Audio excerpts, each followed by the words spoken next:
Welcome back to Hall of Fame College Football with Jason and the coach. I'm your host, Jason Watkins. He's the coach, Philip Roybal. And if you love college football, you know you're in the right place. So before you forget, smash that red subscriber button, like our videos, and don't forget to ring the bell so you don't miss one moment of Hall of Fame college football. Coach, hell yeah. So, sir. Well, hey, great to be here. Hey, I want to start the show with one thing, Jason. Yeah. This is for my, I don't know what I want to call him, but it ain't a good thing. Brian Kelly. Brian Kelly. You know what, Brian Kelly? I don't give a shit about you or LSU. So I got that off my chest. Oh, good. Yeah. I'm pretty sure he thought you probably loved him. Absolutely. That's kind of what it is. Welcome into the show, everybody. Bagman Ben G, Sooner Freak 29, Sooner Cowboys KJ Goated. What's up? Glad everybody's in here. We're not going to get into all that. We will talk a little bit about what's going on here. Just because somebody may have said whatever, the president and all that kind of stuff. What the hell else would you say going into the final two games of the year, other than everybody's gonna stay in place and do what they're doing? Don't be ridiculous. Yeah. Don't be ridiculous. So let's not talk crazy shit. Stink ass cat. What's up? Good to see you. All right, brother. Let's see. We'll tonight we're gonna get into coaches Fighting Irish continuing to roll and speeding up the clock on Mike Norvell at FSU after a 52-3 win over the Seminoles this weekend. The Utah Utes continue to show just how unholy they can be post-Holy War loss with the BYU Cougars. USC is placed on 1 year of probation and fined $50,000 for violations of the staff, and which is funny stuff. Great. God, I hate that for them. And it's Coach. It's time to take Coach Prime, Shedeur Sanders, and Travis Hunter serious in their trying to get into the college football playoff. They are serious contenders for getting into the playoff at this point. Iowa State loses its second straight over the weekend, and you have basically it's going to be BYU. As long as it holds true, you're looking at BYU CU in the conference championship game. I think that if anybody's going to beat those Cougars, it's probably going to be a team like these Colorado Buffaloes that have skill guys everywhere. You're getting an unbelievable season out of Shedeur Sanders. We'll talk about that. Obviously, the big elephant in the room is for me being the travails of the Oklahoma Sooners, who found a new and ingenious way of losing on Saturday, up 7 with about 2 minutes left and losing regulation. Good stuff. Eli Drinkwitz, who didn't say a lot coming into it. They weren't talking a lot of shit, obviously, over the last few weeks because they've been getting the shit beat out of them. Doesn't say nothing until after the game and then decides to take aim at Bob Stoops for comments he made over the summer concerning, he was talking about the SEC as a whole, saying that who the fuck thinks that we can't win in the SEC? We've kicked Missouri's ass forever is basically what he was saying. Come on. He wasn't wrong in that, but and Drinkwitz, who, BV didn't even go over and shake his hand because of all the shit that went down over the last year with all the, tampering and all that other bullshit and a lot of shit that's been coming out of there. And, he doesn't say anything until after the game. And then a lot of people are showing their ass from Mizzou. It sucks for Oklahoma to lose that fucking game because they've done nothing but talk. And now you're assured that it's going to continue for the next year as well.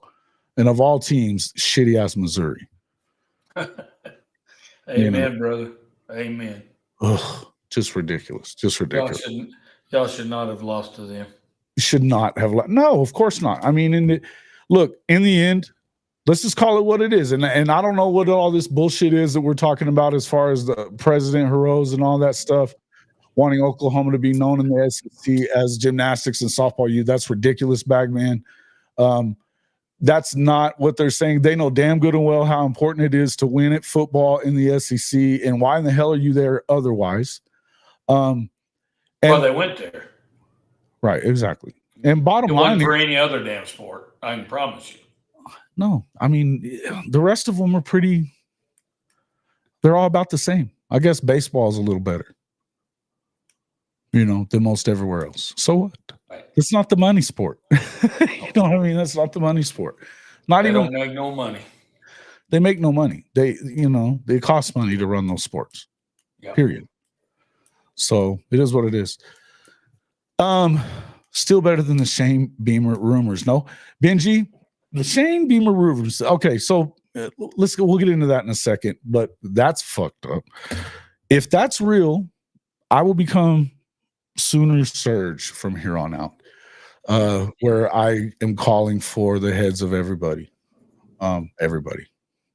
So just so we understand, if Shane Beamer is hired as Oklahoma head coach, I'm out. I'm out. Hey, come ye. You can be a Notre Dame Fighting Irish fan. Oh Lord, I don't hate the Irish, but I'm not having that shit. I hear you. Jeez, I mean, I'm not having this with all that stuff. Yeah, Beamer ain't the guy either. I'm telling you, he ain't the fucking guy, man. He is not the guy. The guy, unless you're looking for the clown on the sideline, he ain't it. There's a lot of guys out there that would come to OU to take over that program. It's a blue blood, and no matter, I know things aren't good right now, but it hadn't gone on long enough that things cannot be repaired and repaired quickly. So you're gonna, if BV leaves or he's forced out, whatever it may be, y'all are still gonna have a shot at some really good head coaches. Sure. Come on, man. It's freaking Oklahoma, for God's sakes. That's what I'm saying. I mean, y'all are true blue blood, and people want that job. Where that came from, though, was, apparently that came from Barry Trammell, which, we know him as he's definitely a hater. He's definitely a hater, but he's been a columnist at both the Oklahoman and now the Tulsa World for the last 20 years. He definitely knows his OU football. I feel like that's one of those planted ideas that, that apparently, according to what he believes, that they would target Beamer out the bat. Now, that's seriously ridiculous. I don't see it. It is what it is. In the end, this idea that they're just going to keep Joe John Finley around after that debacle Saturday, where you actually, your punter and your running back actually had 15-yard plus throws, but Jackson Arnold didn't. And he didn't even end up with what I think it was around 50 yards total in the game passing. They turned him into a running back. If that's what you're expecting to get, and that's what they're willing to hire and keep, then it's not a serious program. That's not the case. We know that's not the case. They are out there talking to multiple people that we know of, and the truth is, I think that you probably have a better shot at, as my friend Frankie would say, getting through hell with gasoline draws on, and you would definitely have I think you are more likely to see Venables fired this year than you are to see Joe John Finley back as offensive coordinator. I think that's just a fact. Yeah. But Duke is right here. He needs the other year. And here's where I'm at on it, Coach. And I want you to give me your opinion on this too. Look, I'm going to give you guys that he made a fucking mistake by hiring the guys that he hired to be offensive coordinators. I think he knows he made that mistake. I think that, I think it's clear that he knows that he made that mistake, and it sucks for everybody involved that they probably wasted a pretty good shot at getting to the playoffs because of this defense being as good as it is. Now, what can you do about the injuries? Nothing. That shit happened. So that may have wasted that shot as well, more than the coordinator situation. But even if you had been healthy, I don't see it really helping them too much because of the fact that they just don't seem to have a competent plan out there. Now, that you can't put that on anybody but Brent Venables. He is in charge of this program. Yeah. Period. Right? So in the end, I think it's fair to challenge him, and it's fair to be pissed off at him for what he's done there. That's fair. What I would tell you is I think that you'd be crazy to go ahead and fire him right now, knowing that if you had a competent offense at all, you're at least in the running for the college football playoff this year. As Duke says, the NOC cleans it up a lot. Now, there's still questions that I have about his game management, stuff like that. But with the right guy, you should be in a position where you not having a ton of close games. Because I don't know. In the end, that's going to be something that he's going to have to fix. But that's, listen, the way that he's recruiting is on another level. We know that we love the culture that he's brought to town. You got to say that much. And aside from the offensive stuff, what else is wrong? Because the defense looks good. At some point, your defense is going to, if it wasn't for this offense being so bad, the defense, instead of top 15, would probably be in the top 10, top 5.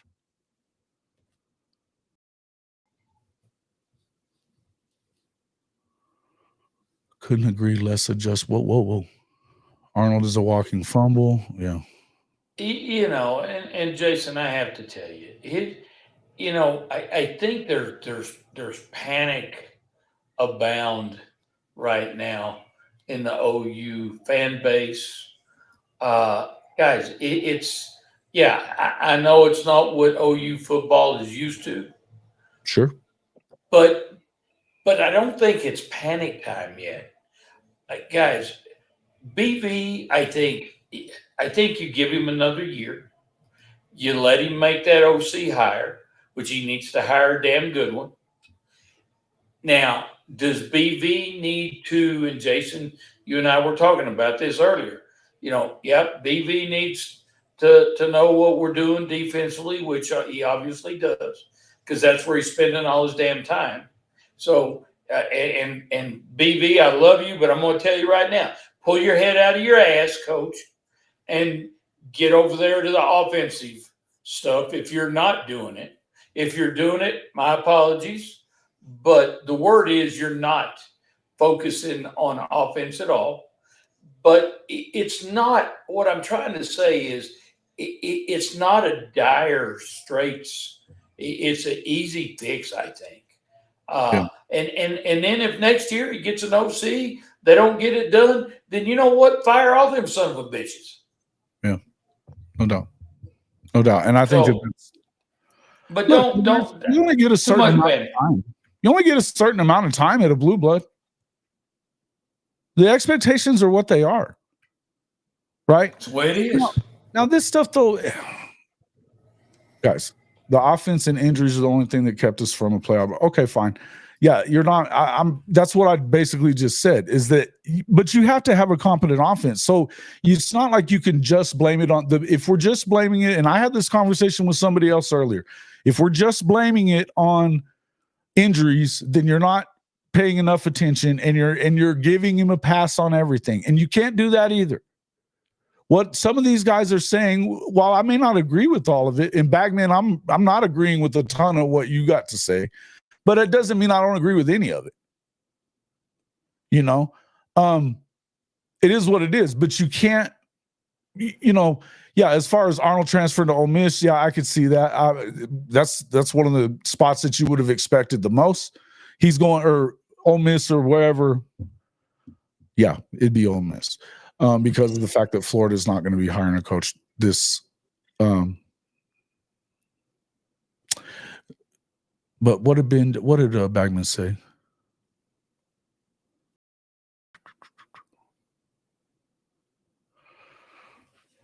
Oh, what the hell was it? Oh, you were saying something about, so you were going on me again a little bit about saw someone point out that Bob brought in all kinds of players. BV recruits good kids. We need all kinds of life in our roster. That's not necessarily a true statement either, by the way. It's not a true statement. Look, you bring in kids. He's not just bringing in good kids that can't play. He's brought in dudes that are freaking ballers, and they are kind of from all walks of life, by the way. Now, are they good kids? Yeah, I think so. I think you need them to align with what the culture is, because you recruit your problems. Don't you know? Have you heard that saying before? Yeah. You recruit your problems. And we bitch and complain about the guys that would be in trouble and then not be available. Getting those all kinds of life stuff. You can say all that shit all you want to. What's going on at Alabama this year that is probably got them on the verge of, if they lose a game, which they've got a couple of tough ones coming up.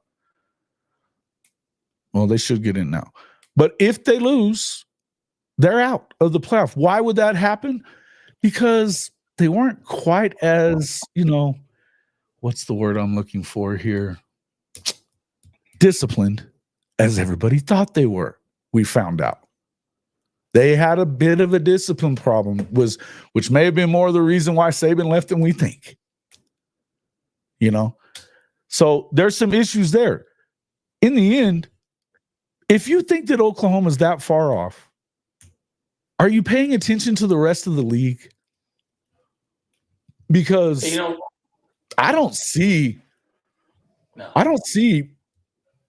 anybody that Oklahoma shouldn't have been able to beat had they had even just a serviceable offense. Yeah, agreed. Hell, the SEC starting to look more like the Big 12. Anybody can beat anybody. Yeah. Hey, so yeah. I like what Sooner in Texas said. Can you pull that up, Jason? He's talking about, Coach, this isn't panic from OU fans. Okay. In panic from OU fans, you're seeing, I've been a Sooner fan since the 60s and early 70s. I've seen this before. It's spoiled Sooner fans throwing a tantrum when they don't win. He's not wrong. No, that's why I liked it. I read that and I saw that. I said, you know what? He hit the nail on the head right there. And that's what we're getting right now is those are the people that are throwing the tantrums and being spoiled brats about it.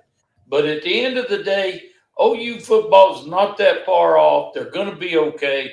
And they're going to be okay with BV or without BV. But they're going to be okay. Right. I mean, and I know this wasn't the way y'all wanted to go into the SEC. Of course not. Hell, that's not what you wanted. But it is what it is, and this is where we are. And let's finish out this season. Let's hire an OC. And by the way, guys, y'all are talking about Reginald Samples, head coach at Duncanville. We coached together in the Dallas Independent School District. Reginald's a great guy. I love Reginald Samples. Matter of fact, he followed me 2 or 3 coaches later at Dallas Skyline. Was very successful. And he is a winner. And I love Coach Samples, but I'm going to tell you something. Guys, Coach Samples is a high school in my opinion, is not the guy for the OU football job. He's a high school coach. I think we're seeing some of this at Texas Tech. Joey McGuire, another very successful coach. And, I love Joey too, but Joey's pissing down his leg. And so just because they're successful high school coaches doesn't mean they're going to be successful college coaches, especially in a blue blood program. And again, I hope Coach Samples may hear this and say, Coach Roybal, you're an asshole. And he's probably right. I am. But number one, I'm going to tell you this. I don't believe Reginald Samples, and this may sound crazy to you guys, but I don't think that Reginald Samples would be even interested in making that move. Why would he do that? Why would he go over there to be a fucking analyst? Exactly. I mean, he's the head coach of one of the best high school programs in the nation. We had to bring up, and I can tell Samples, man. I'll tell you right now, the Rashad Samples, Reggie Samples bullshit from Sooner Cowboys enough to make me want to fucking throw people out. So again, and guys, I know him personally. His athletic director, I brought up through the coaching ranks at Skyline, and he's now the athletic director there. So I know both of them very well, and still communicate. But I can promise you, he's got a far better job and less chance of getting his ass fired than he has now. I mean, he's got it made, and he'll retire. And by the way, somebody said he's old. Hey, hell, he's not older than me, so the hell with that. He's a hell of a coach. But there's a difference. There's a difference in coaching at even the high school level in Texas 6A and going to the big boys in the SEC at Oklahoma. Yeah. You don't just make that jump. No. And newsflash, that's not what Joey McGuire did either. Joey won a couple and then went and became an assistant, or, he went through the steps to become the head coach at Texas Tech. And not for nothing, it ain't going that well. So, and I like Coach McGuire, guys. I'm not talking bad about these guys. I like Joey I'm just too, saying that there's very few. That number is minute, and I'm going to give you the name of a guy that was very successful. And I know he's blackballed now, but Art Briles was a guy that was very successful, Texas high school football coach, and very successful head coach in college. And he's one of the minute number of coaches that make that jump and are successful at the collegiate level. Right. Especially and I'm going to tell you one more time, guys, and y'all can laugh your ass off at me. If OU nutted up and went and got Art Briles, they would win. I'm just telling you. Do what? Say that again? I don't understand what you said. I'm just saying, if OU nutted up and went and hired Art Briles, offensive coordinator, they would win big. Yeah. I firmly believe that. Benji. But nobody wants to touch him. Nobody wants to touch him. But the reason that they don't want to touch him is absolutely wrong. I mean, all you have to do is look the shit up. People forgot about it once it left the news, because everything's got a news cycle. Once it left the news, people don't realize they paid him off shit tons of freaking millions of money for him losing his job. They had to pay him because it was found that he really didn't have anything to do with any of that shit. He didn't handle it very well when it got there, but it didn't mean that it was on him. That shit was going on long before Briles showed up in Waco. Yep. And as far as whatever, you can say whatever you want about what you think of Art Briles, and I'm not telling you I think he's the best guy in the world either. Art knew what was going. Okay, catch. Okay, catch. So can you give me some facts on that? Yeah, give me. You know what? You can say that shit. You can say all that stuff if you want to, but I actually covered all that shit and know the story and know what was going on. And the Baylor chain of command was all. No, that shit was going on for years. The Baylor chain of command was above his head and is above their head there.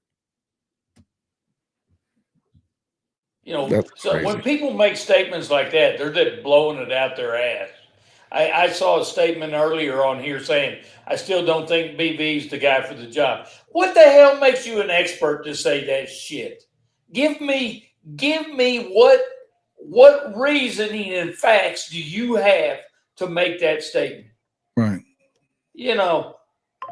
Sometimes fans think They know the damn answer to everything. It really pisses me off.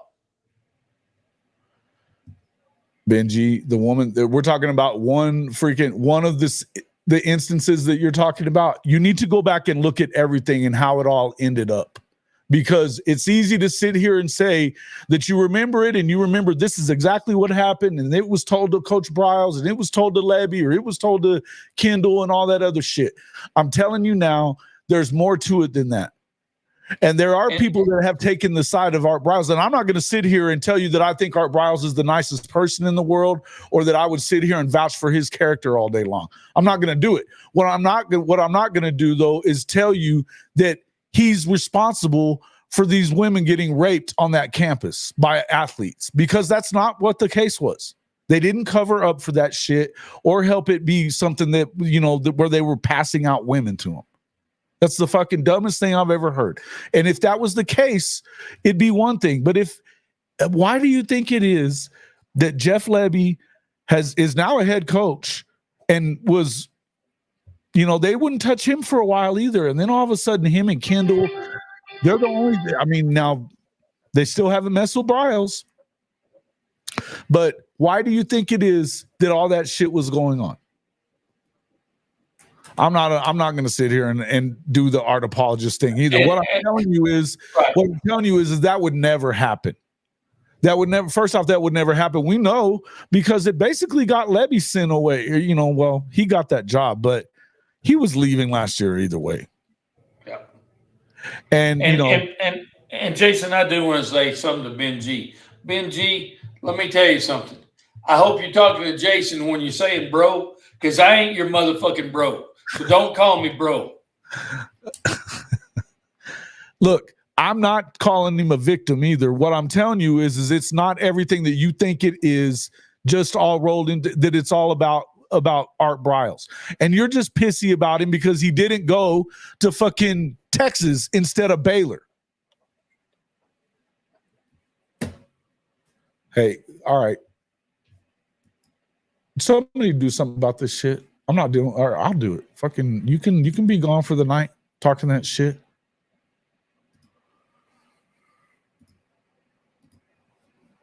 Call me a fucking art lover. Nobody said we were art lovers. I am. Hey, I'm an art lover. Because not you know one. what? I'm not one. He was an asshole. I'll tell you he was an asshole. I've spent tons of time around Art Briles. And I know Art Briles. Yeah. And I know him well. Yeah. And I can tell you this, Benji, he's far a better man than you are, Benji. Well, and then just sit there and talk that shit like that.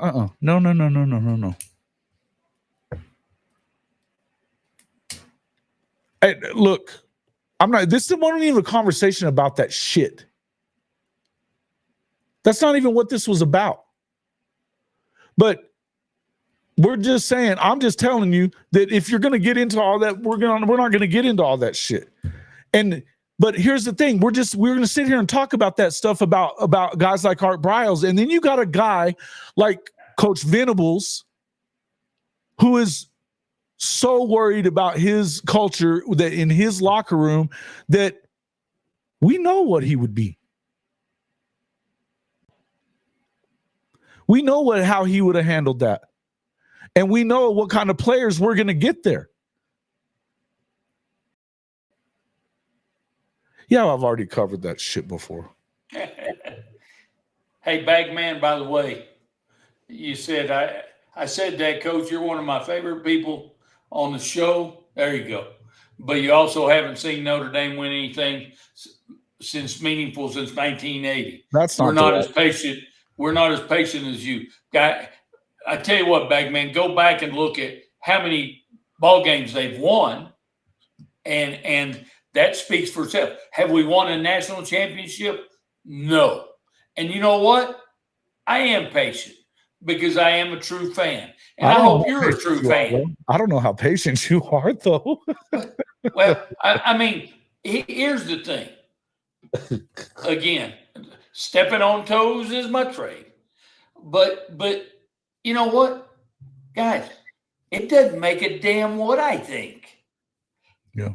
Because you know what? Notre Dame doesn't give a shit Yeah. Notre Dame's not asking you what Philip your opinion Roybal is. thinks. They don't even know who the hell I am. Okay? Same thing with you guys that bitch and moan and complain. These places, they don't know you from shits from Shinola. Come on, man. Let me find this real quick because I want to move on. I want to move on from this shit. But we will go. Let me find it again, Mr. Dilligaff. My bad. I asked Thune and Drum last night, could all of the offensive injuries be from our defense kicking their shit in fall and spring and during the season? What are your thoughts on that? I want to pass this to Coach because I do have an opinion about this. I think that there's a balance that you got to strike as far as how much you're doing ones and ones, and going full speed. But I don't know but I'm not going to sit here and tell you I've been at practices to know what that balance is. But I do know that there's been a question. Coach, where would you go with that? Because we've heard that was a lot of the struggle with, and it may have hurt their confidence, I guess, a little bit going up against that defense day in and day out. Right. Well, and let me backtrack a little bit here. In the past, with OU defense, you could go one versus ones a lot because they wouldn't break a fucking egg in the past defensively. But I think that kind of continued into the present time, and now the defense will knock the shit out of you. And so I think maybe we got too much one-on-ones where you probably needed more ones versus twos versus ones type scenario. Sure. And you still need to, iron sharpens iron. You still need to have your goods going against your goods, but it doesn't, you know what? If you do it, 7 to 10 times in a practice, that's probably plenty. And you script that out. You get to see the things you want to see. Coach, we're going to run these 10 plays against you. Defensively, what do you want to get out of this? Let's focus on 5 defensive plays, and the other focus is on the 5 offensive plays. Okay. And because you don't want to beat the hell out of each other. But here's the thing, guys. The injuries that y'all have had, I don't think necessarily are, as I look at it, I don't think it's from beating each other up. I mean, guys, there's just years you have a rash of injuries. And it just like happens on both sides of the ball if it was that, yes. Right? Because even sometimes hitting the hitter can be the one that gets hurt. Absolutely. Love you, Chicken. Thank you for the super chat, sir. $5 super chat. He says, I don't give a shit. I love it. Few of us do.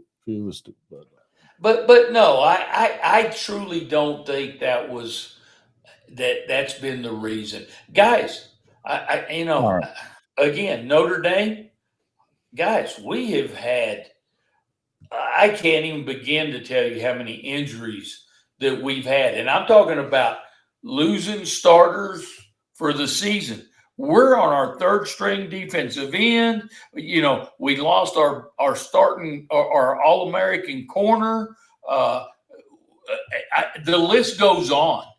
Our offensive line has been depleted, but and they're still finding a way. Like, you know why though?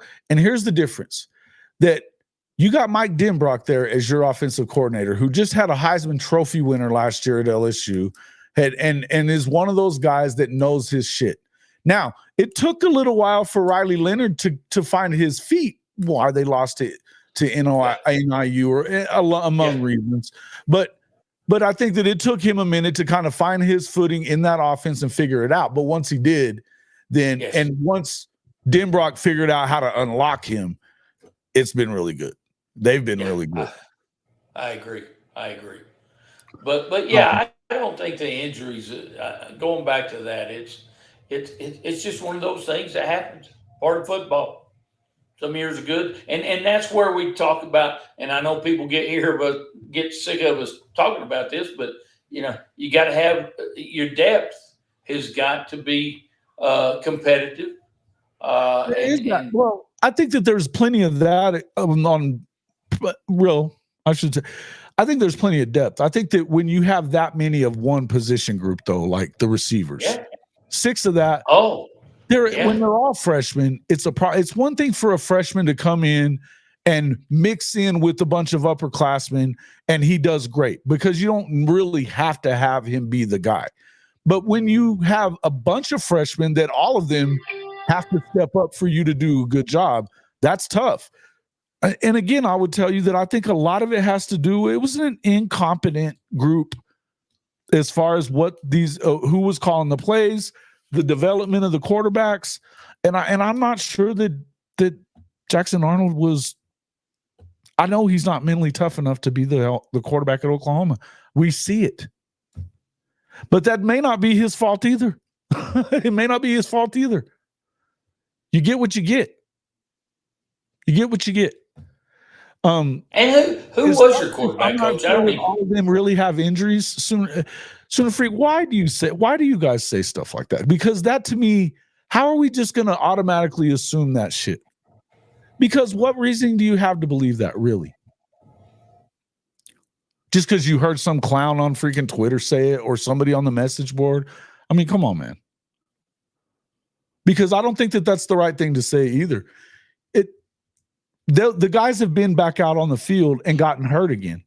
Look at what just happened with you finally get the main guy back that you've been wanting to see. Deion Burks comes back and he gets knocked out again with a concussion. And it didn't look like Jalil was all the way. He was a little limpy. It takes time for some of these injuries to come back. He had a broken foot. Shit. For a receiver? I mean, and when you have, we're talking about Andrell Anthony. People have said that, that's a year, it's an 11 to 13 month injury when you have an ACL go. And that's if you don't have any setbacks, which a setback could be anything from an infection to, it could be any number of things. They happen. He had a setback. We already know that.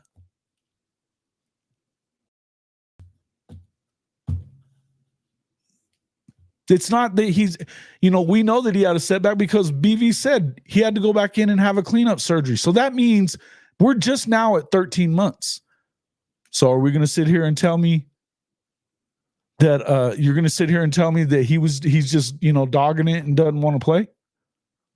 Look, I think you may end up losing some of these guys, but it doesn't have anything to do with injury stuff. It has to do with the fact that you fumbled the fucking bag this year when it came to your coaching hires. Again, this is on BV.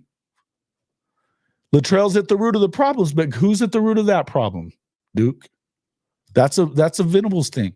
This is I always say the head coach is the one that at the end of the day, the buck stops at the head coach. Well, like it or not. Do we keep DeMarco? I don't know. It's starting to sound less and less like they're gonna. I think there's assumptions out there that you're going to lose DeMarco and obviously Joe John. Well, and guys, let's on the head coach. Let's be honest here too, guys. BV, he's obviously on the hot seat right now, and if you're going to save your ass, you got to get rid of some of your coaches. Ask Mike Norvell. Well, and look. I would tell you that this is where it's like I said earlier, when I had the conversation with the friend of mine earlier that we were talking, he was like, well, if it wasn't for the injuries, one for this and one for that. No. It's still, and if you get to Latrell in them and then you stop talking about Venables because it's just a Latrell thing, then you're now making excuses. And that's not okay either, because the truth is he waited too long to fire Seth Latrell. He should have known pretty early on that he made a mistake there. But Jason, how? And this may sound like a stupid question, but how do you know early on to fire him if you're not sitting in on staff meetings and you're not part of? That's a problem, Coach. That's the problem I have, is that you're not That's what I'm saying. and making sure that the right things are going on. Right? He stays so involved and he's so detailed when it comes to his defenses, but he's a hands-off approach. I've said this a bunch of times. If you're the head chef at a 5-star restaurant, you do not get to say, I didn't fuck with the desserts whenever somebody gets food poisoning. Yeah. You just don't get to do that. And so that's where I'm at on it. Now, I think a lot of things have happened that have helped. It's a lot of things that have happened that have helped this season suck shit. Yeah. Right? A lot of things. Hadn't just been one thing. It's not one thing or the other. It's a lot of things. But in the end, yeah, man. Yes. This, I mean, we can sit here and talk about Big Bill. Look, if you think about, I think a lot of people miss the context of, tell me when the last time you've heard of a coach, an offensive line coach that won the whatchamacallit trophy for the best offensive line. You know what I'm talking about. The Allen Trophy. Well, no, it's for the whole line, the Joe Moore Award. Oh, the Joe Moore Award, yeah. When's the last time you saw one of those coaches that did all of a sudden within 3 to 4 years wasn't getting all the best guys in recruiting? Yeah. So let's think about this for a second. They won the Joe Moore Award, and that same year, they fired Schmitty, sent him packing.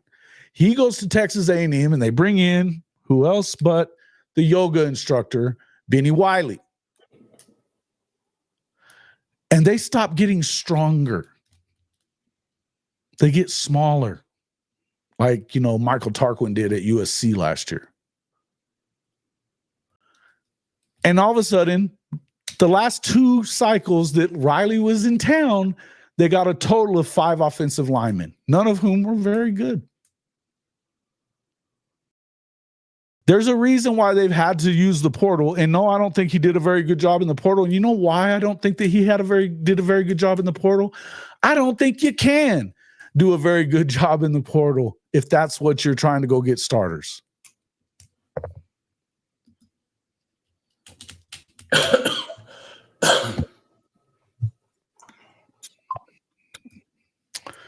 Yeah, don't fire your sous chef because you gave him an ominously control. Okay, yeah, all right, whatever. I'm just saying it's still on you if you're the head chef, right? Look, in the end, yes, you had bad luck with injuries. They did miss. Here's the thing: whether you could call that misidentifying in the portal, which one of these good ones are out there? Show me the offensive lineman that moved schools last year and is blowing shit up. I don't know, but I love what Chicken said. Getting a turtle. Oh, bro. That's just gross. I love it, Chicken. Anyway, we are going to get off that shit. We're going to get off it because in the end, we're going to talk more about this over the next few days. In fact, tomorrow night, Chris Mason and myself are going to be talking about some options of what we can kind of see coming down the pike. I have Rise and Shine in the morning. I'm sure we'll be talking about it more then. The Caden Green stuff, sure, he did well to get in there. We're gonna blame this one on Big Bill, or I hope that's not where you're headed with that Sooner in Texas. I don't think it is, but some of these guys, it is what it is. There's not a whole Parker, bro. Wait. Somebody tried to ask that.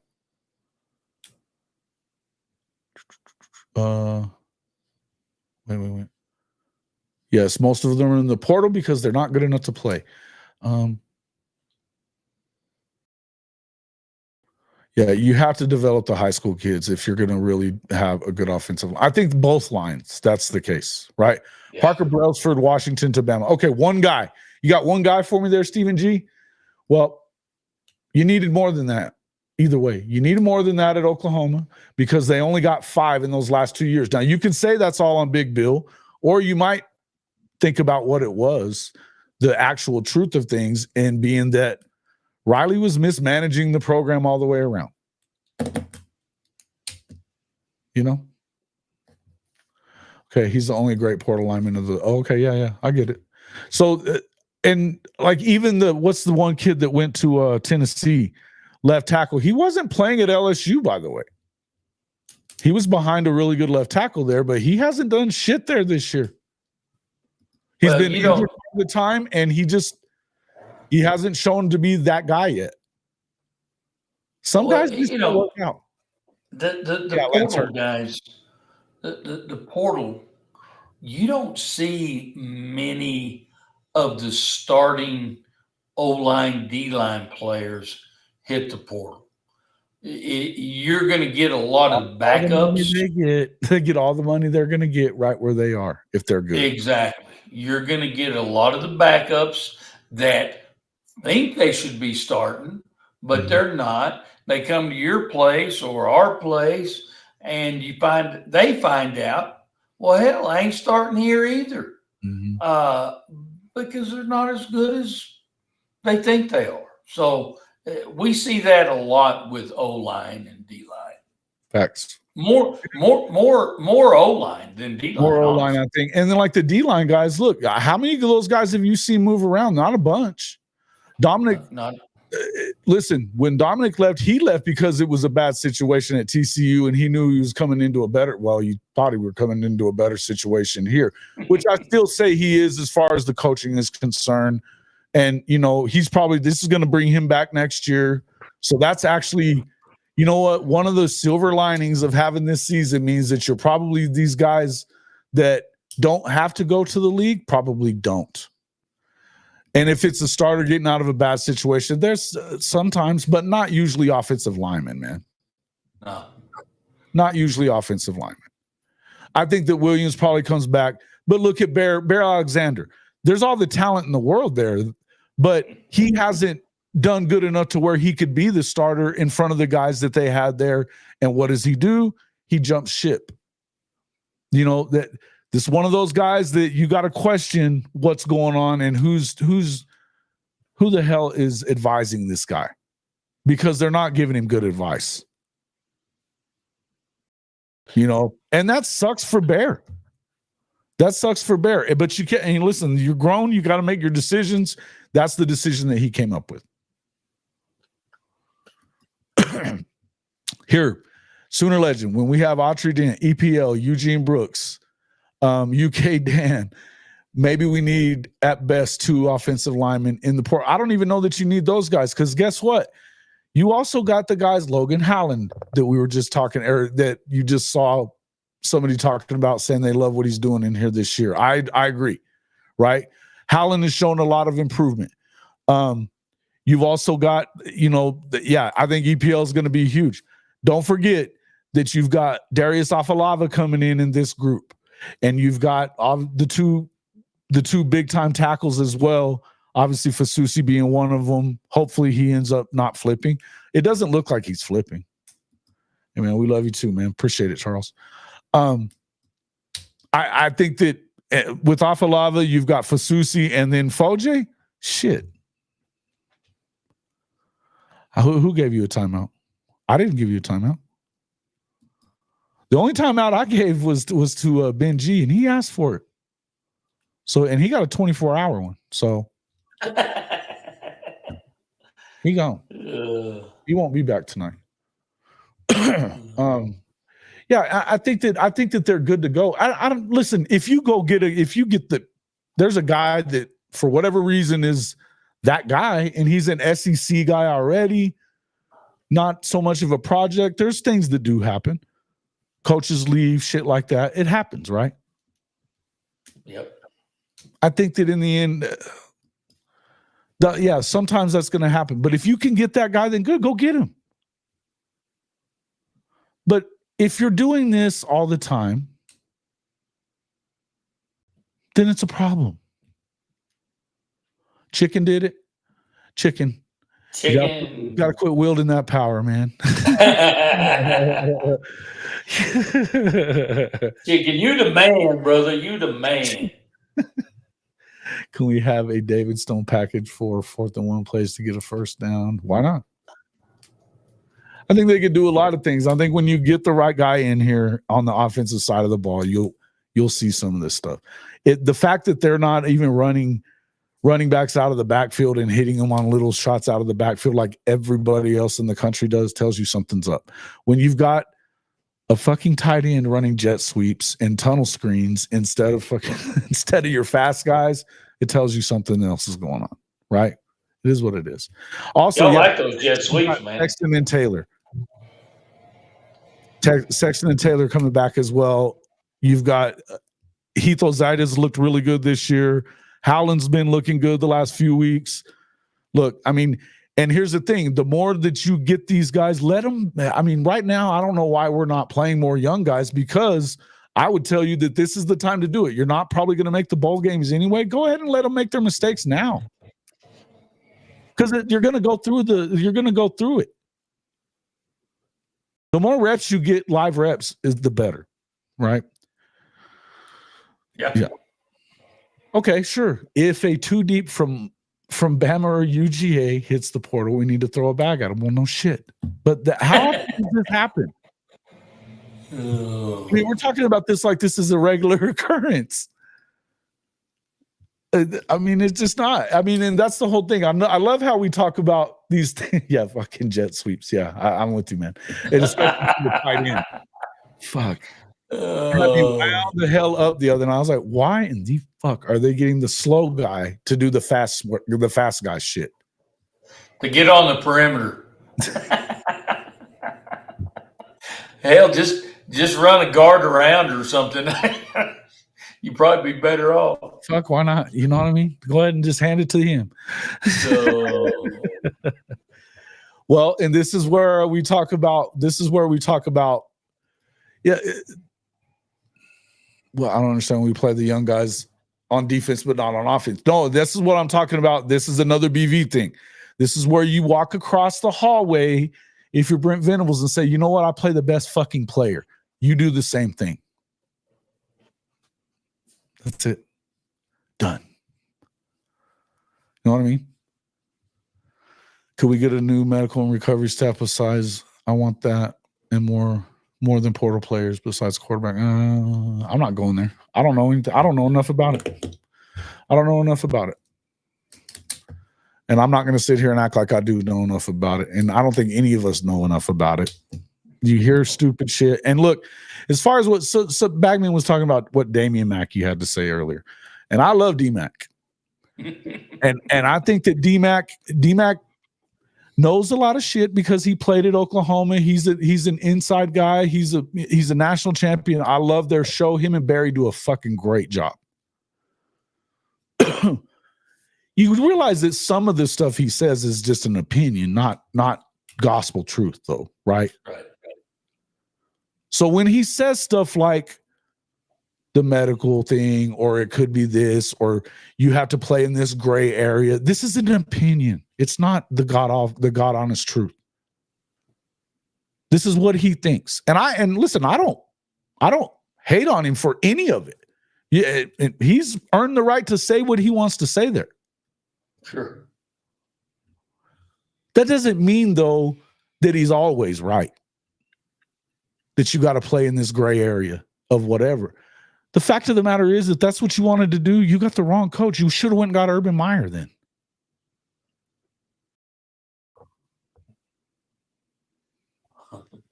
I don't give a fuck about Parker Thune. I can tell you that. I love chicken, man. Did you see that? I petitioned the doc to tell Oklahoma fans where did he hid the Vaseline. Nice. Oh, yeah. I love you, chicken. I don't necessarily disagree with any of his opinions, is what I'm getting at. I love D-Mac, and Barry and D-Mac show is amazing. I'm not a fan of Parker Thune, and you guys know that. But adjust the hat, 7. The only thing I'll tell you is we all have an opinion. And sure. You know what? They all what is it, Jason? Just like assholes. Everybody's got one, and they all stink. Mm-hmm. So, Yeah. And I think that's the Neelio! whole bull nuts. Good Tuesday evening. Thank you, Neelio, for the super chat. Good Tuesday evening, Mr. Jason, Mr. Royball, everybody out there. Bull nuts. Bull nuts. Bull nuts, baby. You know what, guys? In a nice way, fuck y'all. We don't give a shit. I love that shit. Who was that? Nothing better than that one. Yeah. Oh, gotta love it. Gotta love it. What would y'all do without? I don't know what we would do without any of you guys. Even the ones that come in here just to fucking piss me off, like Sooner Cowboys. Every fucking time, man. You just can't. I love it. I love it. It's all good, guys. This is what it's all about. Having a little fun, talking a little shit. Sure. No, it's fun. Y'all talk a lot of shit. I talk a little shit. Me and Jason.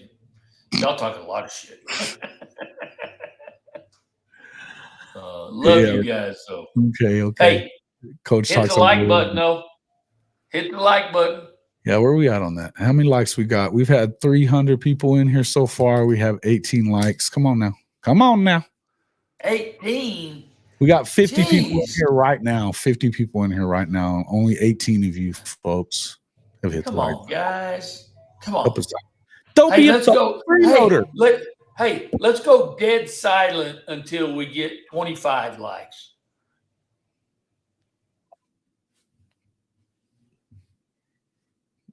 I got something we can do here. Matter of fact, I need to do this anyways. It gives me time. But we'll go silent for a minute. Go ahead.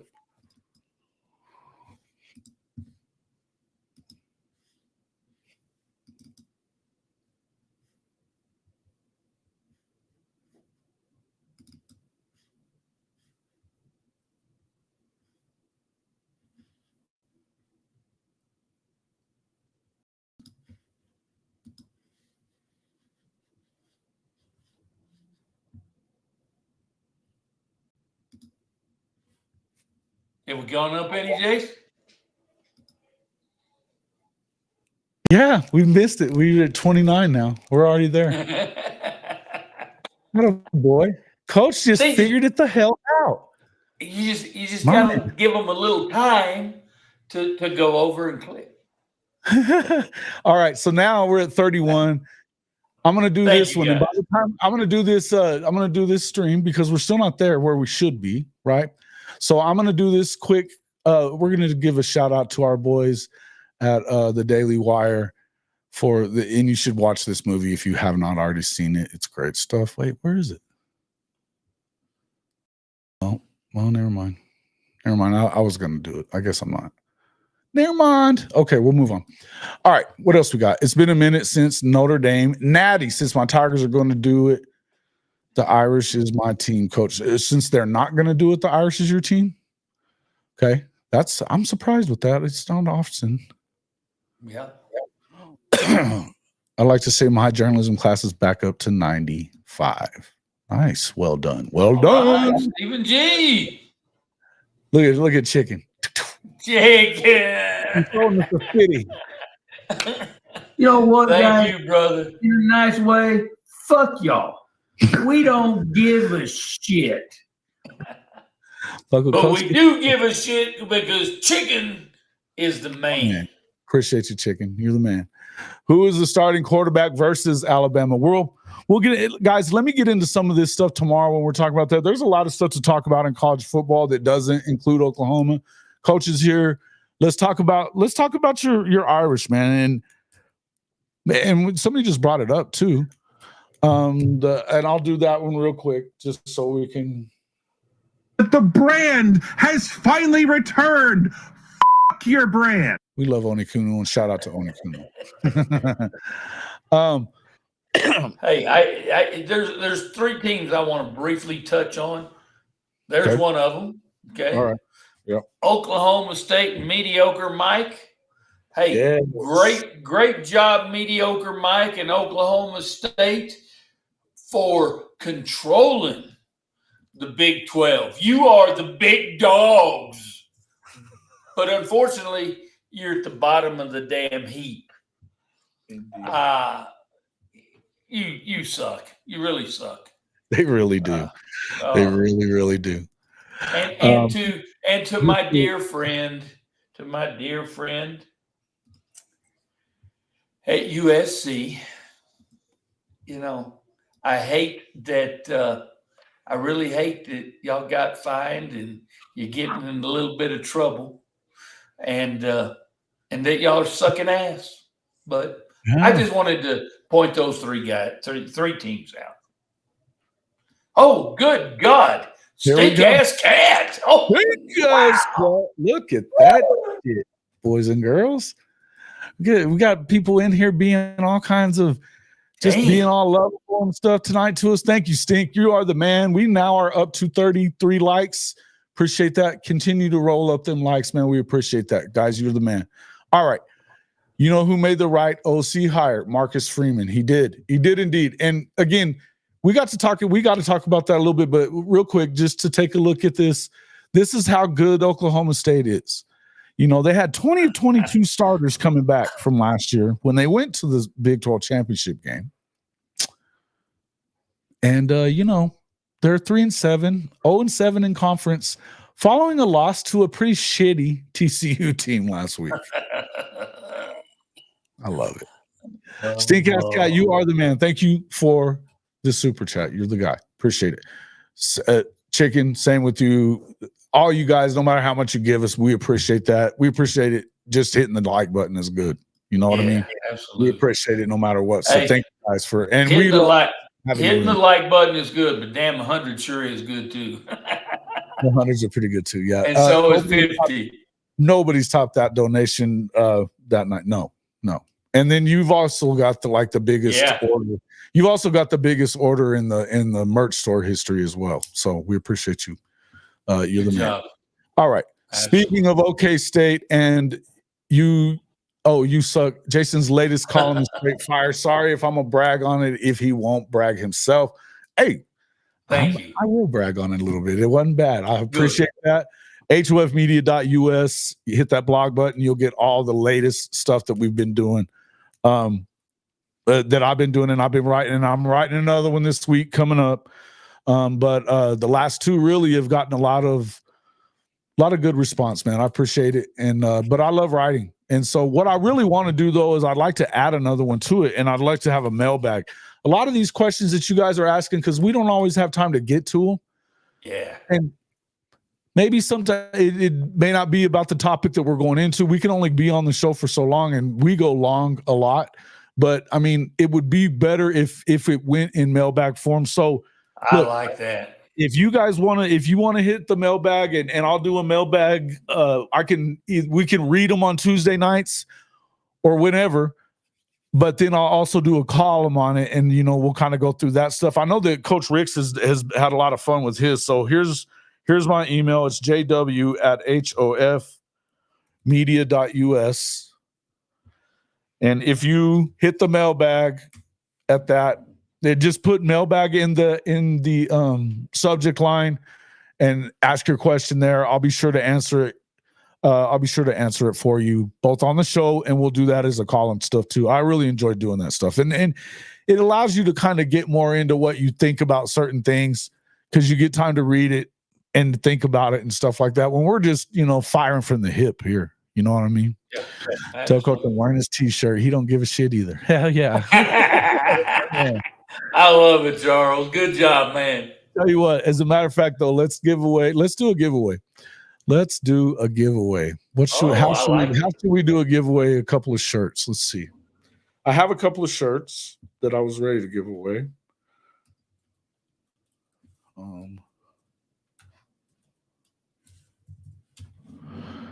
was pretty sure I already had. I've lined them up to give them away, so we want to make sure that we go ahead and do it. How should we do that? Tell you what, if we can hit, well, you know what? I'll do one just because of the donations alone. I mean, right. Shit, that's way good enough. Let's see. Okay. So, been giving away a few, but let's do another one. I've already got some that are ready.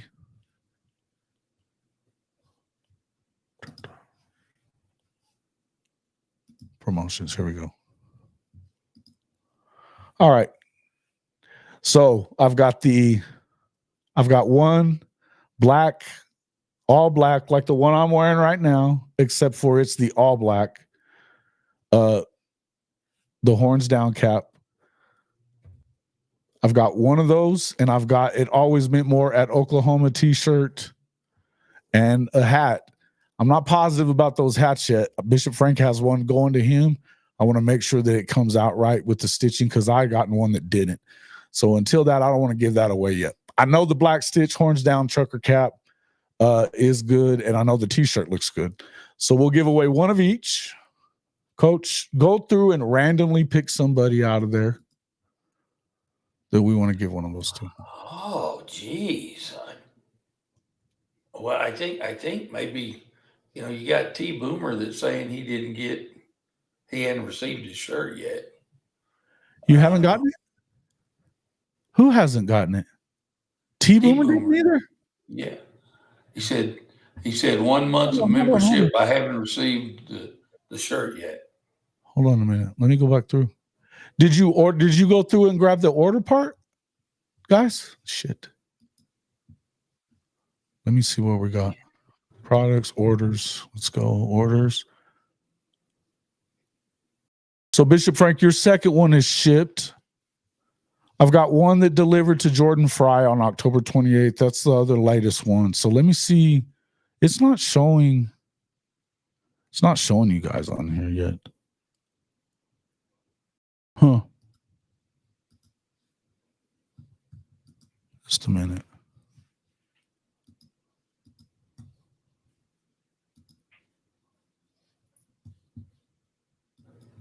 I'm glad you guys brought that up because,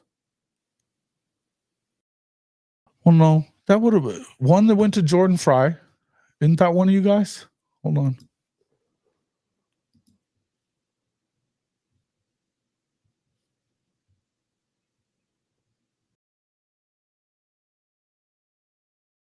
What's your email? Well, it probably won't let you put it in there. Shit. Send me your email. Send me you guys your email again. Just email that one I just gave you.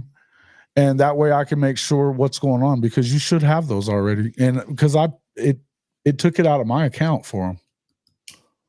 Something ain't right.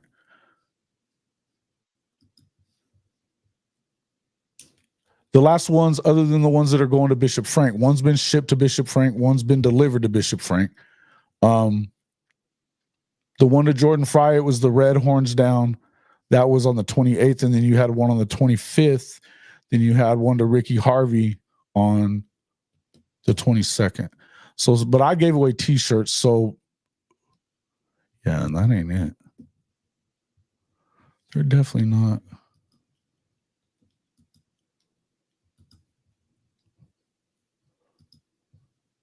Huh.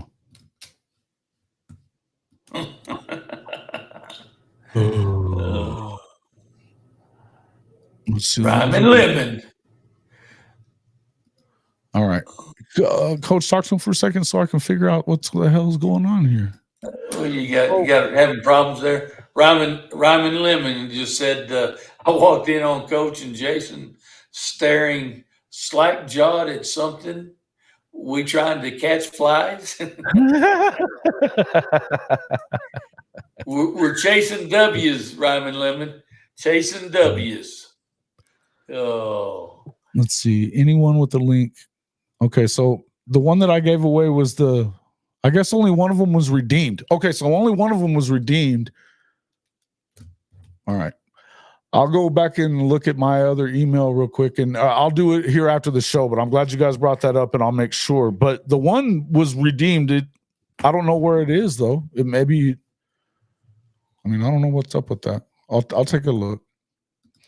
But, we're going to have to finish all this stuff. So, okay. From Chicken, Coach. I did get it, but they were too small. That's like a champion today. Never been to the OU campus. I've driven by it. OU campus is cool. Yeah, we were trying to catch by slack jog. So we still giving some away? Yeah.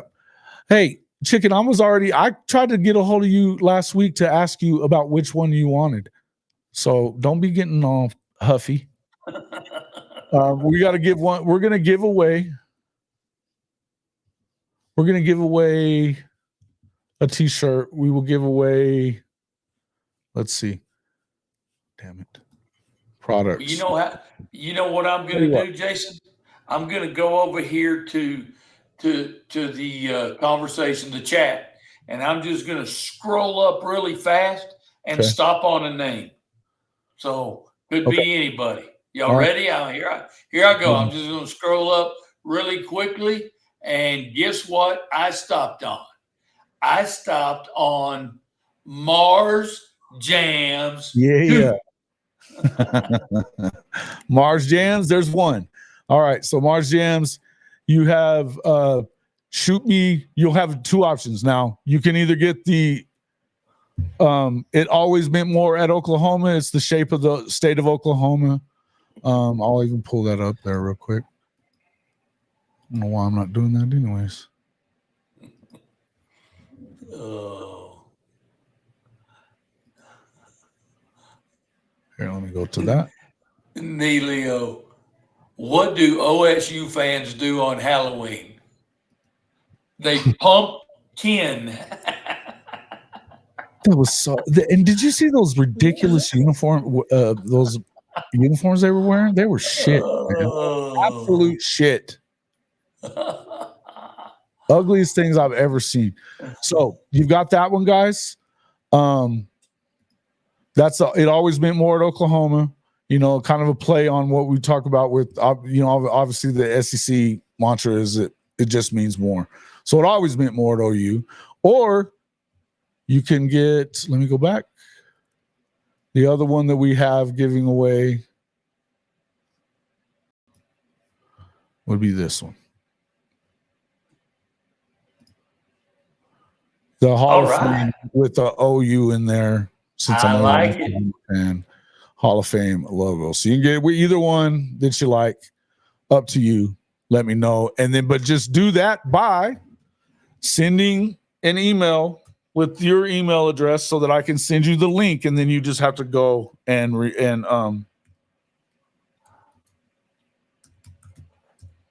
jw@hofmedia.us. There you go.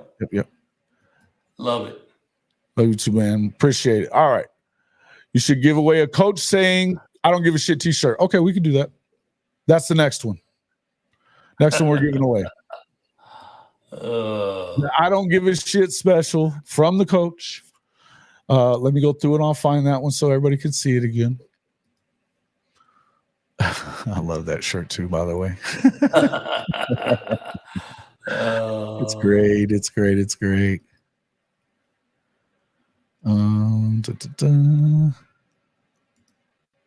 You're welcome, Mars Jam.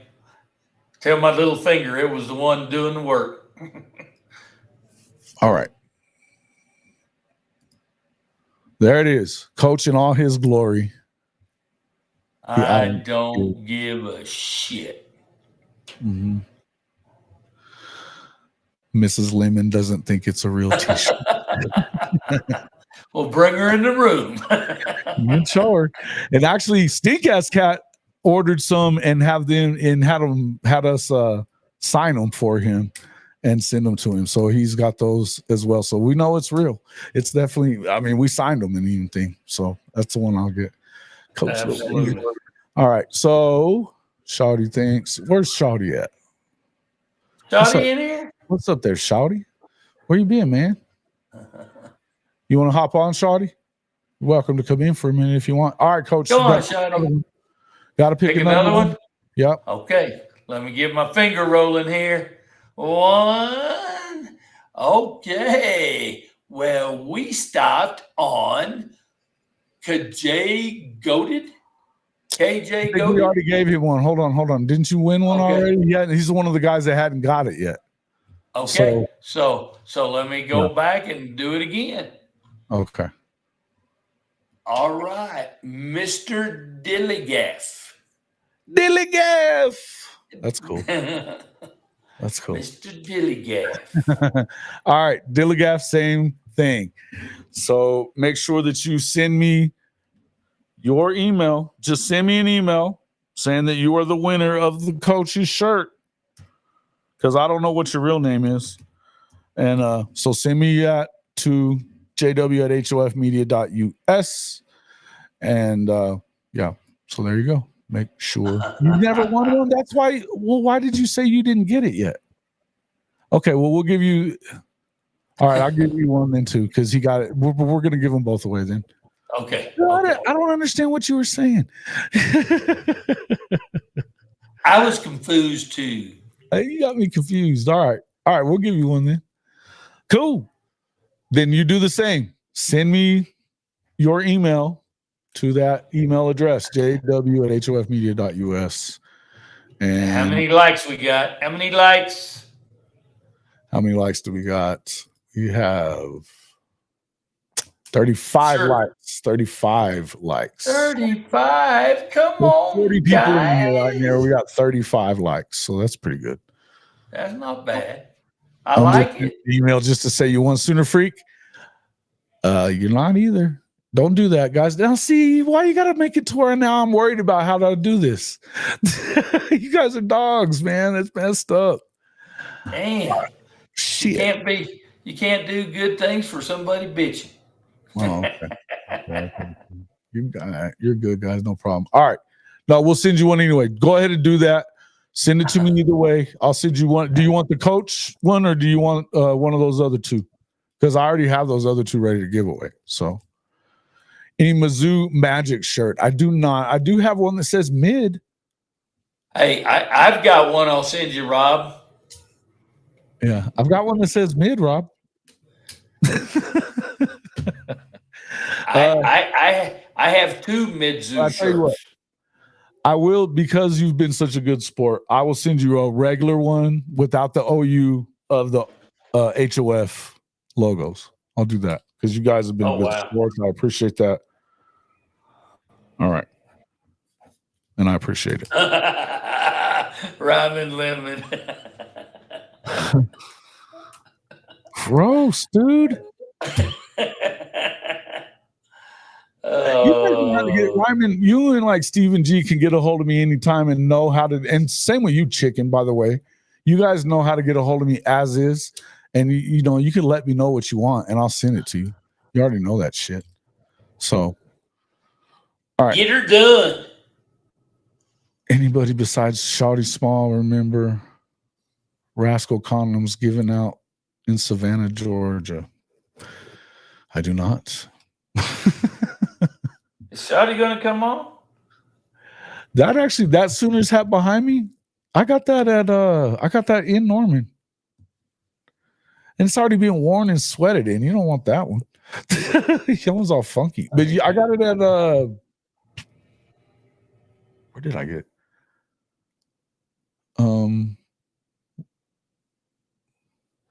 Academy in Norman. I did. I can tell you how to. I would actually like to get another one of those too. We'll have to figure it out. We could do more something like that. But I have one that says Sooner Magic and different stuff like that as well.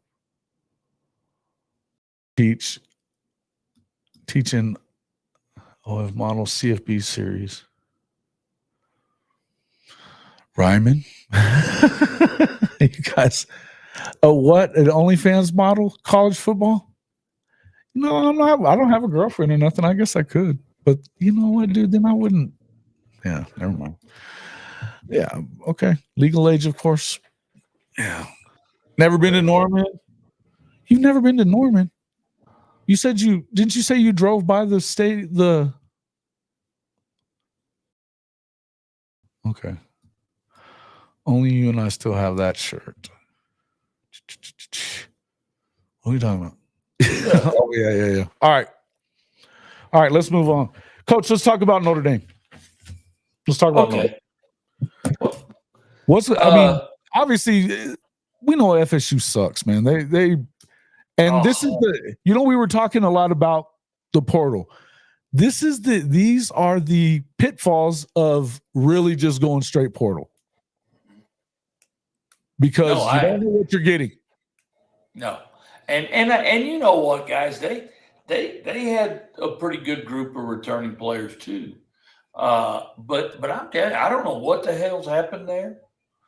But that thing they've gone to shit in the handbasket. They're horrible. Their offensive line, guys, we had 8 sacks. 8 sacks in the ball game. And that doesn't even count all the hurries.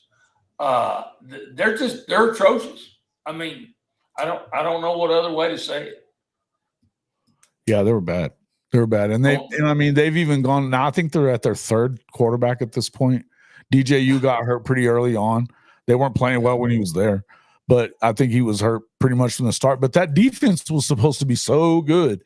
Remember they were talking about how they were the number 1 defense in the country before the season and all that shit. And they've been atrocious, just atrocious. Well, yesterday, since that loss, they actually fired both coordinators and the wide receiver coach. So Notre Dame kind of sticking it to them a little bit, but I mean, it is what it is. But obviously, hell, I was hoping we'd score more.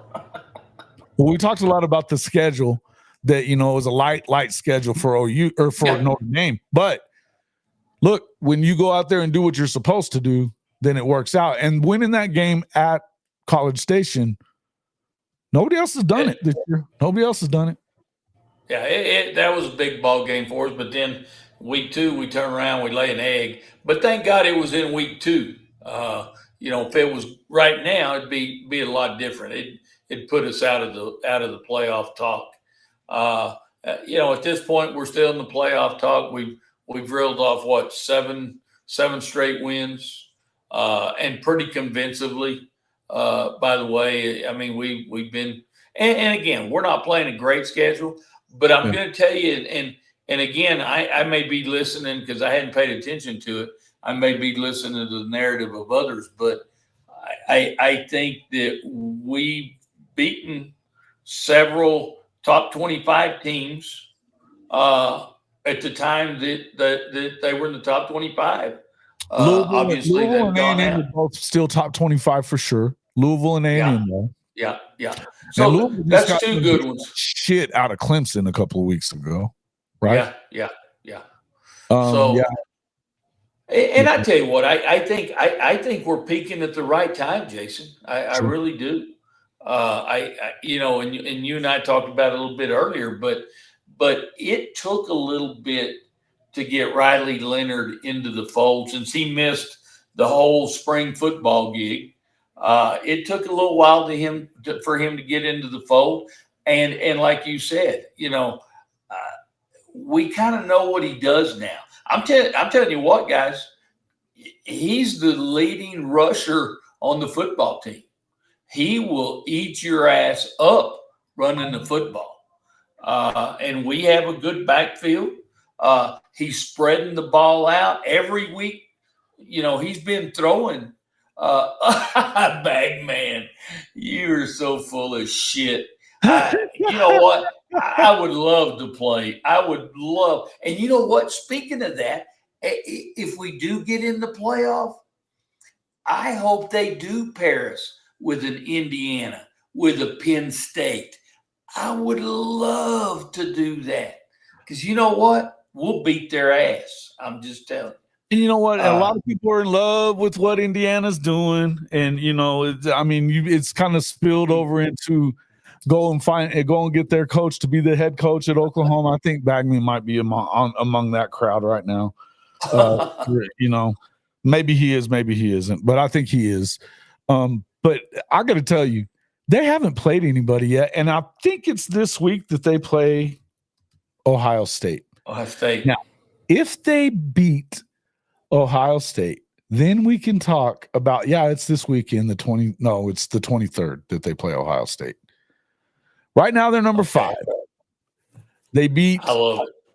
They beat it looks like Nebraska was last, right? No. I couldn't even tell you, Jason. That was on the 19th of October, so no. Shit. Let me see.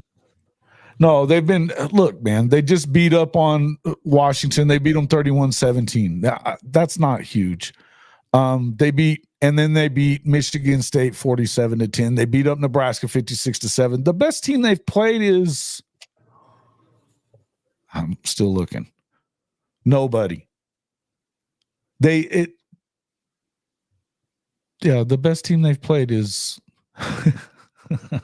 probably Maryland. Again, I just hope if we Michigan, make it to the playoffs. 20-15.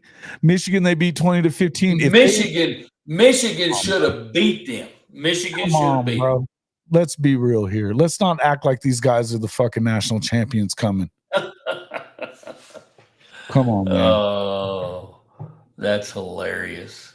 Come on, man. But no, I like where we are right now, Jason. And we talked about this before too. With Notre Dame, you either love them or you hate them. There's no gray area in there.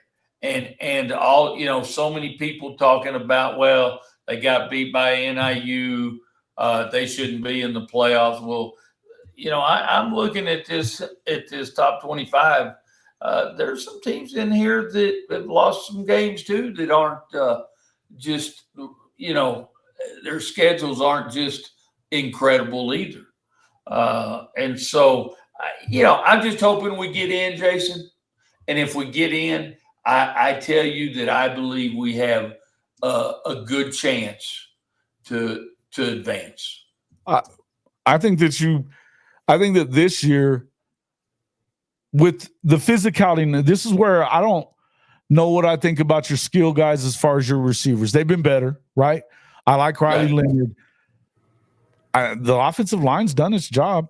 What I like the most about this football team is the physicality on both sides of the ball and the way that they play defense. And they will hit you in the mouth. Yep. They will hit you. Our defense, and we talked about our defense early, Jason. We thought we'd be one of the top 5 defenses in the country.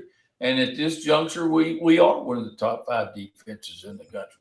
And we will, it's really interesting to me to see how early in the ball game, and it seems like it happens every week, we let the whoever we're playing drive the ball down the field and either kick a field goal or score a touchdown. But after that, boy, it's like you just turned the water off because they shut it, they lock it down. And so, that's pretty exciting to see that. And again, we know this. If you're good on defense, you're going to have a chance in every ball game you're in. Every ball game. And that's the whole thing. I mean, if you think about Oklahoma, they've been in every game except for essentially the South Carolina game was over before it started. Right. But other than that, you've been in every ball game. Every ball game, at least for a good while. So it ended up being kind of a blowout with the Texas game, but that was because you didn't get anything going when you only gave up 13 total yards in the first quarter, and you put up 3 on the board and getting a turnover. I mean, this is a case of you've got to have an offense in that position, and really, that's really what's held Notre Dame back for the past couple of years is their lack of offensive production. Man, they just couldn't put it in. Yeah. Well, and again, you mentioned it earlier. We did finally have an offense coordinator that he's a top tier offense coordinator, and he has learned the strengths and weaknesses of Riley Leonard, and with him being able to mold the offense more to Riley Leonard, it has been very. We've seen a great deal of improvement, I should say. And like Jason said, there's not don't have a lot of receivers, or receivers aren't just the cream of the crop.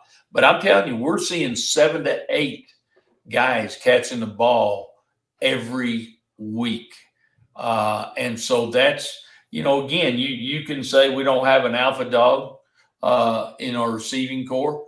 But well, we're spreading it out, and we're getting, and he's throwing for over 200. Think you have good receivers. We haven't seen that big dude that's like been that guy yet, though. No, Although I think that Jaden Grayhouse is really good. I think that they've got that other kid that they brought in last year with him, From right? Clemson. Oh yeah, the Clemson kid. I don't know. Yeah. Who's that? It, boy, I've been watching them every week, so I don't remember which one was. I'll think of his name. I'll think of his name in a minute. But they've got a group of kids that are pretty damn good. Yeah. You just hadn't seen them be like that guy that you know that he's going to win every battle, whatever. But they're always good at tight end, and they're going to run they run the ball very well too. Oh yeah, and we've got, you know, guys, we've got 3 to 4 running backs that can play at any time, and they'll break the.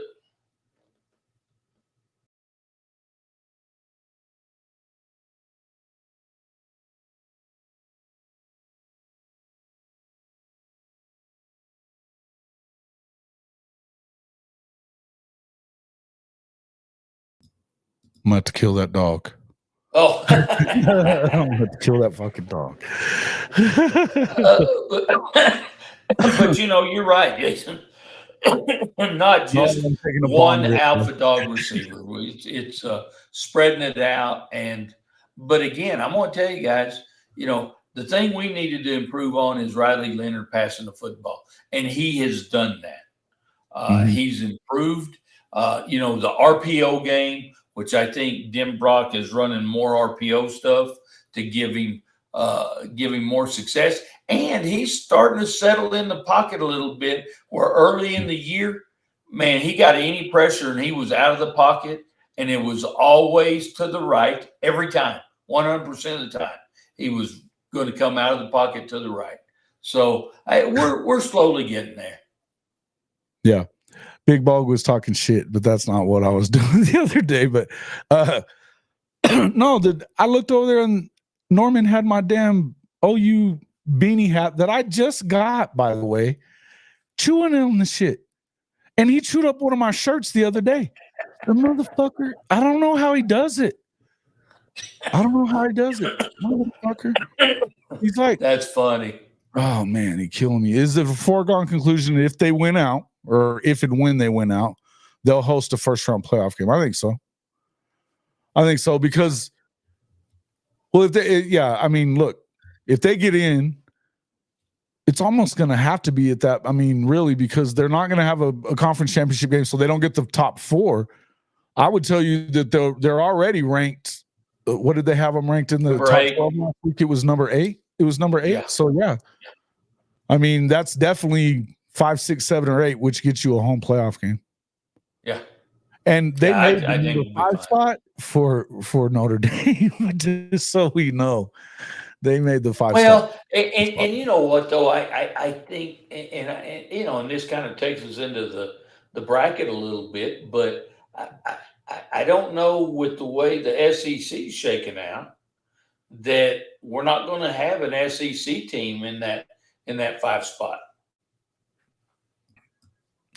No, well, maybe you do. I don't think so, though. Right now, you've got everybody pretty much with 2 losses. So, except, well, no. Texas has 1. Tennessee has 1. You could expect that more than likely Tennessee's going to get another one this week. Although I think they have Georgia. Do they have Georgia at home also? I think they do. Let's see here. Yeah. Okay, they play. So they play Saturday, right? It's in Athens. It's Athens. Yeah, it's in Athens. Yeah, I expect them to do that. Yeah. So that makes it. The Vols don't have Nico. Yeah, they're losing then. Oh God. Yeah, they're out. In fact, if they don't have Nico for very long, they may be out. They'll be out of the. Yeah. Well, if you stay true to form.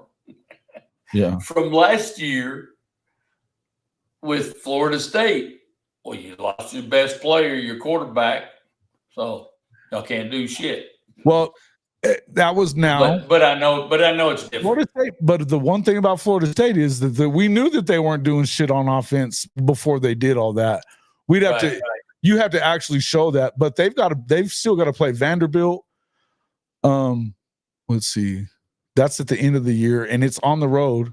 But yeah, other than that, they've got UTEP the next week. So If somehow they were to win, then they would be assured a playoff spot. Vanderbilt's out after they lost it, but I could see them ruining it for Tennessee.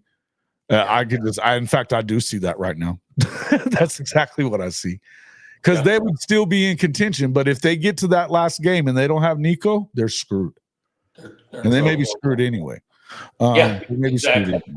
So Texas has got Arkansas this weekend, Kentucky next weekend, and then A&M on the road. In the final week, I still think they lose 2 of those 3. I was just fixing to say.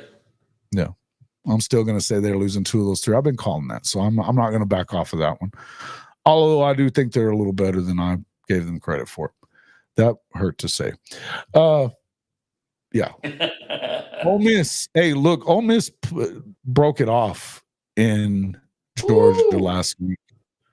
Yeah. They do have 2 losses, but they've got, next weekend they've got Florida. Jason, it's at the Swamp. Now, you could blow that at the Swamp, except for the fact that DJ Lagway is now out of the season too. Yeah. Then you got Mississippi State. They should roll through that. The Egg Bowl, of course. I mean, I guess you could see Mississippi State possibly. I mean, look, they played pretty well against Georgia. Yeah. The game is in Oxford. You should win that one. And I mean, you need to win it to get in. Yeah. I mean, Ole Miss can't afford to blow this shit now. They've got 2 games that are very winnable. Exactly. Get it done. Right. Yeah. But Jason, I have to say, I have to say that Georgia game this last week was kind of boring to me. Well, it was boring for them too. They got their ass kicked. Although one of their players was celebrating with a former teammate of his that's at Ole Miss on the field after the game, and it got caught on social media. I saw that. And Kirby was not too pleased about it, called him an idiot. He was hot. It was fucking funny. Yeah. That shit was funny, man. If and when the Aggies take down the Horns in a few weeks, does the committee find a way to keep UT in the playoffs? If they are over 2, if they lose 2 of the next 3, that gives them 3 losses on the year, in which case that's a no. They will not be in. Their schedule was not hot enough to do that. I don't think, because of the fact that you look at Michigan, no. They weren't really close to Georgia at any time, and that was a home game. If you lose to Aggie, it's going to be either or with Aggie. Right. Because Aggie has 2 losses. You can't have 3. You're probably not going to get away with 3. No. Either one of them, because their schedule just wasn't great. Right. I want the Aggies to keep winning. Yeah, that helps you for sure. Yeah. Obviously, them losing to South Carolina didn't help. They made a lot of stupid in that game. They did. But we'll see if they bounce back, and see what they do coming through. I mean, obviously they've got a little bit ahead of them still. We've got with A&M, they've got New Mexico State this week, Auburn, and then Texas. They're leading into it. They should win all 3 of them, but they should certainly win the first 2. You got Texas at home. If you were going to win it, if you're going to beat Texas, at home's the place to do it. So, yeah, good luck to A&M. That's weird to actually ever wish well to A&M, but I definitely do in this game. Come on, Shotty. What did he say? Our strength of schedule will save us, so we just have to win out. We will bust Notre Dame's ass. Hey. I don't know. Bring it on, baby. Bring it on. Your quarterback looks like shit. I just got. He's a little Shotty. Quarterback's a little boring. He truly is. He's not very good. He's a turnover machine. Boring. It looks like he plays for Oklahoma. I got to say. Shotty, you want to pop in real quick? Hop in, Shotty. We can do a little shit talking. Yeah. We're only going to go for a few more minutes, so if you want to do it, you can. Shotty. I love it. I love Shotty, by the way. Yeah, he's my guy too, man. It's been a while since we talked to him. I just have to give you shit all the time about that boring stuff.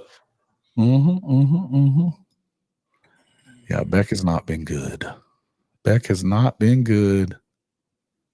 You know what, Stephen G. talking about. I think everybody's also forgetting number 12 will go to G5 school, No. most likely. Well, right now, you know what? There's a possibility, guys, that the G5 school could be higher than the 12 seed. You think? And I'm Let's see. there's a possibility. Your rankings. that- Let's look at the rankings from last week and see how that goes. I know you Well, have you a couple that are up there. You've got a couple. Boise. Yep. You've got Army. Well, Army's Army's going to be undefeated. out of it because we're going to kick the shit out of them. Okay. Yeah. So you should. they'll be out of it. Is that this weekend?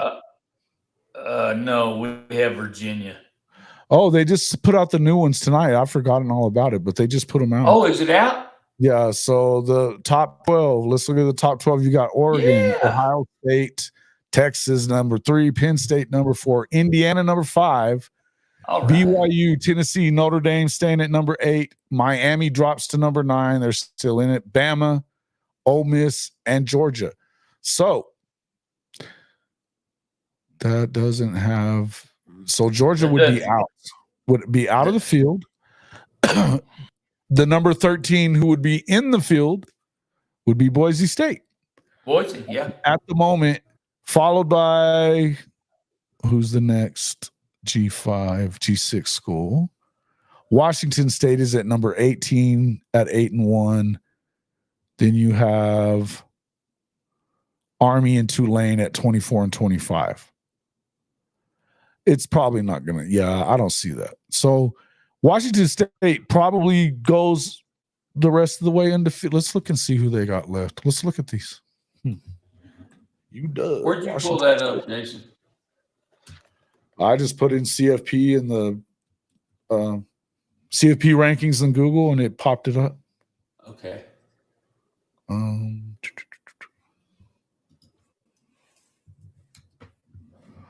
All right. So Washington State, they have left. They just beat Fresno barely, but they've got UNM and Oregon State. And then Wyoming. Yeah, they're going to go undefeated. They're only going to have the one loss, which was to Oregon early in the year. Or not Oregon, but Washington early in the year. Yep. They lost 20. No, they beat Washington. Who the hell did they lose to? Boise State. They lost to Boise State. Yeah. So that's, yeah, I don't know. They don't play anyone left. They don't, but and they got thumped by Washington State too. So it's, yes, they did. or I mean from Boise State. It was like 45-24. Yes, sir. Beat the shit out of them. Yeah, beat the shit out of them. So they're going to win out. But Boise, who do they got left? Let's take a look at them. They should also win out. Come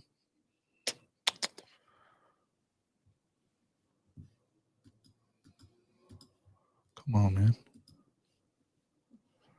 They just beat San Diego State big. They beat Nevada by only 7, but they've got San Jose State, Wyoming, and Oregon State. Theoretically, they could lose the Oregon State game, but they're not very good, are they? No, they suck. Cal beat the shit out of them. UNLV barely beat them, but Yeah. Nevada beat them. They beat Colorado State. They beat Purdue. Purdue sucks. 49-14. Purdue's about a touchdown worse than Purdue Florida State. Yeah, it's Purdue, dude. Yeah. Purdue. They beat San Diego State. I guess San Diego State's falling on. Oh, well, they got their first year with the new coach, so they're not as good. So chances are they win out. They should win the rest of it. So, Jason, just looking at this, just the top 12 right there that they have. So, yeah. Oregon, what do they have left on the schedule? Well, they pretty much have locked it up, I think. I think so, yeah. Because they've got 2 games left, but then they'll have the conference championship. If you get in the conference championship game, and right now they're what? They're 9 or 10-0, Oregon? 10-0. They're 10-0, so they got 2 games left. Shit. Let's move off of it. Yeah, they've got UW at the end of the year, Wisconsin next on the 16th this weekend. They're Wisconsin. locked in. Then they got a bye week before Washington. They're locked in. So unless they were to lose these 2 games, which they're not going to, they're not going to lose either of them probably. But they should certainly be, even though Wisconsin's on the road, they haven't been very good lately. I think that they win that one. They get they get Washington at home. Then they'll be in the conference championship game, which would probably be it could be against Indiana or it could go against Ohio State. That'll depend on that week that they play. Yeah. So, which is coming. I think it's let's see and look at that. Where's Indiana? You know, and I tell you what, that Ohio State Indiana game, I think the score is going to be a great predictor of how far either one of them drops. So that's 2 weeks from now. So it's on the 23rd, and then they close out. Indiana closes out with Purdue. So yeah, Indiana. I think they're both probably in the playoff at this point. Yes. Yes, I agree. Even if Ohio State loses, they've only lost to Oregon. And even if Indiana loses, they've only lost to Ohio State, as long as they don't get blown out. Like I said, they only beat Michigan by 5. So yeah, it's not like I mean, it is what it is. You know, like we talked about, number 3, Texas, they could drop 2 out of the last 3. That could really drop them completely out. Yeah. Oh shit! There he is. What about BYU? Shotty! Can y'all hear me? Yeah, we got we got you, buddy. I don't appreciate y'all inviting me on the show and having me sitting backstage for 15 minutes. Hey, 15 minutes? No shit. Nah, I'm just playing. I don't even think it's been 15 minutes since I sent the link. Right. Oh, I love it. Gentlemen, how's it going? Going good, What's up, man? Johnny. Good to see you, my guy. What have you been up to? Absolutely. Hey, man, poor man just trying to make it, man. Life has been lifing. Where's the glasses, man? Well, you know, Coach, I can't give it to him all the time, every time. You know what I'm talking about? You got to leave him warm for something. I figured you'd have them on to keep from the crying, man. I mean, shit, that was a rough weekend for you guys last weekend too, bro. Well, you know what, Jason? I would say this. You are 100% correct, right? But it's either your glass is half full or half empty. Right now, we're 10-2. If we win out, we play a top 15, top 12 team in Tennessee. If we win out, we still right where we need to be. We in the playoffs, and once we get in the dance, I think we got just as good a shot as anybody else if we get in there. Well, and you know what, Shuddy, I couldn't agree more, because as I look at what we have presently, top 12 teams, there's not anybody that can't be beat on that schedule, on that top 12. I mean, and can I say this? I'm not making any excuses, but I do just want to kind of just try to, make a point for us. We do have the hardest schedule in the nation. It's up there. I would also say Florida's right up there with it. Well, Florida's was initially, but with the way the season has transpired and playing teams, we have the hardest schedule in the nation. Okay. So let me ask you a question, Shotty. Out of the top 12 there, who has beat more top 25 teams than any other team? Who are y'all the ones that have beat more top 25s? Maybe Alabama. Oh no, that's a good question. And I guess we should even ask the question. But it would either be a Big Ten team or SEC team, regardless. It ain't Indiana. It ain't Indiana. And it ain't Ohio State. And it probably isn't Oregon either. I guarantee you, the one with the most is either going to be, it could be Notre Dame, because you beat A&M, you beat Louisville. Navy. Navy they're was not in it ranked now. at the time. They were ranked. They were ranked at the time, but it only matters if they're ranked at the end. But At the I end, think right? you're going to end up with both of them teams ranked for sure, almost for sure, I would say. Well, and who else? I mean, I figured it would fall in the realm of Georgia or. Well, see, Georgia beat, because you guys we got at beat least 2 ranked teams. You got Clemson. You got Clemson. You beat. Did you play South Carolina this year? no. Okay, no, you're not playing them, but you got Clemson. You got Texas. Texas.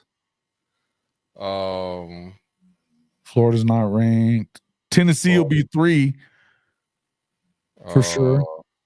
We played Ole Miss. We lost, but we're talking about wins. Yeah.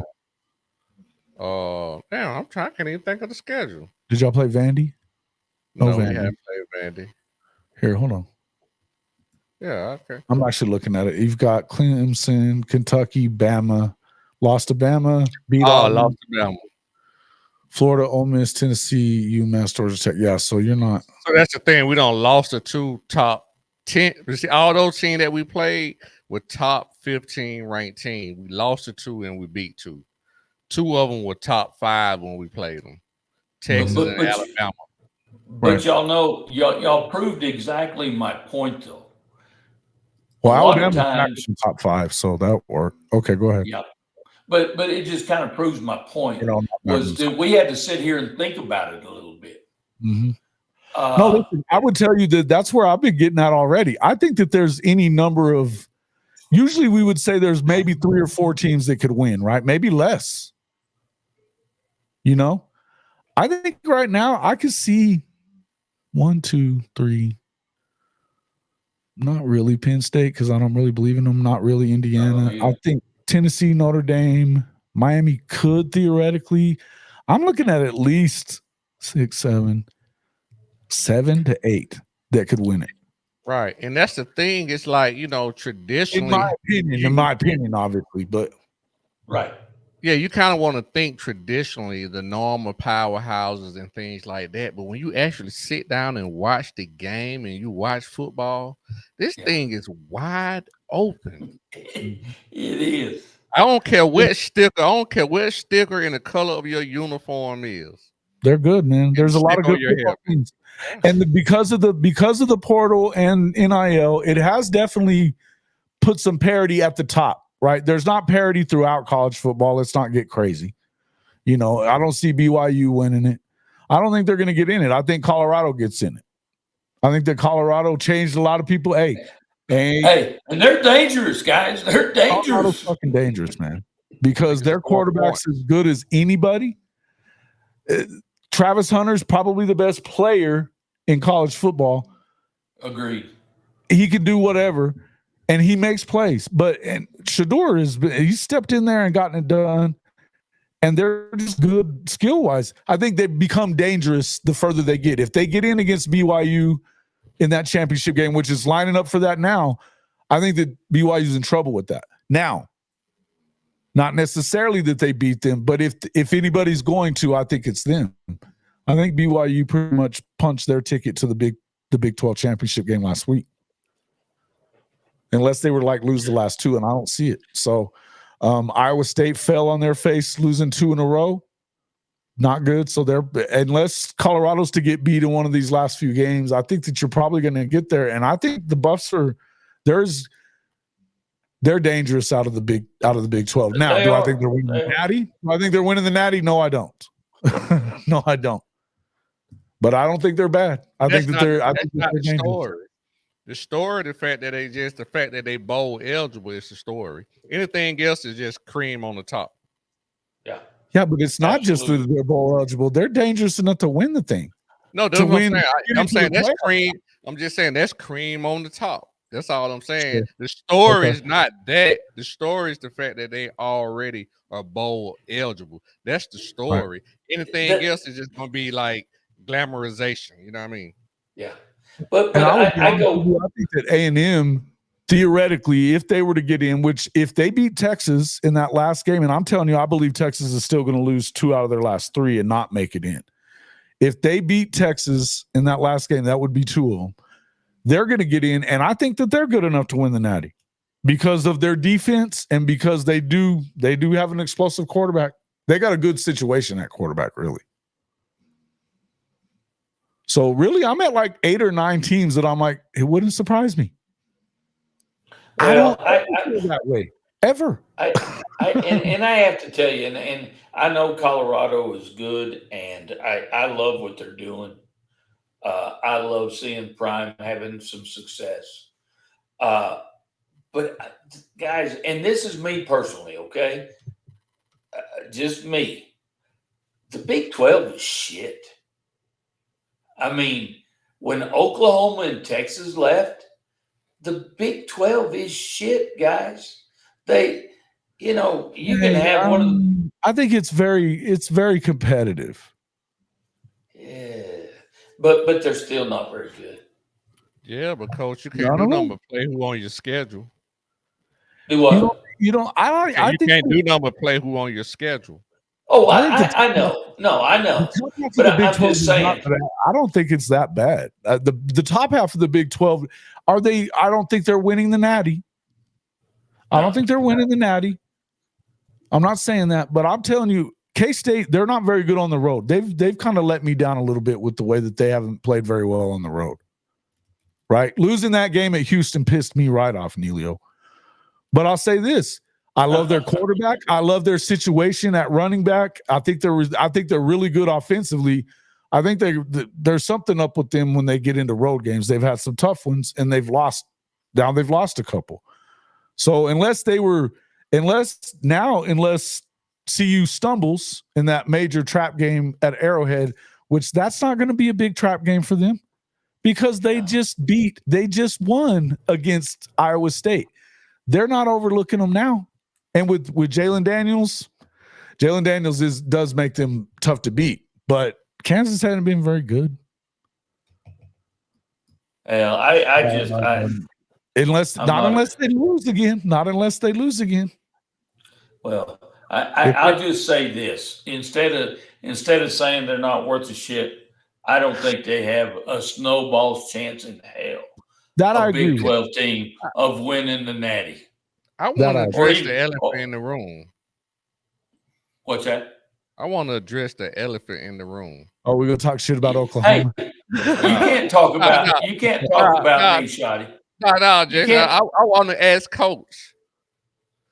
Yeah, this is why I came on here anyway. You told me I want to come on. Some shit. Do you see y'all beating us at a neutral site? You know what? I think we got as good a chance as anybody. Yeah, I do too. I've been talking. I tell you what, Shotty. Here's right now. I think we're getting better. We kind of Leonard Denbrock has kind of figured out what Leonard Riley does well. He's not going to kill you in the passing game by any means, but he can hurt you, especially since we've started running more RPO game. I think that it's made us better offensively. We still don't have Shotty. We still don't have any big time receiver. But hell, we're throwing the ball to 7 or 8 guys a game, which it's not horrible. But no, we don't have the big dog at the receivers. Although I will say we're finally happy about getting Mitchell Evans, our tight end. He's kind of starting to look like he's ready to play full speed again. So our defense is playing well.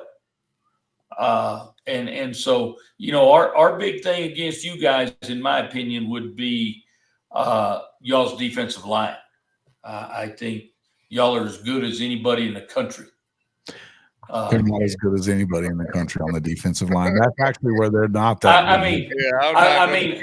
with that. I tell you this. The reason I would say They're athletic up and there. I'm going to tell you right now, Notre Dame beats Georgia because of that defensive line and the pressure they're going to get. I think they got as good a shot, and because Carson Beck is playing like trash. What's up with your trigger man? What's up with that? So I was being facetious when I asked the question. I honestly think, Coach, to be just honest, I don't know what way that game would go with the way that we're playing. With me just being a homer, the only reason I think that we would beat you guys would be because of your quarterback can't stretch the field. That's the only reason I think we have a shot at beating you guys. If we can stop you guys from running and force your quarterback to beat us throwing the ball, that's the only shot I think we have. But just being totally honest, I don't know if we could beat Notre Dame or not. To be honest, I'm just being honest. Not with the way we playing. And I have to tell you, I feel good just hearing that because of where we've been recently, past seasons. We wouldn't even be having that conversation of it could be a ball game. The thing about it, you guys have gotten better. That's the thing about it. That's what you want to see as a team. You want to progress throughout the season. And that's what you guys have seen as a team is a progression, as opposed to, well, I can't speak for Jason, but I can speak for my team. We've seen somewhat of not even somewhat, but we've seen a regression. Right. Well, and I think obviously on offense, you've seen that at Oklahoma, but defensively, you've seen them progress, and it was a bad hire, and what it is at this point. You've had the injuries and all that, and I think that you fucked up that I think they fucked up the quarterback room. They're both gone at this point, as far as I'm concerned. You're gonna have whoever's coming in has got to bring somebody with them, probably. Hold on, my Hawkins and Arnold gone? That's what I'm hearing. I think they're both leaving. Hey, I'm gonna tell you, ooh. It's not good. It's not a good thing. Not a good thing. But it depends on who they get, though. It also it'll depend on who they get as far as coordinators concerned. Maybe they can talk somebody back into the fold, but I think Jackson's certainly going to Ole Miss. You're hearing that a lot. And I'll be honest with you, that's okay with me. I just hope you keep Michael Hawkins at this point. That's not a bad move for Jackson Arnold, to be honest. To go to Ole Miss? No. That's where he was going to go before Levy went to OU. He was committed to Ole Miss before that. Yeah, I'm saying, that makes sense. It just makes even more sense now that Levy's there. Well, Levy's not at Ole Miss. He's at Mississippi State. No, I'm thinking Mississippi. Ole Miss before. Ooh. So, but it's still same offense. It makes sense for him. He's not going with Levy. They've got a quarterback at Mississippi State. In fact, they got another one coming in as a freshman that they're a little concerned about if he's going to. He's a high 4-star kid. That other kid's played pretty well since they put him in instead of Blake Shapen. Blake Shapen was trash. But this kid can run and throw. Mississippi State gave you guys a game. Ole Miss makes sense too, though. That makes sense too. It does make sense. I think with Lane Kiffin. Yeah, that makes sense. It does. Yeah, I agree. But and I think, look, man, and no shade on. I don't love the way he's played, but I think that it all has to do with the fact that, just being real, Oklahoma fucked it up really bad with the hire, and that guy was not the guy, and you didn't get them to. They weren't being developed. They were not being developed at all, and it was an incompetent game plan. Period. But if you lose both of those guys, where does that leave you in the state of your programming in terms about, I think the guys that they're targeting as coordinators right now, first off, that leaves you that Brent Venables is in deep shit. He's in deep shit. He's got essentially what's happened. He put himself now, and now I'm going to preface this with saying these last 2 games mean a lot. They owe him a lot of money, so chances are he's not going to get fired after this season, right? I don't really see that happening.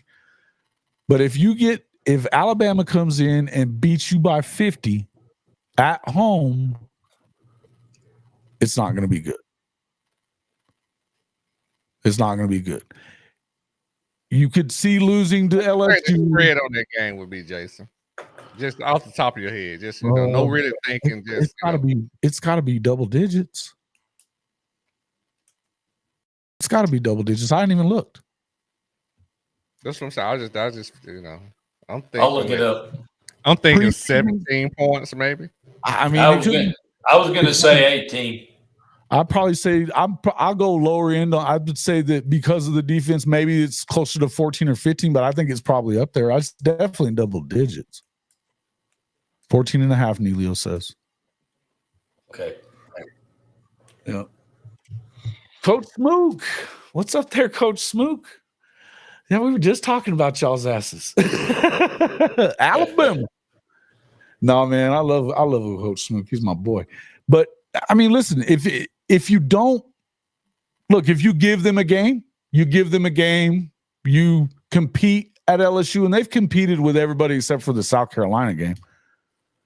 That one got out of hand and it was whatever. But look, though, just prefacing that, let's say that they are competitive. They keep it competitive, even losing by 14 to them. It is what it is, right? If you keep it competitive, he stays for sure for at least the next year. But that means he's got to hit a home run out of the park, home run with this next hire at OC, because you're going to have to figure it out with quarterback. I think they've been talking about Joe Craddock, so that would bring Darian Mensah with them from Tulane. I like him as a player. If they go after the guy, I think that they should target and make him tell 4 or 5 times before you back off of him, which is Will Stein at Oregon. Then chances are he gets Dante Moore to come with him. That's that would be the hope. And then you have another quarterback coming in next year. Supposedly, you still have him coming. I think it's just a matter of fixing the offense. That's what you have to do. Yeah, that's what you have to do. And I agree. But you know what? I right now, if I'm a player and I'm a quarterback, I'm a little scared to go there. Shut up. I'm just telling you. I am. I'm a little hesitant about going there because y'all have, and you've been saying it, Jason. No, I'm had saying some great too. quarterbacks. I just said fucking shut up because I don't want to hear it no more because I've been saying it. It's a concern. It's a concern. Smook, I sent you a link in the Twitter if you want to pop in. It's a concern for me because of the fact that, look, you've been OU has been quarterback for the last 25 years, more or less, right? They've always got good quarterbacks. There's been times that they hadn't been great with Trevor. Trevor Knight was half-assed at best, Right. Depends. But more times than not, you got a really good quarterback. Yep. It's not that they weren't good this year. It's why they weren't good. We're talking about OU. We're talking about OU. Yeah. Pop in if you want. Y'all didn't. Y'all haven't. Having Bama coming up is why I was saying if you want to pop in. But no, that's cool. Y'all haven't done a good job of coaching those kids up. No, that's right. And that's what I was saying. The fact that they didn't get developed, and we're talking Seth Luttrell was there for 10 months, and we saw both of them. Look, when Michael Hawkins came in against Tennessee, he was layering balls in, throwing it up over the top of one defender and in between the other one. So that's a layered throw. What you want to see. He's running the ball well.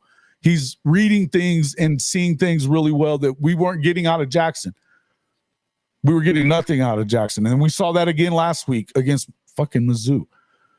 But I would tell you that that's the problem, that within 2 weeks, he looked kind of like Jackson.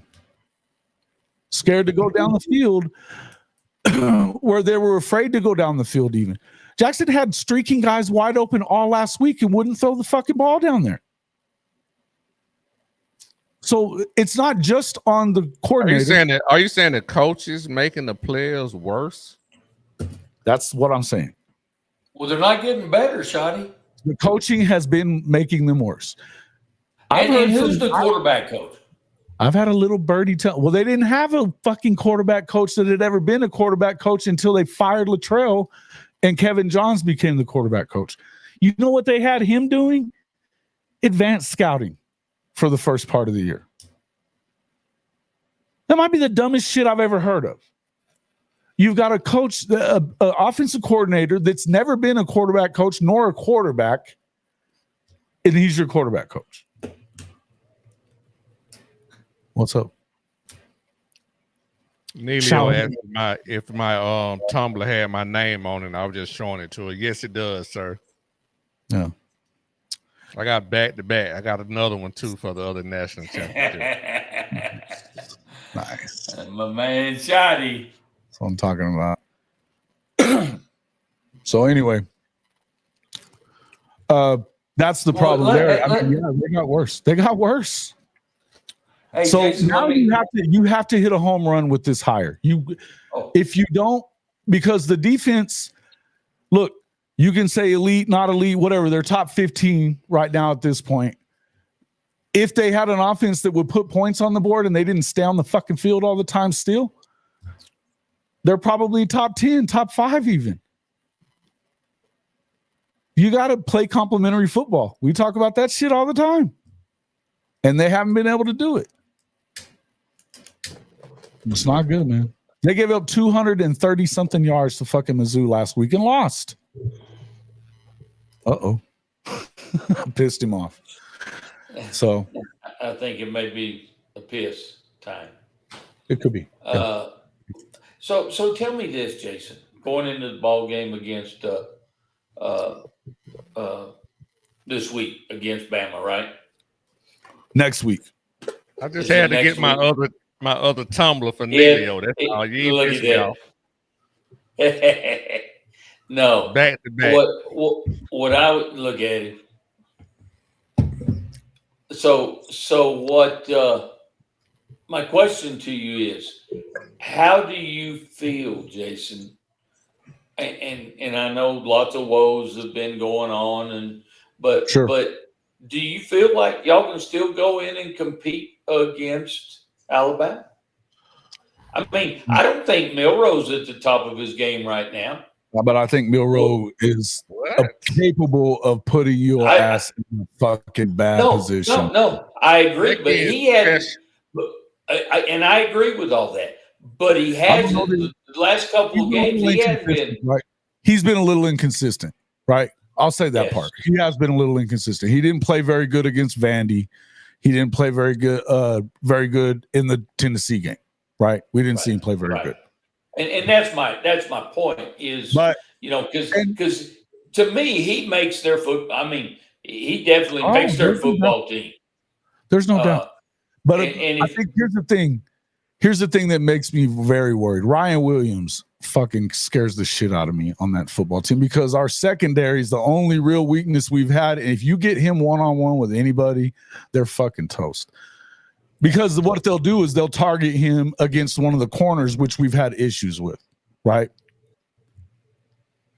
And and if Milroe gets to an edge against the front, they're gonna have to put a lot of pressure. No edge. He can get any freaking scene. Right. No, I agree with you. I agree with you on that. Look, here's what I would tell you is Oklahoma's as good as anybody at getting pressure, though. Now, they didn't get home a lot last week, but they're good at getting pressure, and you're not going to run the football on them. So you can make it. You know what, Jason? I apologize. But the thing is, it's going to be the same story of the whole season, of the whole season. Yeah, you got to put points on the It's going to be the cumulative amount of pressure that they put on your defense because you're not being able to play complementary football. And it's going to wear you out, and at some point, the dam is just going to bust open. Right. That's why I don't think that you win the game. I mean, I'm not calling them to win the fucking game at all. No. I'm just, Can you stay competitive? It depends. Can you put Milroe in a position where he turns the ball over and maybe you get a couple of touchdowns out of that? If you can do that, you get competitive, but I still don't think you win. Who does Alabama have after you guys? Auburn, and then just Auburn, I think. Yeah. I mean, man, the thing is, man, I'm telling you, Alabama has lost a game or two. I don't forget what they lost. But the thing is, when you got a player like Milrose, you always Dave. got a shot. I'm just talking about college football. I'm not talking about NFL, but a player like him puts you on a different level when you're talking about college football. You always got a shot. Stud, bro. He's a stud. Straight He's up. special. He is a stud. He is. No he doubt. is. No doubt. Oh, But he's got to be consistent. Shit out of me. Yeah. Well, and I think that look, if we're gonna critique what they're doing at Bama this year, I think you've probably tried to get him to be too much. At times, I think they've tried to get him to be too much like, their last guy.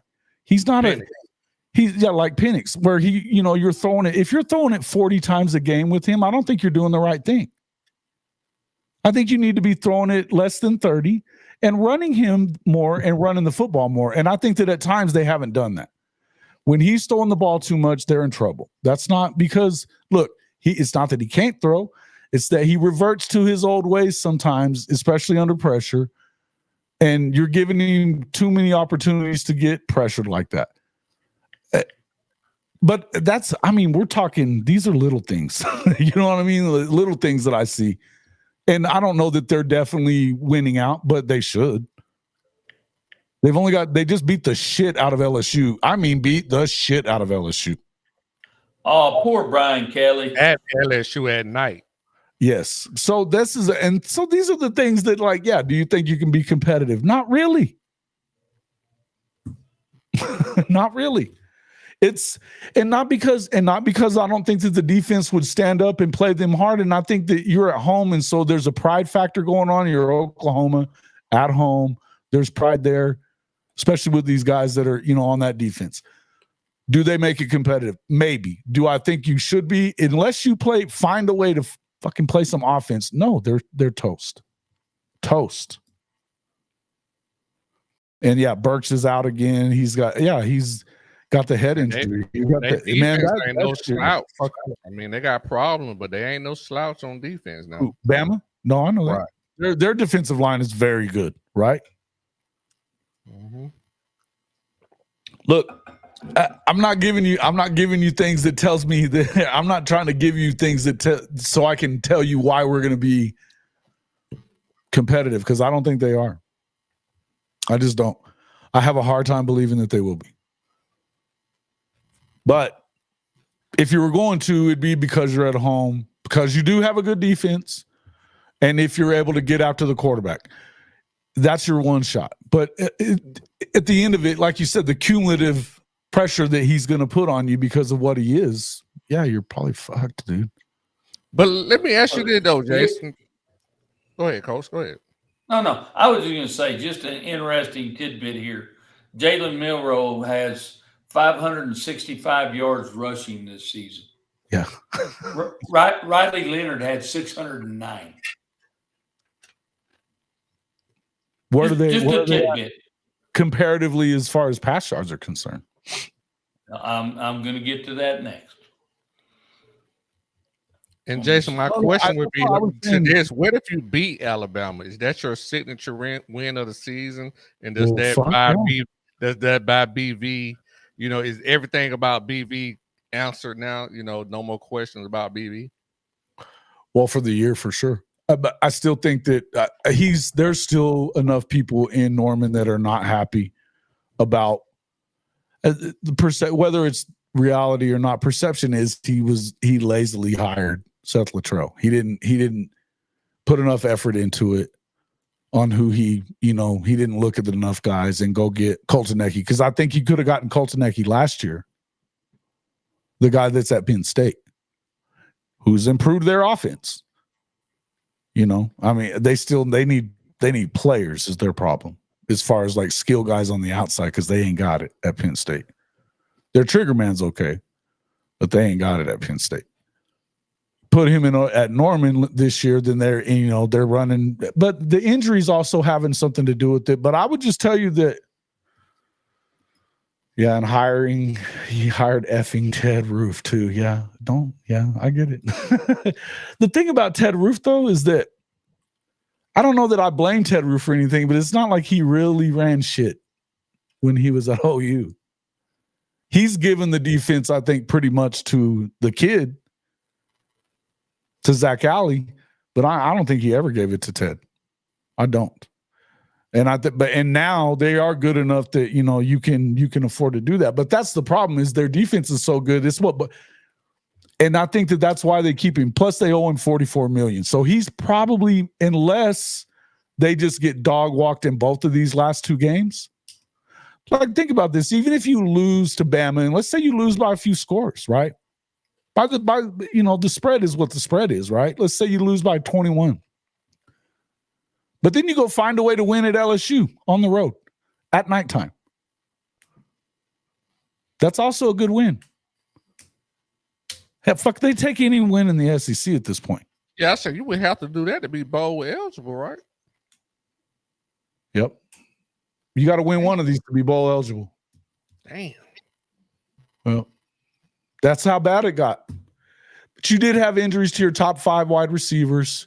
You've had issues at on the line, but I don't know that all the issues weren't just, some of it wasn't scheme and some of the shit that's going on. You got to read this. You got to read that column that I wrote about it, man. I don't know if you read that or not, but and you should check it out, because I kind of deep dive into some of that stuff about kind of what's going on and why I think that I would understand if they actually did. Send me the link or whatever, so I can read it. Yeah, I will. I did one about Lincoln in there too. Yeah, you ought to put it on. Put it on. I'll put it in here. I'll put it in here right here. But anyway, yeah. So it's tough, but I mean, I don't think that. Look, man, I don't think any of us expected Oklahoma to be at their best this year, but nobody expected it to be what it is. Because how many times did you hear me say, I ain't worried about Oklahoma's offense. I ain't never going to live that shit down. Right? Never. But, yeah, it kind of sucks, though.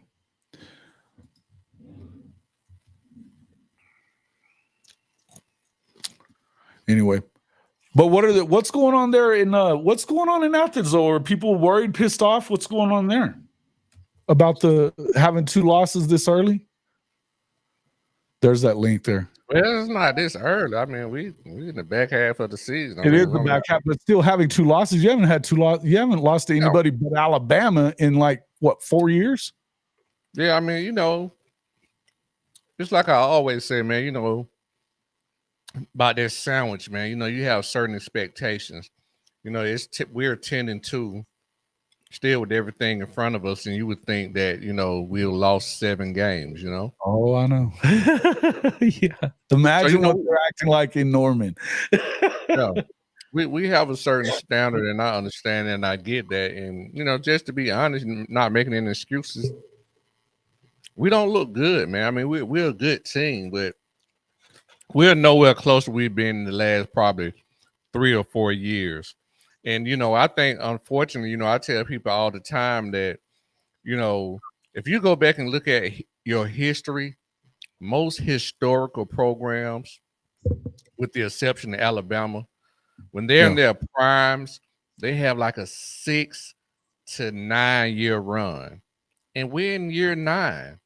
And you could just really be seeing, especially with NIL and everything going on, we may have had our time. You know what I'm saying? We had a good run, folks. And it's okay to be that way. And I'm not saying it's all doom and gloom. Right. What I'm saying, there's a lot more parity. And this year, just to be honest, we're not as good as we've been in the past because we don't have those special players. Right. No Brock Bowers, no. Yeah. Yeah, I mean, look at all the guys we got drafted the first round in Philadelphia. At some point, even with the coaches, the better attrition, like Father Time waits on no man.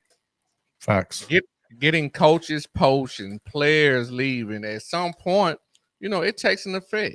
And this may be a year we may be down, which is we had a 10-2, and we call this a down year.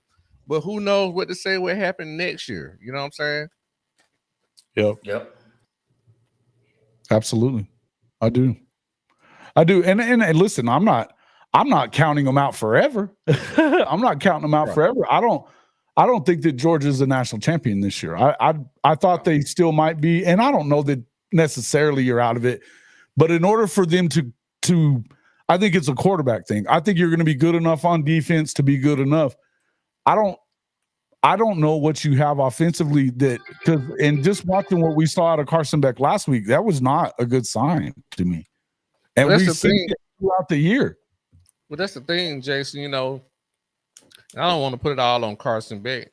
I'm not putting it all on Carson Beck. I'm saying he hasn't been good, though. And if you don't find a way to get him back to where he had been before, I don't think you can win. Well, what I'm saying is we haven't been consistently good enough on either side of the ball.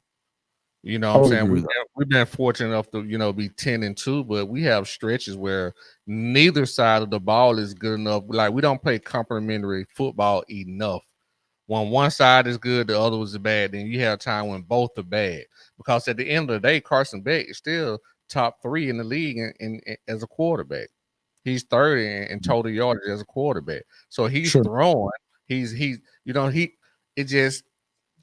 turning the ball over. Right. But we still you got away with it against Texas, because they weren't playing well. Because your defense did step up that night. And he made a bunch of plays too. He made a bunch of plays along with the turnovers. Right. But that's to my point. Like, neither side has played well enough, long enough. We have phases where the defense play well and the offense is not playing well, but it's never really complementary. The only game we really put together, you want to say maybe could be Texas.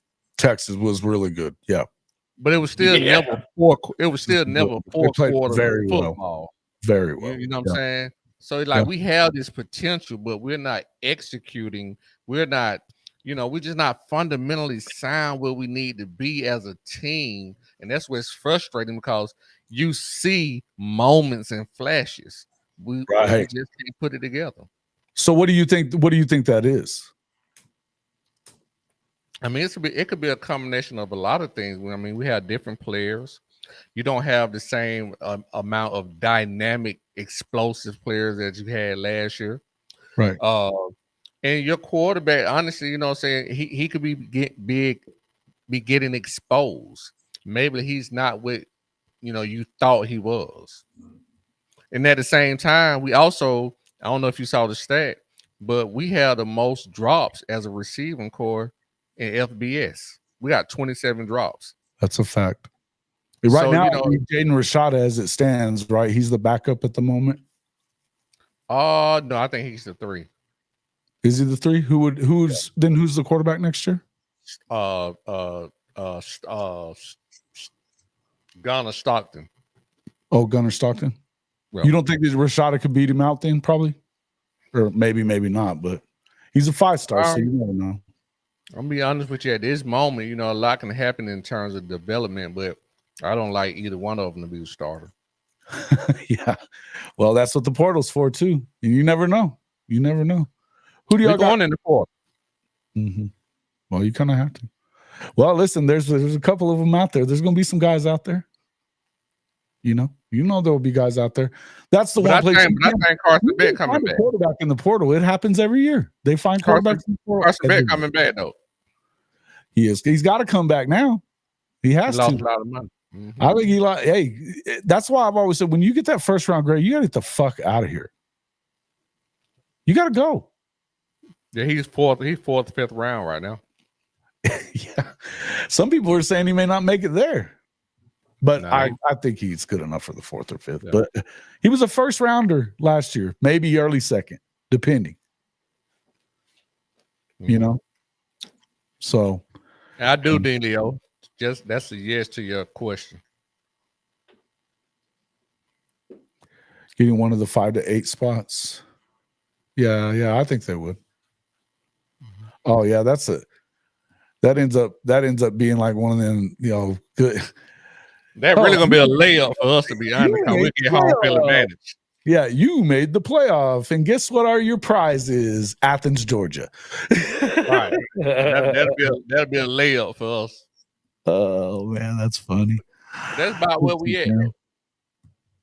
Opening on his All right, he guys. has to become a true CEO. That's what Bishop Frank just said. Go ahead. Okay, Coach. guys. So I've been sitting here looking up Milroe and Leonard. Okay. So Milroe has got 2,046 yards on the season, 9.3 average, 84 long, 13 TDs, 10 interceptions, 6 sacks, and has a quarterback rating of 159.2. Leonard has 1,562 yards, 7-yard average, long of 53, 9 TDs, 3 interceptions. I think that's a key factor. 9 sacks, and he's got 139.8 rating. He's rushed for 13 TDs and Milroe for 16. So, guys, there's not a ton of difference. The passing game, about 500 yards in the passing game difference.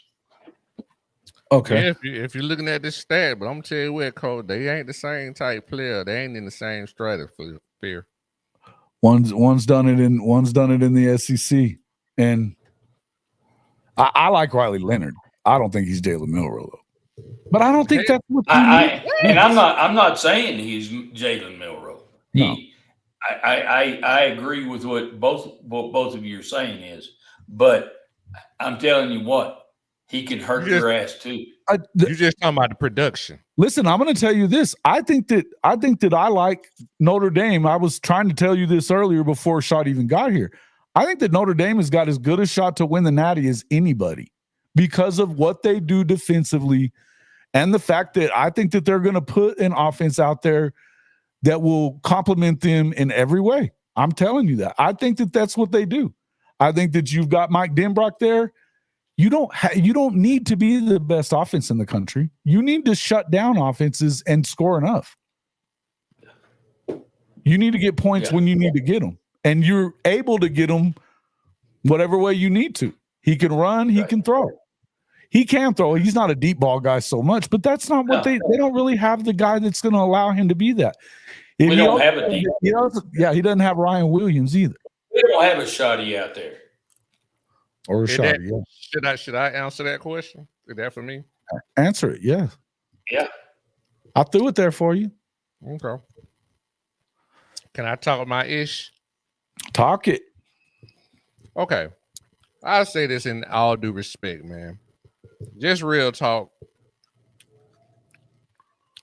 The state of the Oklahoma Sooner football program, I put on Brett Venables as a head coach. And the only reason I do that is because the deterioration that you have let go down under your watch falls on you. Because when you dig into things, first of all, you know what I'm saying? This is just my opinion. Now, you ask me, I'm going to tell you, give me the flow, I'm going to say it. First of all, I don't get. Hey, Shotty. Yes, sir. It's your damn opinion. Okay. So I'm just gonna start. I'm gonna try to skip through this. First of all, I don't care what nobody say. I don't let Dylan Gabriel leave my building. I figured that kid does not leave my school. That's the first problem. So that's the first thing as a head coach that falls on you under your leadership, just in terms of steering your ship. That should never happen. You do whatever you need to do. You tell that kid, give him whatever he need to do to stay at your school. Then secondly, just the way the season has gone, the way you have handled the quarterback situation, even after he leaves, the way you have juggled these quarterbacks, where under your watch, you let one quarterback go for 9 months. Y'all evaluate all these quarterbacks for 9 months, and you put this guy and you start him, then you pull him.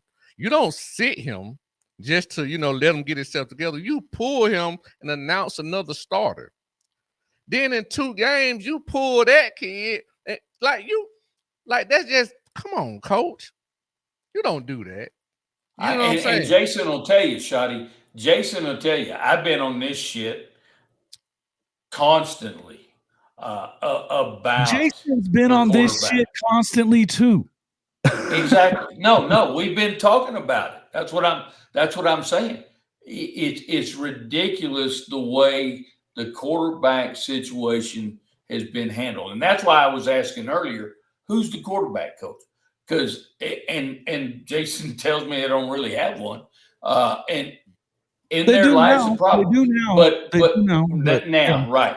But Shadi, I go back and agree with you on this. And again, another thing Jason and I talk about all the time. You know what? At the end of the day, who's accountable for that damn football program? Yep. It's Right. BV. That's right. It's BV. Right, but And listen, it you all lies fire on the them. OC, but you fire, and what I'm saying is you fire the OC to be the scapegoat. I get it. Somebody got to be Sure. the scapegoat. So Right. I get that, but what I'm saying, all of this has handled under your watch, and at the That's end right. of the day, you look at the numbers: 5-7, 10-2, 5-7. I can't speak about I ain't talking about the injuries, all the ingredients. I'm just talking about the end result of what the Yeah. cake was baked. You Yeah. know what I'm saying? And I get it, but that still falls under your watch. Now, if you It want to does. say and you want to try to put up a smoke signal and say, well, hey, we had all this and this and that. Listen, the decision that this guy making as a head coach, the people who he's hiring, the decision that he's making in game, adjustments that are not being made. I'm just saying, like, he needs time. He's a great DC.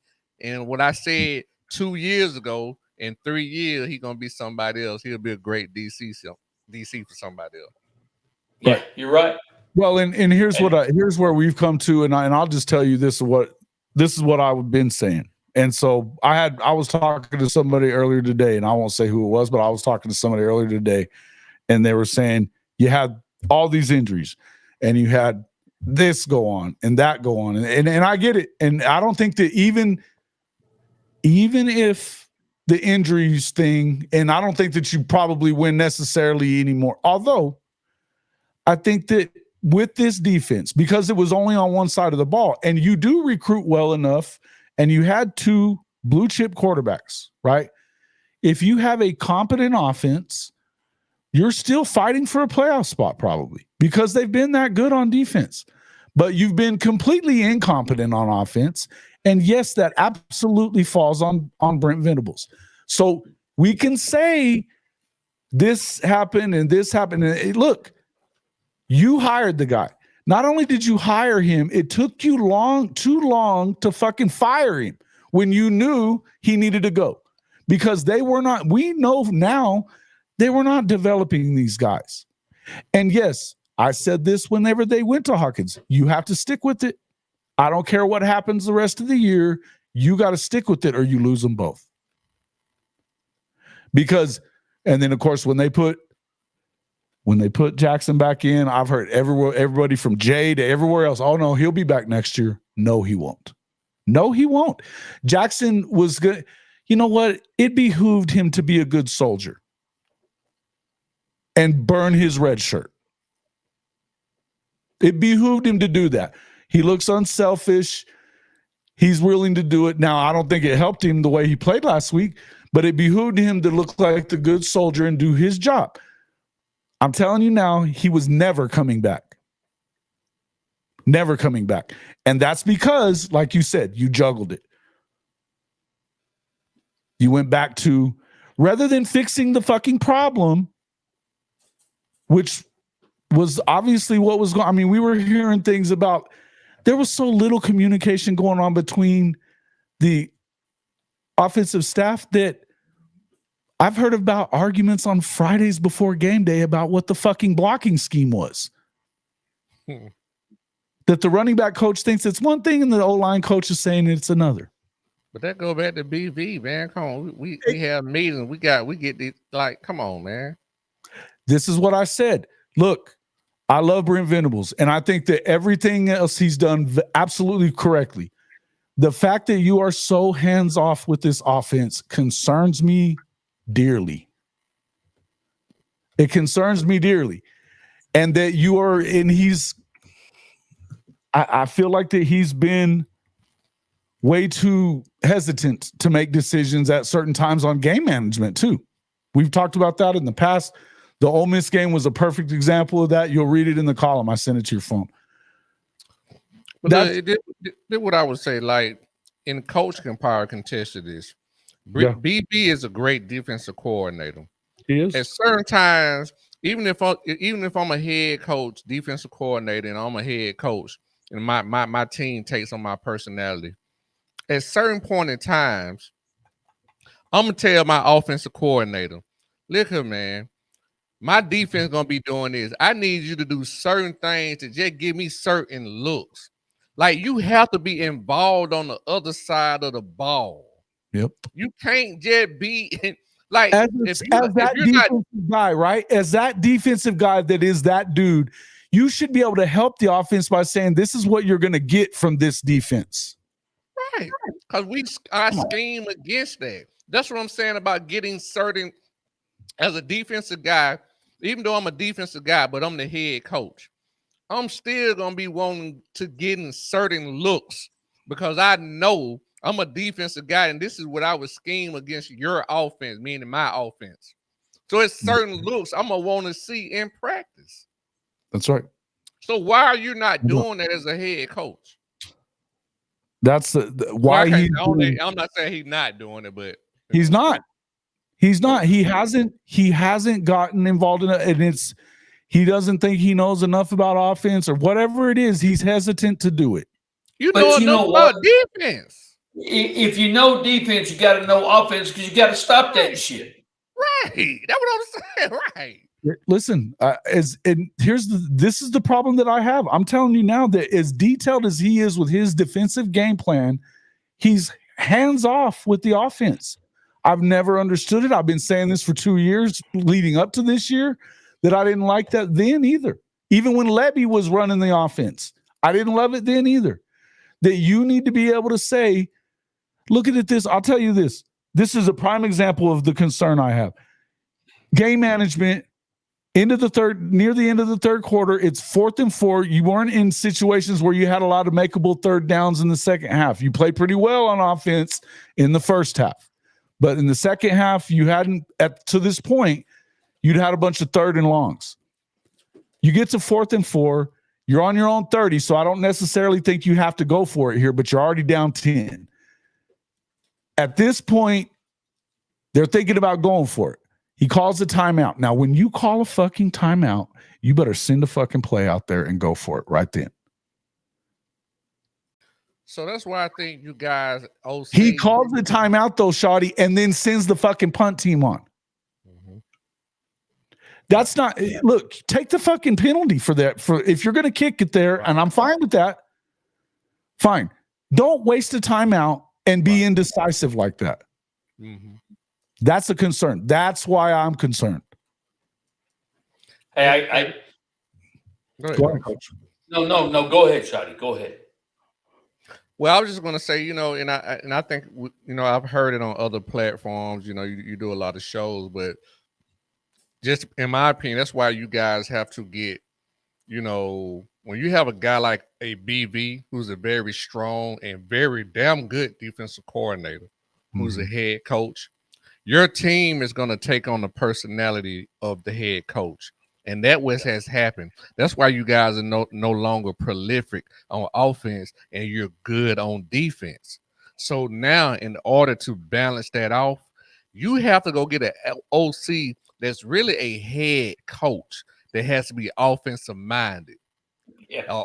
Or it has to be a guy that can literally be a head coach or somebody finna hire him as a head coach who's an OC. You have to hire a Chip Kelly type guy. Right. And you have to give him like associate head coach title to justify the money, meaning you can pay him more money than a normal guy. And that way, BV can trust and let that guy cook. If not, BV alone. Yeah, that's the only way it's gonna work. You can't just go get no young, hot, flying kind of guy. No, it has to be a head coach who's offense minded.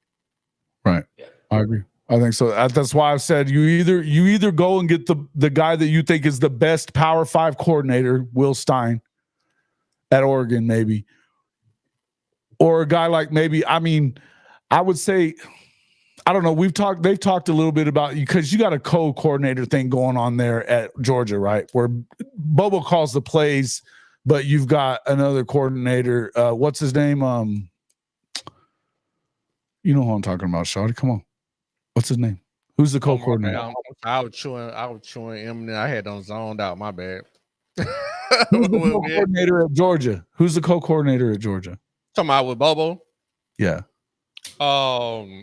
It's the name's on the tip of my tongue. I'm just forgetting it. Yeah, but not even in that case. I'm talking about like I'm not even talking about a situation like us. I'm talking about even better. Like Bobo don't need an associate head coach or no coach. I ain't talking about no coach, nothing. Like Coach said, you need a guy like Chip Kelly who you can bring in as the OC, but he's the associate head coach. So you can give him more money because that's what you got to give a guy like. And I said the same thing. I said the same thing. If they don't go get the guy from Oregon, right? If they don't go, because he's getting ready to be a head coach either way, right? He's on his way. Will Stein is like one of the next guys to get a big time head coaching job because of what he's done. You know, like they Arkansas did with Bobby Petrino, that kind of thing. Chip Kelly and Bobby. I can see that too. So I've been saying Tulane's head coach, who has killed it offensively, right? And he's got a coordinator that he could bring with him, whatever he can bring. Let him bring the whole fucking crew if they want. You know, you need a guy like that, or you need a guy that, yes, maybe a Dan Mullen, and Dan Mullen's name's been coming up a lot lately. You know what I mean? And Coltonecki's also just about there also. I don't know how much I love it, but he ain't gonna recruit worth shit, but as an OC, right. No, he can definitely scheme it. He does a good job with scheme. Yeah. And works quarterbacks well. But yeah, he recruits for shit. But you don't have him there to be, I mean, you get the brand recruits for you. And your recruiting is because of what you can do with quarterbacks and what you have done with quarterbacks. Right. Yeah, if you can work the recruiting out, I would hire Dan Mullen in a heartbeat. Well, Long as you got somebody to cover, like this is like we have Will Muschamp. That's why we put him in the position we put him in, because we know he can no longer recruit.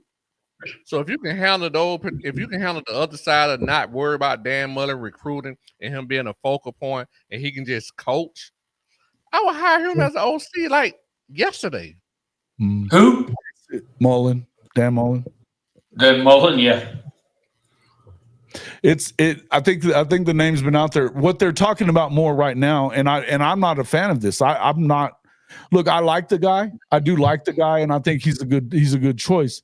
But they're talking about the offensive coordinator from Tulane, who has done a really good job, and he would bring a quarterback with him, which would help you. But I don't think it's a home run, though. I don't think it's a home run. But I think that's kind of what you're going to have to go about, because the head coach, that'll be too much of a lateral, in my opinion, a lateral movement for him. Okay, but not necessarily, though. And here's where I've been saying this, because this is still Oklahoma. And if you know that Venables is in trouble, let's say you're the OC or you're the head coach at Tulane, or Texas State is the other guy I've been talking about, G.J. Kinney, who's another guy that's going to be – he's the one that coached up Cam Ward. You know, he had him at in San Antonio at Incarnate Word. He's the one that got him started. So he's on his way. He's at Texas State now. They've beaten Baylor. They've done some good things now. Some what he's done. Now you hire him as being the coordinator. He's a really good quarterback coach. We know that. And you tell him, hey, chances are, you know, if this doesn't work out with Brent, then you slide into that position. If it does work out and we win the Natty, then you go get another you get an SEC head coaching job now instead of Texas State or something like that, you know, or Tulane. So what I would say to you is, no, I was going to say, I know a head coach that is a quarterback coach and offensive minded, and I think they're trying to get rid of him. If you fucking say that.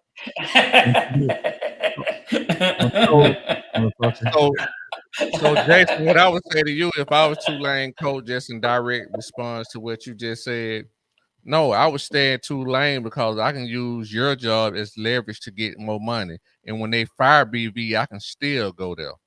And then at this point, I'm closer to the playoffs where I'm at than I am at Oklahoma anyway. That's I'm not only necessarily true. Because you don't have no. to I'm talking about right win your now. conference now and be the best Right, out of all the group of six conferences. and I'm only one game away from winning my conference in Tulane, or 2 games away at winning my conference in Tulane to be the Hold 12th on. seed. That's not as true. opposed to- The 12 seed is one thing, but Oklahoma can get one of 4 to 5 spots. I'm not talking about what you can do. I'm just talking about where we are right now as a program. I'm just talking about where we are right now. With the Oklahoma defense, and you turn that offense around right away. I'm not talking about projections. I'm just talking about where we are right now in terms of why I would take the job and I wouldn't. Because what I'm saying is I can use your job as leverage at Tulane to get me an extra few million, as opposed, which I'm gonna make more money as a coordinator coming up. And I still be eligible to take the head coaching job whenever they fire BV. That's what I'm saying. That's all I'm saying. But what I would tell you is the reason that they do it that way is, and I think that this is basically what they did with Lincoln Riley, is that it is what they did. They brought him there and he was with Stoops for 2 years with the intention of, when Stoops is ready, you're going to get the job. Now, it probably happened a little quicker than they expected it to.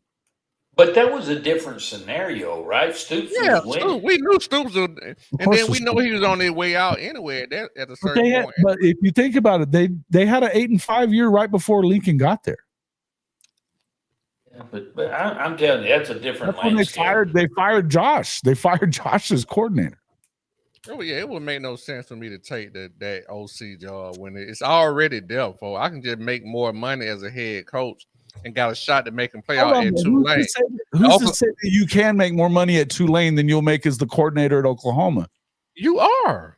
No, that's the head coach. Because I'm gonna first of all, I'm gonna leverage your job to get an extension and make money. Why those guys leave there then? If that was the case, Willie Fritz would still be at Tulane and not at Houston.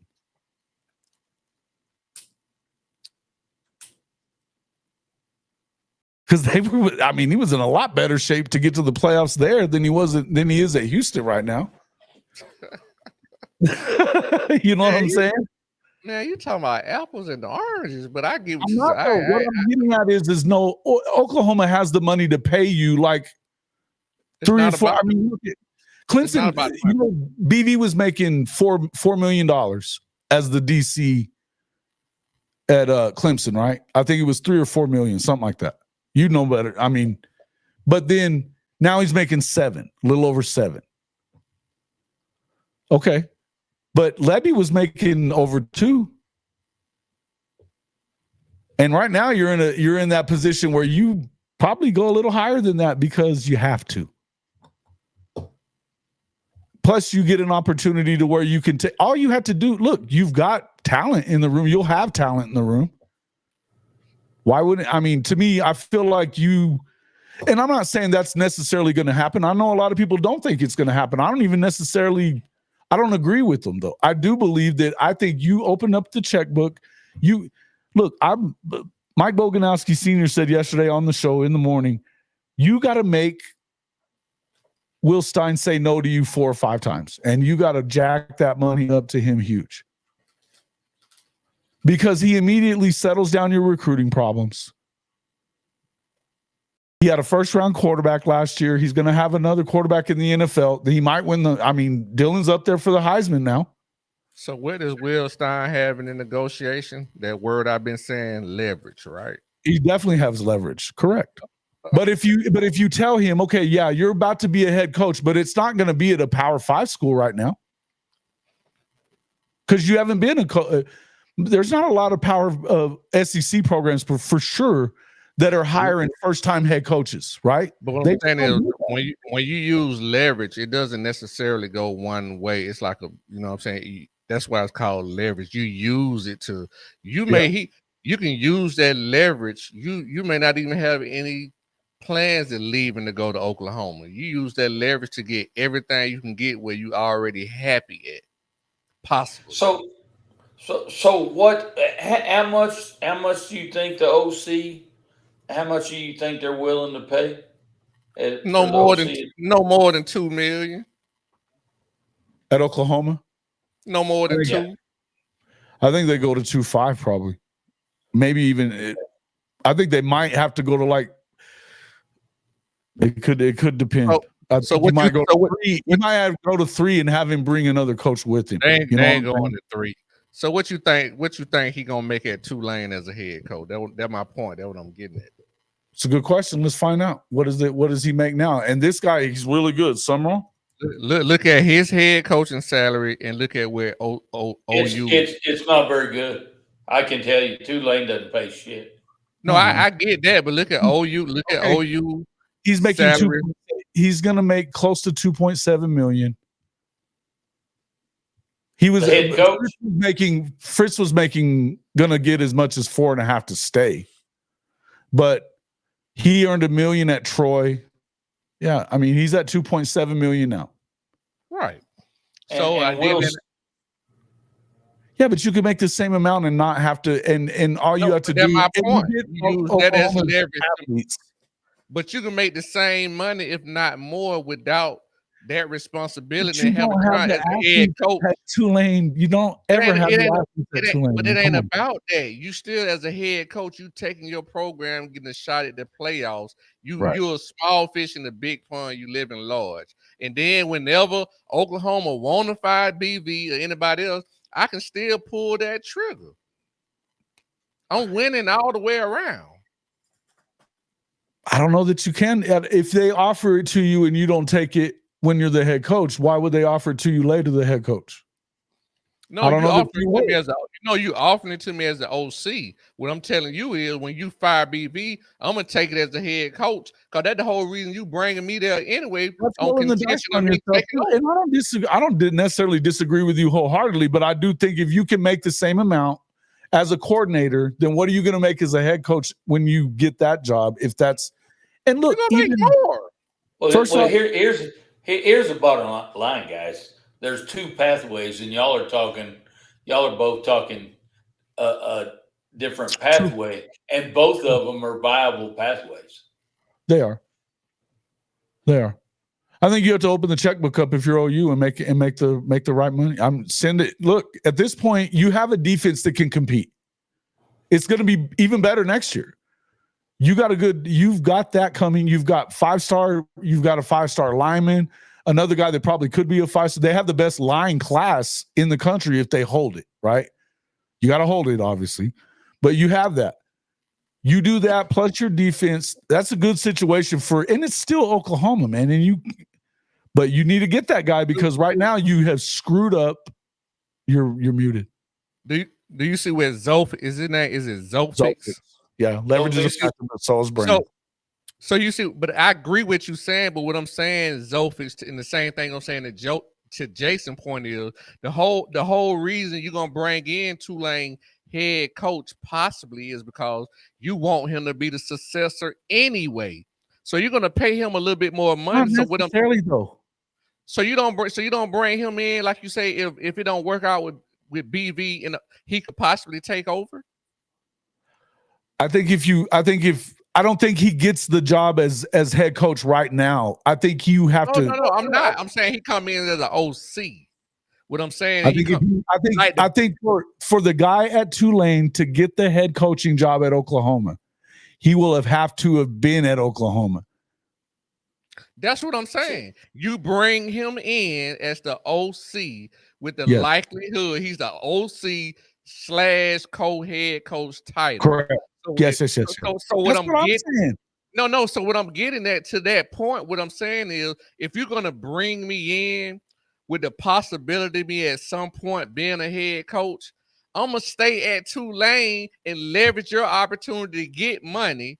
And when they fire BV, I'm still gonna be a viable head coach. Why would I be viable still? Because you just gonna say I ain't viable because I ain't take the job when you wanted to offer to me? I'm telling you that I think that they want to make sure that you are good enough that they like you as a coordinator. And guess how I'm gonna show you that? I'm gonna continue to win and prosper at Tulane with possibly making the playoffs. Hey, listen, that's fine. I think it's a roll of the dice if you're Summerall, though, because I don't think that they go hire him. If they were to fire BV today, this year, right? He doesn't get the job.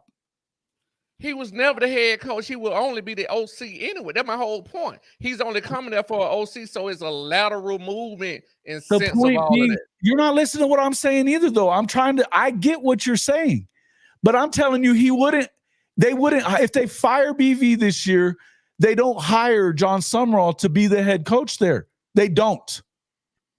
I agree. Yeah. Well, and let me position, he's got an opportunity out of if they end up firing BV in a year or two. Well, let me throw this out there.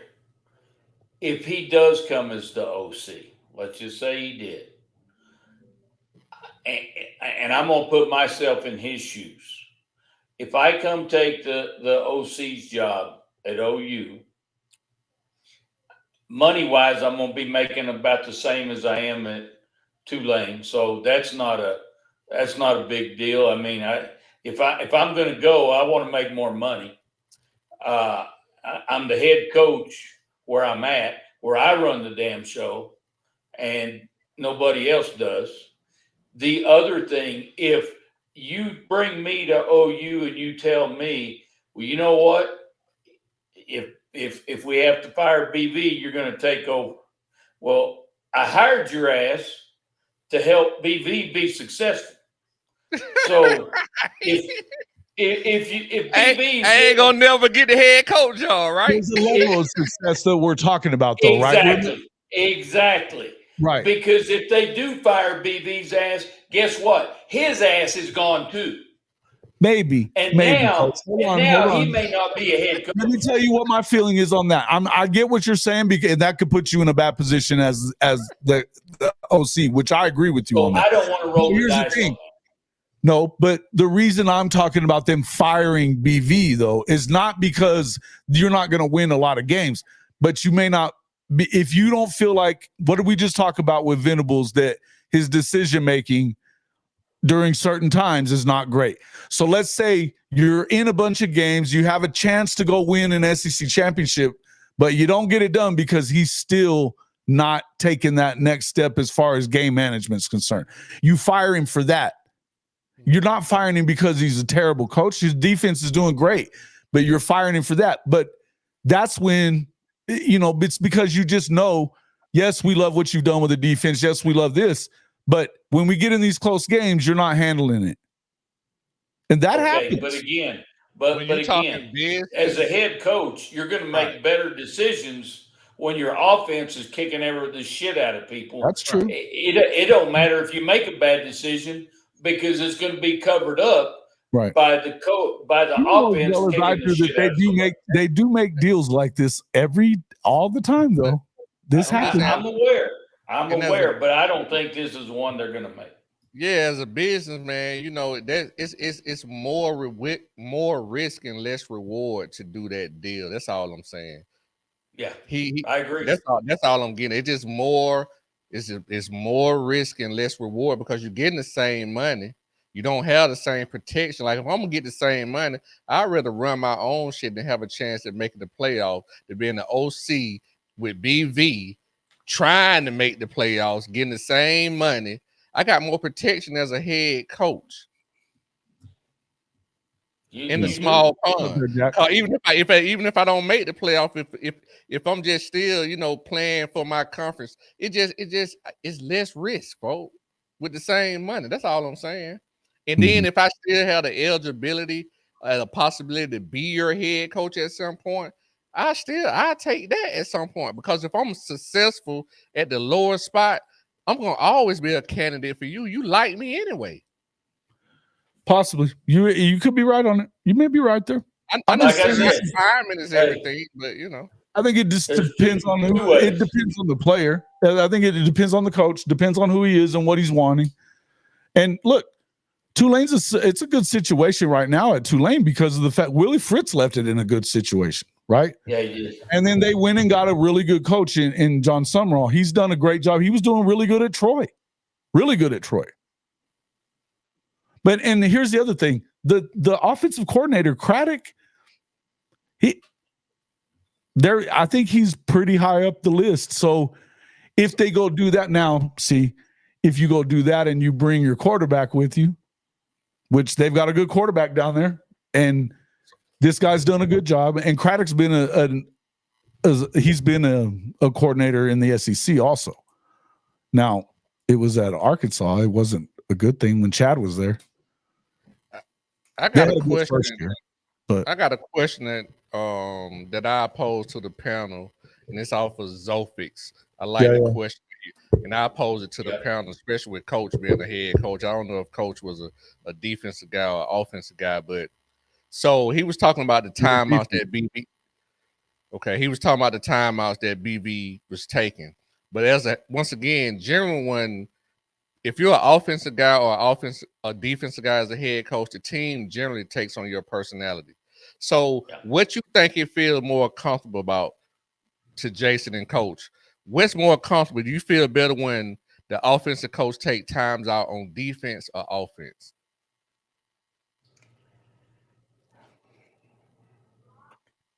You know, again, I think that's so situational. I mean, but think about, I know it is, Coach, but think about it because what I'm saying is, think about what I'm getting at. The team takes on, because I used to say this all the time. Right, I used to say this about George all the time. I hate Kirby because he used all the timeouts for defense. Right. We be dealing for offense sometimes. Right. Sometimes you need it to get down the field, and that's where I'm at. Look, here's what I would tell you is I think you better have a feel for both of them. Mm-hmm. Well, and I'll tell you from my experience, guys, on that, I would listen. I was always, our staff, we were constantly communicating, and there was times if we were going to call a timeout, I'd have the offense coordinator and defense coordinator on the same set. And talking about, do we want to use one here? And when they're both on the same page with you, it helps you to make that decision. But I agree with Bishop Frank with me. I'm with Bishop Frank. What's that? Timeouts, in my opinion, should be used for the offense and mainly for the offense, just in my opinion. I know it's situational, but just in general, offense. Yeah, most of the time it's going to be offensively. You're right. I think it has to be, right? That's what you're trying to save them for, is that 2-minute drive or 1-minute drive that you're trying to turn into 2 minutes. You know what I mean? Yeah, most of the time. Every once in a while, you'll have to use one defensively because you want to see what formation they're coming in. You're in a nut cut game. It's down to the nitty gritty. I think if you get in a situation where you get a look that you're not expecting and you need to make a stop there, it depends. You said it at the start, it's situational, right? Sure. I think if you ought to lean to the offense on the other side of the ball, you might need to call a timeout there to make sure of certain coverages or something you just saw. Whatever, something you're not going to be able to stop, or your kid or your players they're not ready for that. They're throwing something new at you that you had, you bring them over, you call timeout, you bring them over. But hey, with all that being said, I'm going to throw a funny at you guys. So I don't know if y'all watched any of the Notre Dame game or not. It was pretty boring for the most, and I'm joking about that, but it was a boring game. Florida State is friggin' horrible. But anyway, so it's they are trash. So, but anyway, it's late in the game. We're going to kick a field goal. So Florida State calls timeout. They go over and talk their bullshit on both sidelines. And out comes the Notre Dame offense. And there's Florida State caught with their pants down. They don't have the right people on the field. They have 12 men on the field, and we throw a damn touchdown pass on them. It was friggin' hilarious, guys. Because again, you call a timeout to ice the kicker, and next thing you know, there ain't no damn kicker. It's somebody throwing a damn touchdown pass on you. It was funny. You did so. I You just thought basically it- did them a favor by calling timeout, giving them a chance to formulate what they could True. do. You know Yeah. what I'm I think it depends. Yeah, I think you can. And that's why I would say you're probably right that more times than not, it's got to be on the offensive side. And look, if we're thinking about it, why did they try to save the timeouts for the end? Because they know if it's a close game, they need the motherfucker at the end. They need them. You need them. You need So time to get agree. on the field. That's what I'm getting at. Like sometimes, as a flaw, teams take on the personality of the head Oh, yeah. coach. What I'm No saying is, like I used to say that about Kirby all the time. Like he used all the freaking time out on defense. I'm like, bro, like what are you doing? We like you handicapping us on offense. You know what I'm saying? Yeah. But I agree with that, but I would also say that whatever if do that. but as the head coach, if he called the timeout at that point and they make a stop there, then it's a touchdown you don't have to make to win, right? If they get the stop in that situation, then it's worth it. What I was talking about with BV at Ole Miss, he calls that fucking timeout, burns the timeout, and sends the damn punt team on. Bro, It's a bad call. take that penalty now. That's too And bad take call. the delay and kick that shit and do not give up that timeout. Don't do that. So- Because so to me, that's the issue that I worry about is that it's not situationally, he's not sure of himself. And that concern, I don't think that what I was telling my friend that I was talking to earlier, I said this, and I'll coach you, and you'll agree with what I say on this. I don't know that Oklahoma's the place for you to learn to be a head coach. That's his only shot. Shit, right now. But But he turned down opportunities, though. That's the thing. But I'm saying, but we at. But guys, and you know what? Again, yeah, it's probably not the place for him to learn, but that's where he is. That's You just don't have the time. And what we I'm talked saying, about to be this. slow about it. Is you don't have time to be slow about your curve. And so I'm going to pose a question for you. Okay. And first of all, I'm going to make a statement, and then I'm going to pose a question to you. So we talked early on about there's a lot of similarities between our head coach at Notre Dame, Marcus Freeman, and BV and their situations. And guys, I go back and I see Marcus Freeman. I was wearing his ass out worse than anybody in the country about playing Ohio State and having 11 people on the field. I mean, that's almost, you don't even do that in junior high football. I'm assuming you meant 12 people, coach. Yeah. Well, I'd rather have 12 than have 10. We had 10 people on the field. Oh, 10, gotcha. Not just one play, but two plays. And Ohio State gets in and they score. And you've heard me say this before, we could have had a dead body there and won the ball game. But even Marcus has made some huge mistakes. Yeah. And so I think he's progressing and getting better. So my question to you is, do you think BV, in all honesty, do you think BV can salvage it, and will he remain the head coach?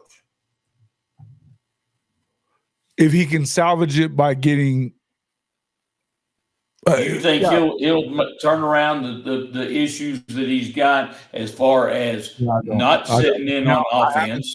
I haven't seen that yet. Now, do I think he can? Yeah. I don't know that he has enough time to do it at the pace that he's on. This is what I'm getting at. The pace that he's on, he doesn't have time. He's got to speed this shit up. Okay.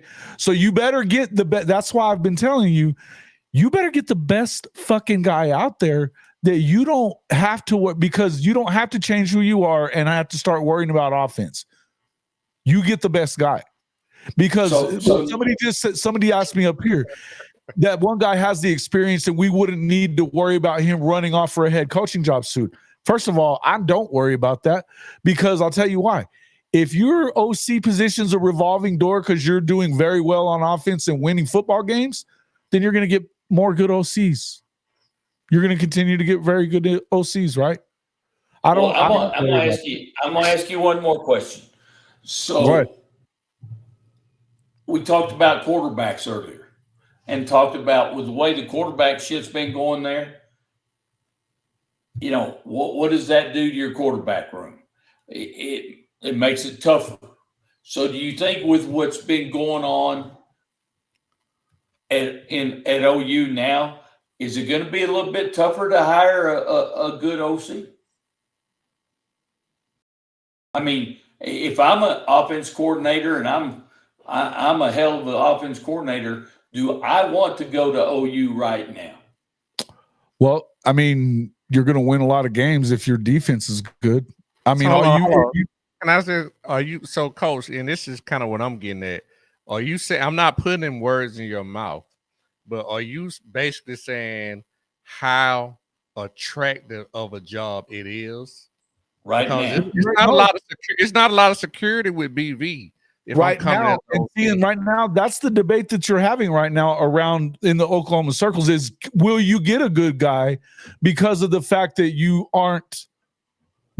maybe he's not stable? That's a great question, and it's a fair question, right? Here's what I would say is, if they're not winning, it depends on, I guess it would depend on what your offense looks like. Now, what I would tell you is with that defense, you don't even have to look. They had to have a competent offense this year to win games. That's it. Not the best offense in the country, a competent one. If you averaged 30, which is not that bad. I mean, 30 puts you in the top 50 in the country. You win almost every game. You win almost every game. You've only given up more than 30 one time. So, and it was 34. It was 34. So if you average 30, you've got one loss. Are you saying that it's a highly attractive job? Because I don't know what all that means. Are you saying it's highly attractive, not attractive? I think it's Oklahoma. Yes, it's attractive. Because of the recruiting, because you can, if you're an offensive coordinator and you get the kind of guys that you get at Oklahoma, and we know that they fucking play offense at Oklahoma, not this year, but every other year for the last 25 years, they've been pretty damn good, right? Even in the bad years, they've never been like this. You know? And I think that's part of the problem, because whoever come in gonna have to be the guy that's gonna be responsible for resurrecting this dead horse. You see what I'm saying? It's like, tell me which coach worth their salt is scared of that fucking job. Say that again. I didn't. Tell me which coach that's worth the shit is afraid of taking on that challenge. What's the issue, Jason? Like the job, I don't think that. I know better than that from you. And I see if you know you're in a good defensive situation. I am, Jason. I'm just being honest with you. I'm concerned, and it's not because I don't think I can be successful. I'm concerned because I'm going on to a staff that the head coach, his ass could be gone, and I have unless you give me a guarantee in my damn contract that says I'm giving you a 5-year contract, and we're going to pay you out. It's got to happen. Coach hinted on the head. That's what I'm saying, Jason. What makes his job, in my opinion, not attractive, it has nothing to do with the brand. It has nothing to do with Oklahoma. It's me coming in there to a job that the coach may be fired after next year. I know his contract. Okay. You could tell me he got 2-3 years or 4 years on his contract, but we know that don't mean he does. No. His buyout ain't nothing, man. That ain't nothing. $44 million is quite a bit. That's It's not so now, 90 million. so now Oklahoma got a money problem. No. Right. So that shit don't mean nothing. You know what I'm saying? That shit don't mean nothing. That contract don't mean nothing. Let me tell you something. BV got one more year. Let him go 5 and 7 next year. Or No, 6 that's and a 5. fact. He's I think, and I'll do you one better. I think he at minimum has to win 7 and more like 8. Well, that's my point. So as an OC, you don't have a lot of security to move your family and everything to come there. Right. And you see Well, what I'm saying? Hold on though, but I do see what you're saying. I think that you have to come in and be good at your job. But I think that they're trying to hire some. It's what I just said. I think they're trying to hire somebody good that at my could job, be. Jason. Would That you don't mean give all me a the sec? Are ingredients you going to there. let me finish what I'm fucking telling you, or are you going to just keep on with that? I'm I not know this saying you don't get it. I'm not saying you don't ever get the job, or you don't get anybody that's good. What I tell you is that you may need to, first off, guarantee whatever the fuck the money is. Obviously, you have to do that. But you could also, that's where you entice them with, look, I'm not sure. Right now, I know that we're not going to fire him because of this defense and what he's doing. But I'm going to let you know, if I'm Joe C, I let him find the guy that he thinks is good. And then I go in behind him and be like, look, all right, I like you too. And here's what I'm going to tell you. We're not really sure what we think of it. We love him, but we're not positive that he's going to make the entire step. We're not sure of that. So I'm going to tell you that you turn the offense into what it turns into. And if we're not winning enough, and it's not going to be, if it's not about your offense that we're not winning, the chances are we'll make you the head coach here. Now, is that a guarantee? No. But you have to guarantee him big money. First off, you're going to have to do that part. But I think that you have to be creative in this situation for sure because of the situation for Brent. But I don't think that I know this. You cannot, if you're Brent Venables, you better, if you've ever sold anything in your life, you better sell this fucking job. And that was going to be my next question, Jason. That was going to be my next question. As well as he recruits, you better be able to sell that fucking shit. That was going to be my next question to you. Does BV, because again, and I say this all the time, life's about relationships. So does BV have the relationships out there to hire that top-notch OC? Because I think that's critical too. I think so. I mean, yeah, I mean, he doesn't have bad relationships. I mean, I think that's why he got the damn Oklahoma job to begin with. But I'm talking about relationship with coaches. Yeah, I don't think that's the issue, to be honest, Coach. Hey, look, I tell you this much: everybody that talks about Brent Venables in every coaching circle, they only say good things about him. Yeah. No, and I agree with that. But you're in the coaching it's circle. different. You know what I'm talking about? No, I'm with you. But it's different. And I'm probably not explaining myself very well, but it's different to have, hey, bud, how's it going? Hey, and to have a relationship that I'm gonna bring you onto my staff, a working relationship and a buddy relationship are two whole different worlds. I'm not answering it as a buddy. I'm telling you that I'll just give you what I know that Dabo said. His plan was not to hire him. He found out about that and he didn't even know who Brent was. Didn't know him. He said within a couple of days he had talked to a number of people that he really trusted. And they were like, hey, if you can get that guy, you better go get that guy. Because he's way better than anybody else we're talking about. And it was multiple people that said that to him. And then when he hired him, he said he got it even more of a, everybody was like, whoa, great hire. So as far as like working with him, and I mean, I think about what DJU's dad said, Big Dave, remember? He was telling us that he only talked to him. He didn't even really talk to Dabo that much. And his son was not playing defense. No, 'cause I don't think that's the issue. I think the first situation brought up is Yeah, definitely more. listen, being on the hot seat a little bit. But here's the thing, though. You also look at certain situations. I mean, look. Well, let me ask you this: the other coaches that are out there are looking for coordinators too, right? There's not hiring a ton of head coaches right now. That would be the other thing. I don't really see. Somebody said yesterday that why would Will Stein go when he's going to get a head coaching job? What good head coaching job is going to be out there if they're not firing these guys because of buyouts? And I think that overall, right now, that's what's going on. They didn't fire Billy. They didn't fire Billy because of his buyout and because of DJ Lagway. And if anybody was going to get fired, it was going to be Billy, right?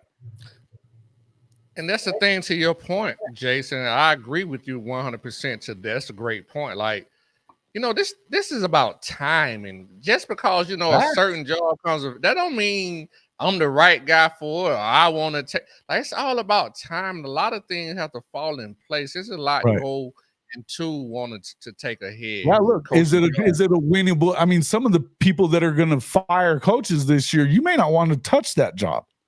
Like, well, you have to think about it like this right here. Like me personally, and I can't speak. I've never been a head coach, but I look at it like this right here.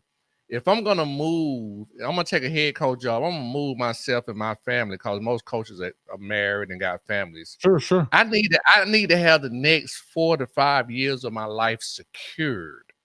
Mm-hmm. That's what I'm looking for. And that and that goes a long way. And I know the contract may say that, but me being a competitor and being a coach, I'm looking at that as actually being there and winning and building a program. Sure. So a lot of people look at these things on a very superficial level. You have to look a lot deeper. But I would look at it in this terms. If you're good at what you're doing, right, and you want to do that and you want to win, who else wouldn't you trust that? Okay, I know that because of this brand, Oklahoma, I can get players. I'm going to get players, and I know I'm going to coach them right to where we're going to do well on offense. Who the hell better to have on defensive guy for you to win football games? If you're the missing link, which is what they're headed for, I mean, you got to go find the missing link here. If you're the missing link as an offensive coordinator, how do you lose with the defensive guy like Brent Venables? How? If your offense does its job. Because what I'm getting at, Jason, I'm not knocking anything. I'm just telling you what the numbers are. Because Brent Venables is going into his 4th year and he's coming off a 5-7 season. His particular seat is very. That's what I'm saying. It has nothing to do with Oklahoma. Really, that's what I'm getting at. I know Brent Venables is tied to Oklahoma. Flip this into a decent offense, then they're going to win enough next year. They'll win 8 games, and you continue. You get another year. If not, you're guaranteed either way. If not, you're guaranteed either way, and it wasn't because of your offense. If he doesn't get it done on his side of it and you hold up your end, but I would trust in a guy like Brent Venables as a defensive guy. Knowing that if my offense performs and he's going to allow me to do what I need to do as an offensive guy, bringing my staff in, doing all that stuff, paying me right, and I'm guaranteed on my contract, what do I care if he fucks it off? Hey, Jason, I'm going to say this right here. I'm going to say this to you, coach, and I'm going to get off of here. I got to get to what I'm going to say this right here. Kirby Smart. You trust Kirby Smart as a defensive coordinator, right? Sure. What I'm trying to tell you is, as great as Kirby Smart is as a defensive coordinator and a head coach, right now he's 10-2 and he's struggling for his playoff life. For what I'm saying is, for you to ask somebody to come in and expect everything like that is going to go well next year, that's asking a lot. You already got a proven guy like Kirby Smart. He's struggling for his life right now at 10-2 and may not even not 10-2. He's struggling for like he's not saying shit. What are we talking about? No, what I'm saying is you're asking a guy to come in and be an OC and going to expect BV and everything else to go right where you're going to have a successful season. What I'm telling you, have the players already is why I'm saying you're going to have a successful season. If you get the players back. Georgia got the players too. That's what I'm saying. I'm putting you in our shoe. You would think Georgia. Do you think Georgia or Oklahoma? and I'm not trying to go. He step goes for 10-2. They're fine. They're fine. No, but what I'm saying is Georgia may not go 10-2. What I'm saying is if you would have had to say something, if you had to say Oklahoma or Georgia is in a better place right now, most people would say Georgia. And what I'm saying is even for Georgia right now, everything is not even certain for us to even make the playoffs. So what I'm saying to you, to ask a guy to come in next year, just like Georgia, we're gonna have great players coming back too. What I'm I don't saying is think you're you gonna have to make the playoffs though. To keep his job, is that what you're saying? If your expectations had dropped, I would expect. So if your expectations had dropped, then I digress. Look, I'm telling you, I'm not what my expectations are. I'm telling you, I don't think that he has to make the playoffs to keep his job next year. How many games does he got to win? Oklahoma fine with 8 wins. I think he's got to win 8. Wow. So your expectations have dropped. That's what I'm saying. I'm not telling you what my expectation. I'm telling you what I think what he has to win to stay in the job. I expect that if you get an offensive guy and you play decent offense with the defense they're going to have, they will be a playoff team. I do expect that. But you got to play offense though. But if you don't get that, and you don't 8 wins. Oklahoma is fine with 8 wins moving forward next year. I think that you get another year if you're Brent Venables with 8 wins. I don't think that I don't think that you're anywhere near completely safe, but you're not dead either. Right now, you're in trouble unless you hit 8. And to be honest with you, like I told you before, if they get blown out of these next 2 games, he may not make it. This hire may turn into a head coach. And if they do, Jason, get blown out in the next 2 games, that could possibly hurt recruiting. Oh, no doubt. I think that's reality check. Here's where you're at. I mean, there's no doubt about that. There's none of that is wrong. None of that's wrong. Now, in the portal era in NIL, and you can play the game in NIL, can you get players if you get the right coach? Absolutely. But it's going to hurt you because if you lose Bill Bedenbaugh, for let's say that, you got the best offensive line class. You had a really good offensive line class last year and a really good one the year before that. They're just now developing into what you think is going to be really good. And now they're gone because they're going to follow Big Bill, who's going to be at another damn SEC school in a heartbeat because it's Big Bill. It's testy, bro. Catch 22. Yeah, it's not good. I mean, look, the only thing that he made a decision that that one decision of I trust this guy for whatever fucking reason, and it didn't work out, screwed any. Because I think that I told Coach this earlier. I think that it's unfortunate, but defensive head coaches are considered meatheads. Offensive head coaches are considered geniuses, right? So you get less, for better or worse, and fair or not, you look at a defensive head coach more times than not, and you're like, yeah, he either gets it done quick or he don't get it. That's just the facts. Look at Kirby. If Kirby wouldn't have made it as long as he did without winning a natty, except for he kept going to the playoffs, right? He kept going to the playoffs, but there were still people hating. I guess what I would say though, Jason, it's no disrespect or nothing like that to anyone. I think it's, a testament to, how we truly see things. But listen to where we at. We're literally saying the expectation that we have at Oklahoma, we're literally saying next year 8-4 is acceptable. I didn't say it was acceptable to me. I'm telling you, keep his job. He'll keep his job so for that's acceptable. That's acceptable. But hold on a minute though. You were also the same person that told me that 8 wins this year with that schedule, which it's the same next year, by the way. Plus, you add Michigan to it. That schedule, 8-4, you said was going to be a good year for OU coming in. Did you not? Talking about this year? Yes. Yeah, I thought 8-4 would be a acceptable year. And it's the same fucking schedule next year, bro. Whoa. Now you know, but you're on a pace of 5-7 this year, that makes a difference in the projection of next year. Oh, yeah. So if you're at 5 and 7 I see how you tried to slide that in there. You just can't on. slide that in there like that. No, if you go 5 and 7 this year and you hit 8 and 4 next year, you don't think that's No, not for Oklahoma. Oh, come on, bro.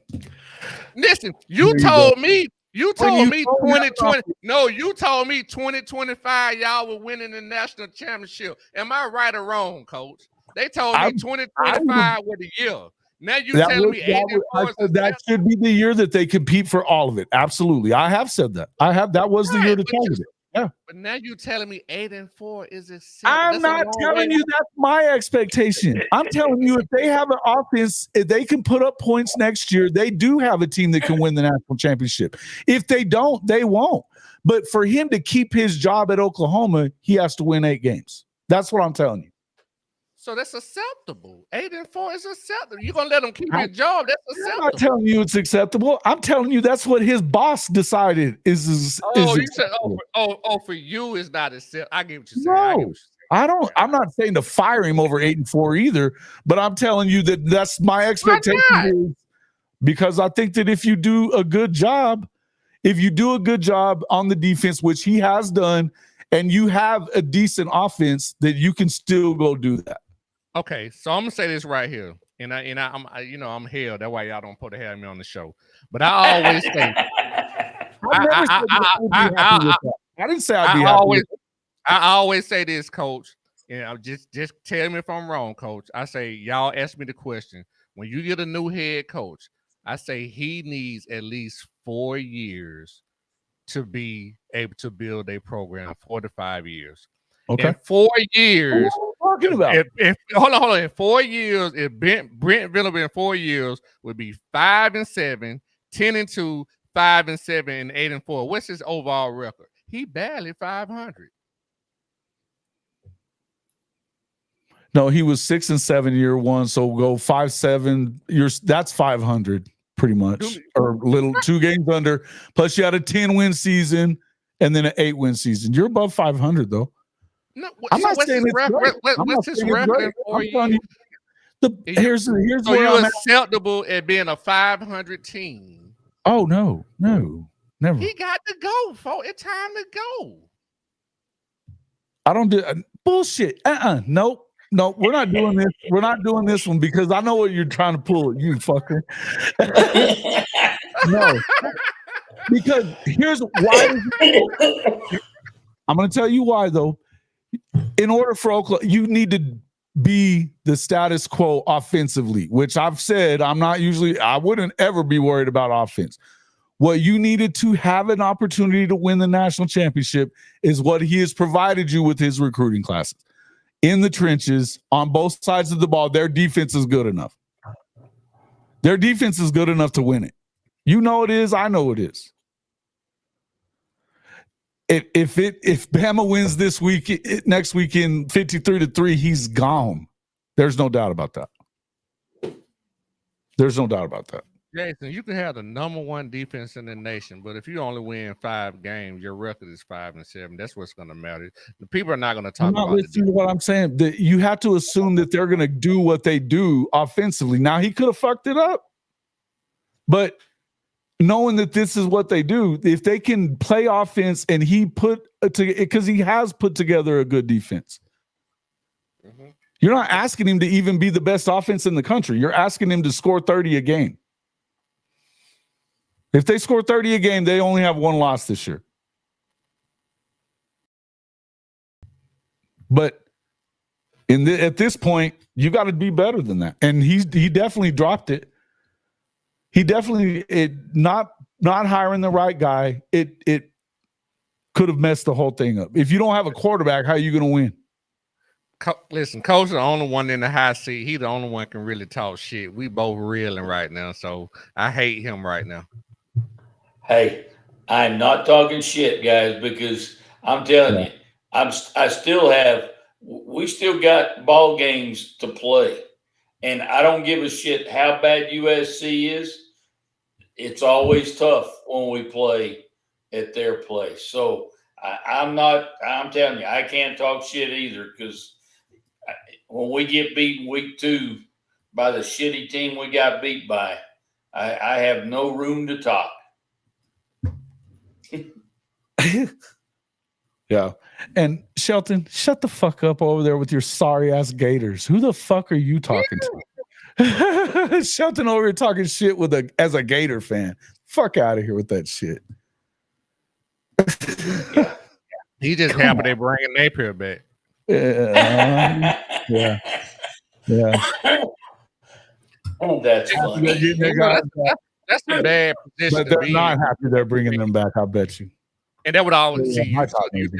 that what I was just going, Jason. It's like, we talking shit, but a program like Florida, that's a bad position to be in, where you have to bring and it doesn't take long to get him either. You fuck it up, it don't take much. Right. In order to get better, you have to bring a guy that's bad back, because you're so concerned about the recruiting class and the players that you have. You have to bring this guy back. Mm-hmm. But he's showing you that he's not the guy. Notre Dame gonna be Notre Dame. Well, I tell you what, High Top, I'd a lot be rather fucking Notre Dame than a Florida Gator. That's for damn sure. And you know what I think about your Florida Gators? Coming off of I don't give a shit about the Florida Gators. See what you got. Do they bring Norvell back? Huh? Do they bring Norvell back? I think they are. He fired. Well, maybe, but because he's trying to save his ass. Yeah, they just gave him a big extension last year. Yeah, they did. Okay. So I'm sure he'll be back. I think and obviously, he had to fire. He fired the both movie coordinators. He fired both coordinators and the receiver coach. Yeah, that's what I'm saying is these coordinator jobs. You acting like it's not. There's not anything that you. I mean, maybe you take Florida State over it. Why would you? It's easy to win. Easier to win at Florida State, probably. I'm not going to Florida. That shit's off. It's ran bad from the top to the bottom. I wouldn't even. That's a bad place. Mm-hmm. I agree. Yeah. I agree, and they bitch and complain too much too. Fuck. Yeah. Well, but I tell you what. From what happened to them last year, Georgia beating the shit out of them. It's been downhill all the way. Like a mug. I told y'all they were going to have a hangover this year. They have 2 wins, right? They have 1. They're 1-9. One, I think. Yeah, that's unexcusable. Like, he's fired. Oh. Like that's no excuse. He may be, but what's his damn? They re-upped him for quite a while. Let's see what his deal is. Oh, they did. They did. They figured it out after last season. Figured out. He done lost the program. If you win one game, you done lost the program. And they said they were coming into the year. Remember before that Georgia Tech loss, they were expected. Yeah, he just got an 8-year extension worth $84 million. Oh, yeah. He's got him by the balls. Oh.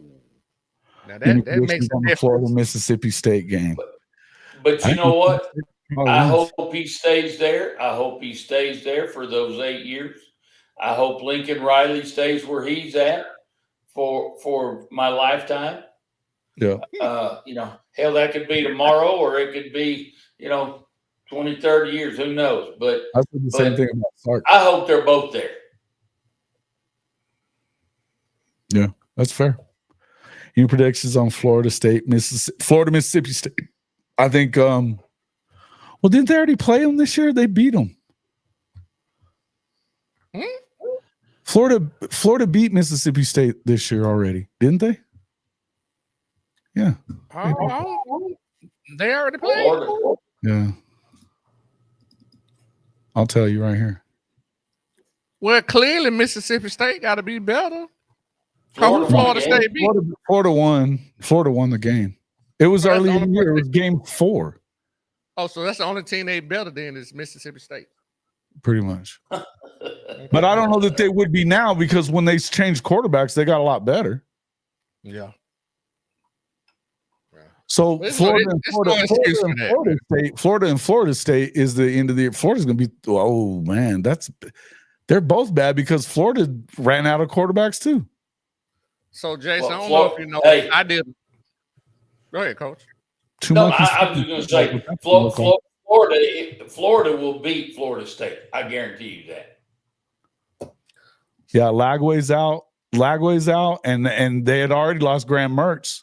So, but same with Florida State. DJU went out early. They lost their second guy. Neither one of them had played well either. Anyway, They throw more interceptions than completions. facts. I did a show early in the year on Just My Damn Opinion a few weeks ago, and I had Florida State as my most disappointing team. Most unachieving. I didn't think it was going to be this bad, but I mean, because they were 100%. defense in the country, shit like that coming into the year, and it didn't work. Guys, how can you go to the not the playoff, but how can you win 11 games, win your conference, 12 games, and actually. 12 games actually. Yeah, and you only win one game, so that's unacceptable. Like it's no such drop off like that ever in the history. You know why? I'll tell you how it happened, because of all it is this. They were so portal heavy because when he was in trouble before, remember, he was in trouble before. Yeah. And so they kind of had to go super heavy in the portal, but he's done it since. Now all of a sudden, yeah, you built that team up that they competed last year. When you didn't get in, then what? That culture shit, they talked about their culture being good down there. It isn't fucking good, or else you wouldn't have lost all those guys. And why did you lose all those guys? Because you had a bunch of just mercenary kids. It was all about money. But Jason, and it's easy to lose those guys. It's easy to lose those guys. I'm saying, as a program like Florida State, though, I get what you're saying. I agree with you. I'm just in the sense playing devil's advocate. But don't you got to have some type of foundation at a program like that, right? Yeah, I would no think. doubt. Mm-hmm. You should. Foundation meaning recruiting. Well, yes, but that's not what they did. That's not what they were doing. He was so heavy in the portal because he had gotten himself into those first couple of years, and with COVID, he was in trouble. So he had to get heavy with the portal, and it backfired on him. And now but except for, I mean, if you're Norvell, what do you care? It's like, okay, well, fire me then. Well, and I tell you what, guys, watching him on the sidelines during the game, he was very nonchalant, don't give a shit kind of attitude from what I could just visually see. Not really upset about anything. The only thing he got upset about is late in the game, we had Steve Angeli, our backup quarterback, in, and we were still throwing the ball. We were kicking the shit out of him, but we were still throwing the ball with Angeli. And so that pissed him off, and he didn't even go shake Marcus's hand after the game. Did he not really? Oh, shit. I love it. No.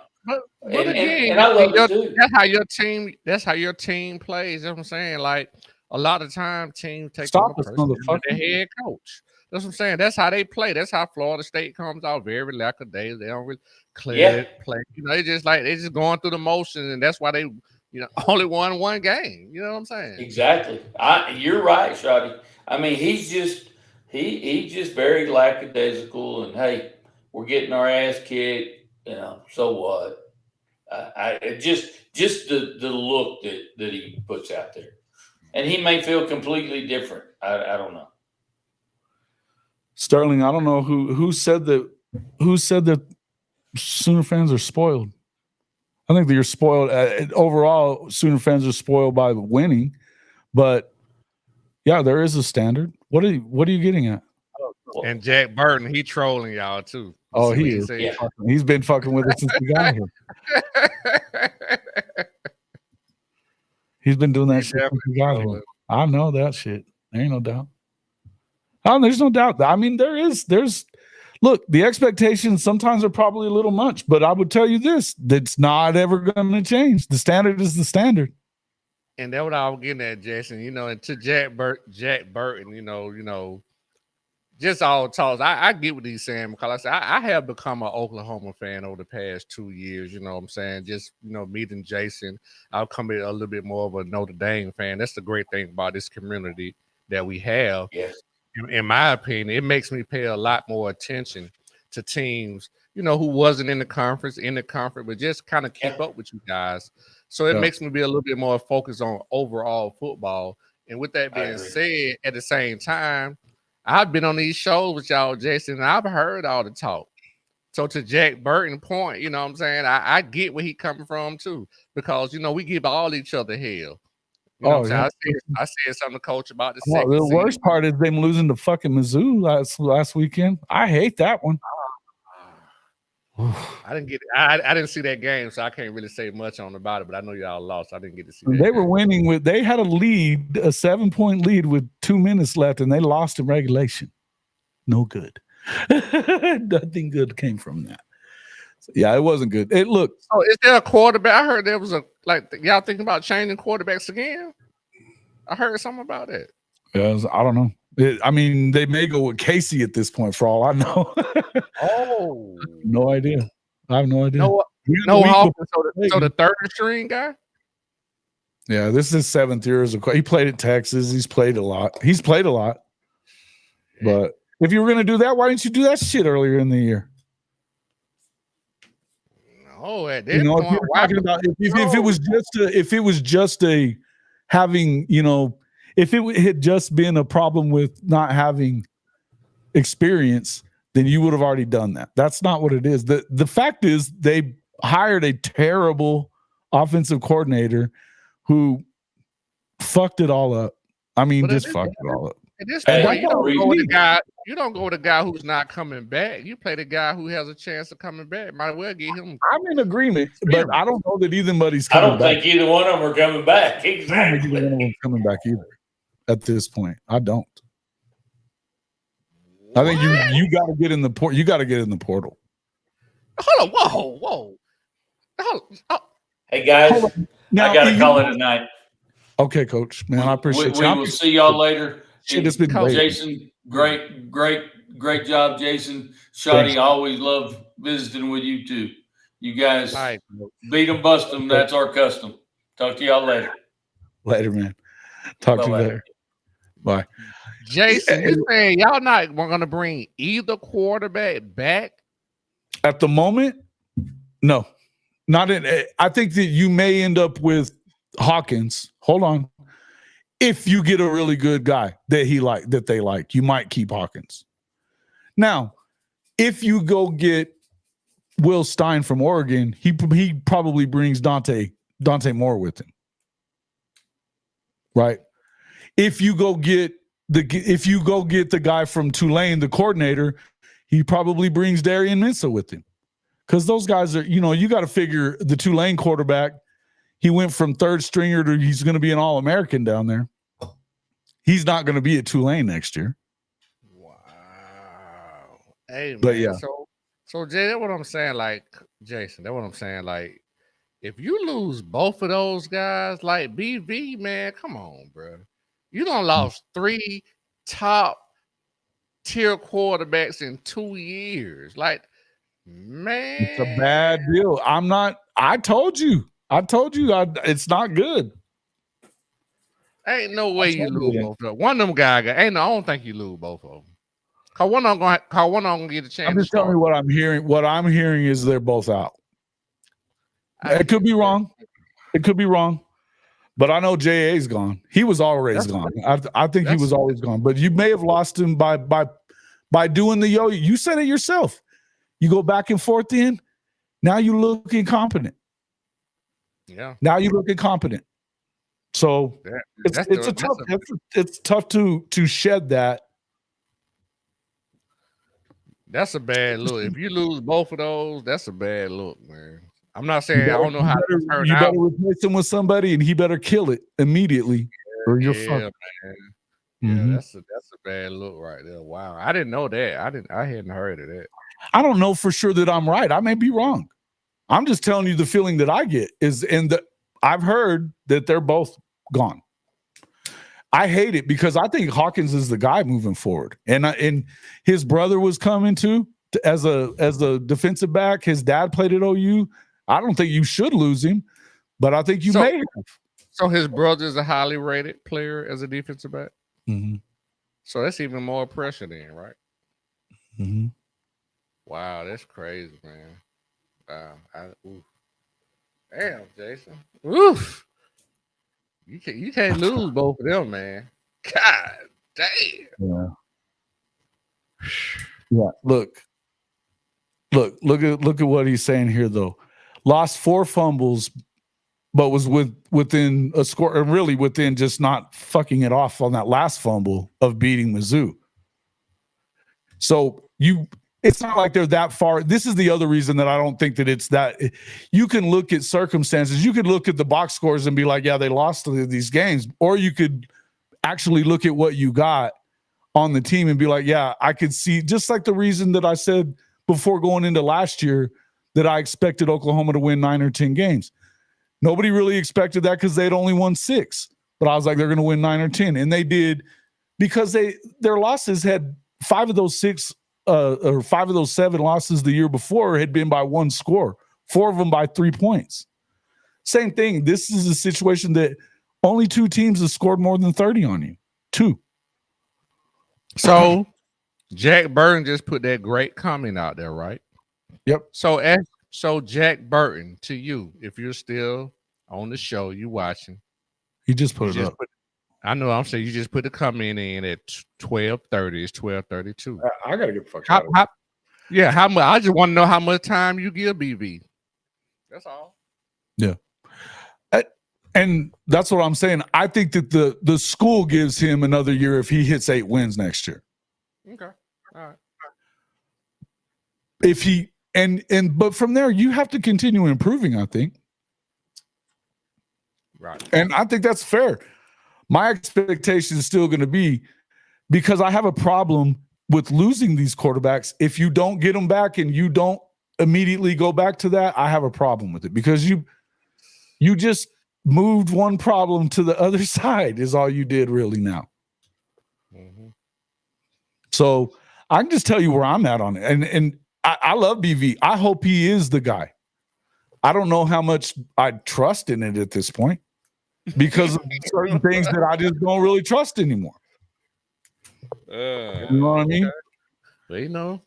And I feel like I think he put himself in a bad position, and I hate that. I like Brent Venables, and I think that aside, his recruiting is fantastic. Their development on the defense is fantastic. I don't love the way that he's too much autonomy. You know, I've told you that before. There's certain things that I haven't loved, but I've always felt like, okay, he's going to be okay because they're going to play good enough defense, and we're not going to fall off like this on offense. I didn't foresee that coming. I don't think nobody did. Here we are. So nobody saw that. Right. Well, here we are. So do I trust that he's going to pull out of it? I think he could, and I think he may. I also will look at the fact that you had a lot of injuries this year too. A lot of injuries. In the end, the biggest problem that you have, though, is that you had a bad scheme and you didn't fix it very fast. So I think that he's going to have to get much better.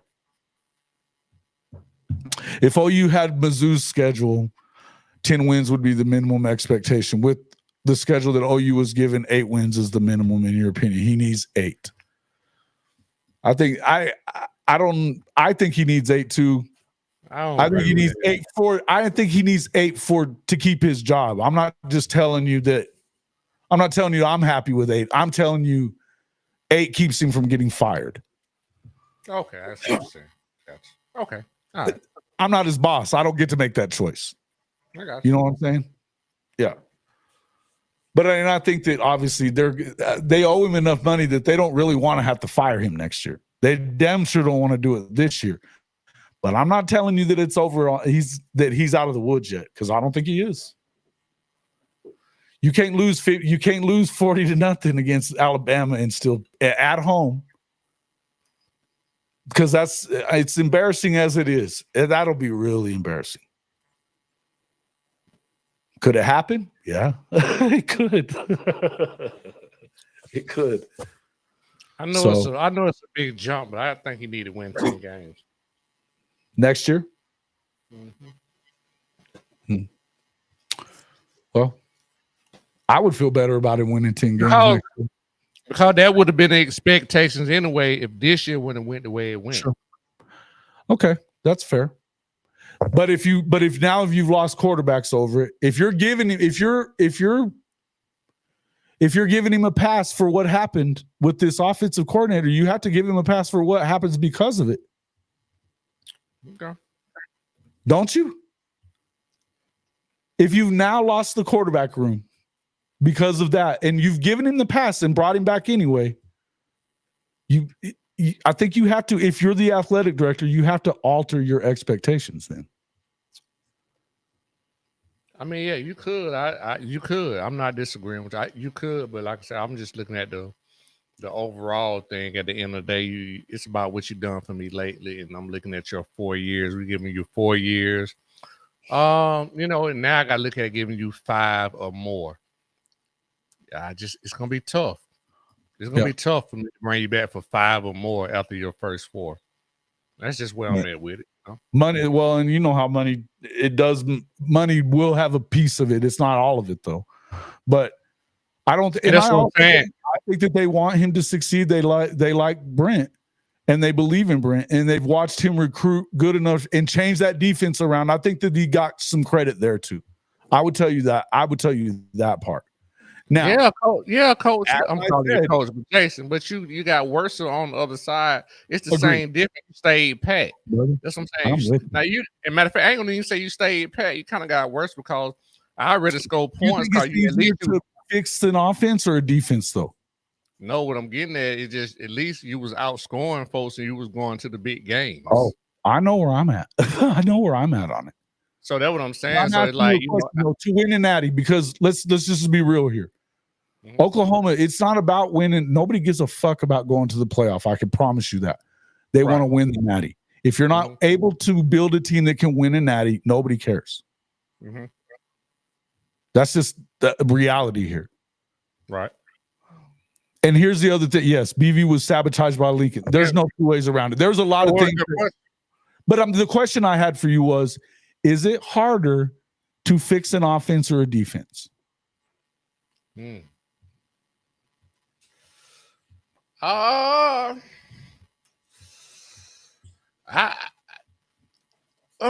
would say that it's just based off of what type of minded person you are. If you're an offensive guy, it's easier for you to fix the offense.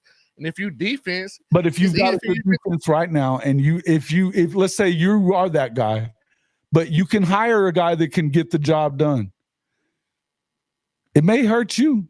I think it depends on your skills. Sure. Is it harder though for you to get a guy that can come in and turn your offense around, or is it harder if you're an offensive coach like Lincoln Riley to get a guy to come turn your defense around? I think it's the same thing, Jason. It's about you being I think it's about if you're a head coach and you're an offensive guy, vice versa, a defensive guy, it's about you being able to find that balance. And what I mean by balance, and what I mean by balance, you got to find that guy that's another head coach minded guy. Oh, I agree. He has to be your opposite in that position at this point. The chips are stacked against him a little bit at this point. I agree with that part. Yeah, you got to find your polar opposite. You got to find that guy that really could be a head coach, but he gonna be my DC. But I can pay him that kind of money. But he gonna be a head coach in the next year or two. That's the guy that I need because I can trust him. Meaning BV can do what he need to do on the defense, which he's been doing and doing his thing, and he can allow the head coach on the offensive side of the ball to cook. But he can't do that. He has to do it now. You got to Right. find that guy. You got to find that But, dude. but I'm saying that's spreading him too thin, so that fall back to him as a head coach on him finding like the best thing about a leader, Jason. The best thing about a leader, you got to know how to delegate, Mm-hmm. and that's a Right. problem. No. And look, these are the things that we've talked about. I mean, I could continue doing this all night, and we don't have time. But I would tell you this: that everything that I've talked about that I have a problem with. There's some of them are little things, and I thought he would have the time to do it because I wasn't worried about their offense. I figured you have continuity here, but I didn't foresee what really happened. And there's some shit that went down. But I'll tell you this: it still falls on your head if you're Brent Venables, no doubt about it. Because I feel like he didn't step in timely enough. He allowed some things to get really bad, and then after you get fucking destroyed by Texas, you don't fire him that day. You wait until you compound it by getting blown out at home by South Carolina. That's almost unforgivable to a lot of people, right? And to some people it is. In my mind, it's not unforgivable if you flip it, but I'm not. But I'm now not over here saying, "Oh yeah, I believe and trust." Look, I don't not believe, but I can't tell you that I feel like it's a guarantee anymore at this moment. Right. But I'll tell you this: the reason I question, I think it's that knowing what we've seen from Oklahoma in the last 25 years, these guys they're the guys that they make fewer of. There's a lot of really good receivers out there. There's a lot of really good quarterbacks out there. Right? There's more of those guys. You can do more with less at those positions. On the interior line of the defense, those cats don't come around all the time. Right. So building the defense, if you can get the right guy, I think that they're in great shape to rebound. I don't think that they can't rebound. I'm telling you, yeah, did he hurt himself? He did. Now he's under the gun. We got to find out can you sell your defense to an offensive guy and say, we're going to fucking win? All you got to do is go out there and put a serviceable offense on the field. That's it. A competent offense that can put up 28, 30 a game. You do that, we win every game. You can't lose. You can't do that losing 5-star quarterbacks. I agree. I agree. This is why it's now hard for you. This is why it now got hard for you, right? I agree. Listen, I'm not over here trying to sunshine pump to you because I'm not. This has been a shit show.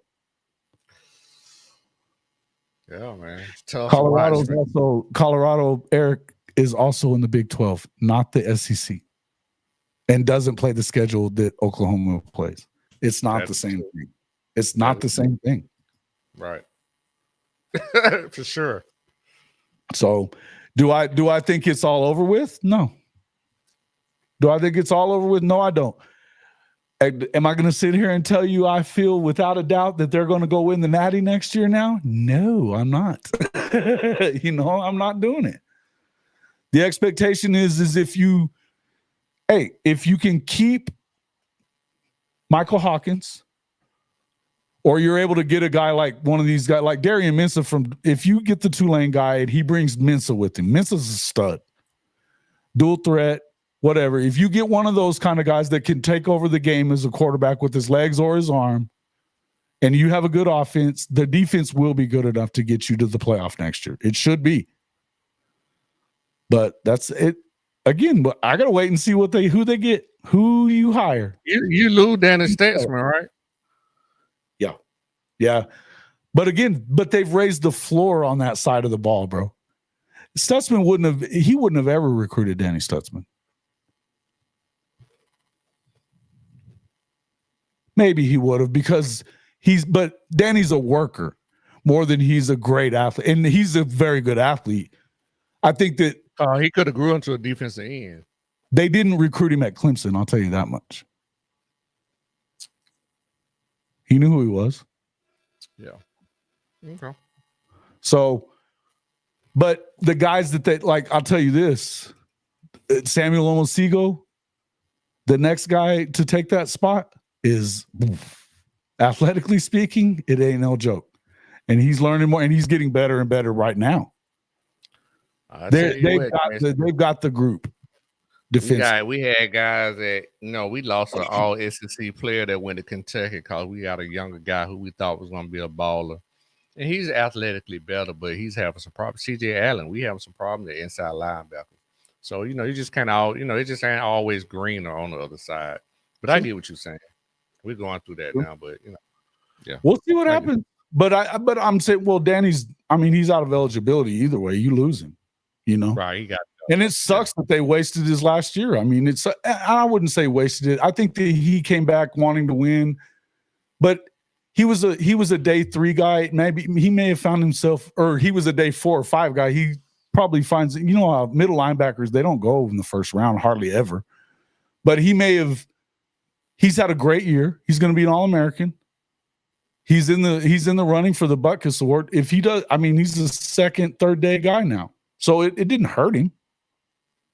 Especially if you go out and have a decent game again. He had 19 tackles last week. Damn, for real? Mm-hmm. Jeez. So damn, 19 tackles. Shit. Yeah. He'll make some money. He'll be okay. Definitely could have done better. Who's your kid, Sterling? Who might that be? And they're talking that shit. Man, I don't have a few shots, man. I gotta get out of here. I gotta get the fuck out of here myself, too. But we've been going 4 hours and 11 minutes. But I haven't. Maybe y'all have. No, but you've been on for 2. Damn, for real? It's been 2 hours? Yeah, almost. Yeah, I gotta get out of here, man. All right, bro. Get out of here. Thanks for coming in, though, man. Make sure you get over there and check him out. Tell us where to find you at least, and then get out of here. Yeah, man, for sure, man. Y'all can catch me on Just My Damn Opinion, man, on YouTube whenever I come on, man. I've been so busy. Football season going on. I've been down in the dumps, man. We've been doing all these live shows. But no, I appreciate Jason having me on, man. He's a family YouTube podcaster of mine at this point. So I appreciate him having me on, man. Him and Coach, man. Shout out to both of y'all, man. Hey, man, we always love having you on. You know that. Always welcome on this show anytime you'd like, man. Good to see you again. And we'll catch you on the next one, man. And it's amazing too. I appreciate it, man. I see Jack Burton and Eric. Shout out to everybody in the comments, man. We ready to go, but you got guys in the comments, they still going, man. Yeah. So yeah.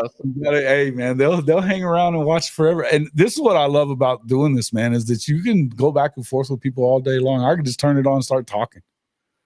Yeah, man, that's awesome, man. So shout out to everybody in the comments, man, keeping it live, and shout out to the panel for bringing y'all great content. Hall of Fame football, man. Jason, the coach, man. And next time I see y'all on the next one, man. Hey, man, I appreciate you. I'm gonna have to get over there and check you. You guys got to go check out his show too. Just My Damn Opinion on Wednesday nights. It's at 11 Central or 11 Eastern. Sorry, no, 9 Eastern. 9 Eastern. 9 Eastern time. Around 9 Eastern time. It's Just My Damn Opinion. That's the name of the channel, name of the show. You can also find him on Saturday Night Snap Count. That's on Fanatic Sports Network. He does a great job, man. These guys, him and Coach I and those dudes, we've been doing work with them for a couple of years now. They are fun. I appreciate it. And I appreciate all you guys coming in. As always, we enjoy this shit. This is great. Did the OC make Jackson Arnold bad? Is he fixable? I think he's fixable. I don't think it's going to happen at OU, though. I think that's clear. We'll talk more about this. I'll be back in the morning. Guys, make sure you come back. If you're not a subscriber, Jack Burton, I don't know if I've seen you in here. I may have. Some of you guys, if you're not a subscriber to the channel, make sure you hit that like button and subscribe so that you make sure that you hit that bell notification. That way you know when we come on. We are on 3 days a week, Monday, Wednesday, Friday at 10 a.m. Eastern time, or it's 10:15 a.m. Eastern time for Rise and Shine College Football. This is our normal Tuesday night with me and the coach. But 3 days a week, Monday, Wednesday, Friday, jump in. We talk a little bit more. Yeah, it's definitely needed when OU sucks, and they suck.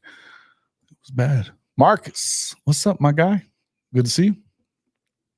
But yeah, we appreciate everybody coming in. Be here in the morning. And thanks a lot for coming by. Make sure you hit that like button on the way out. See you on the next one.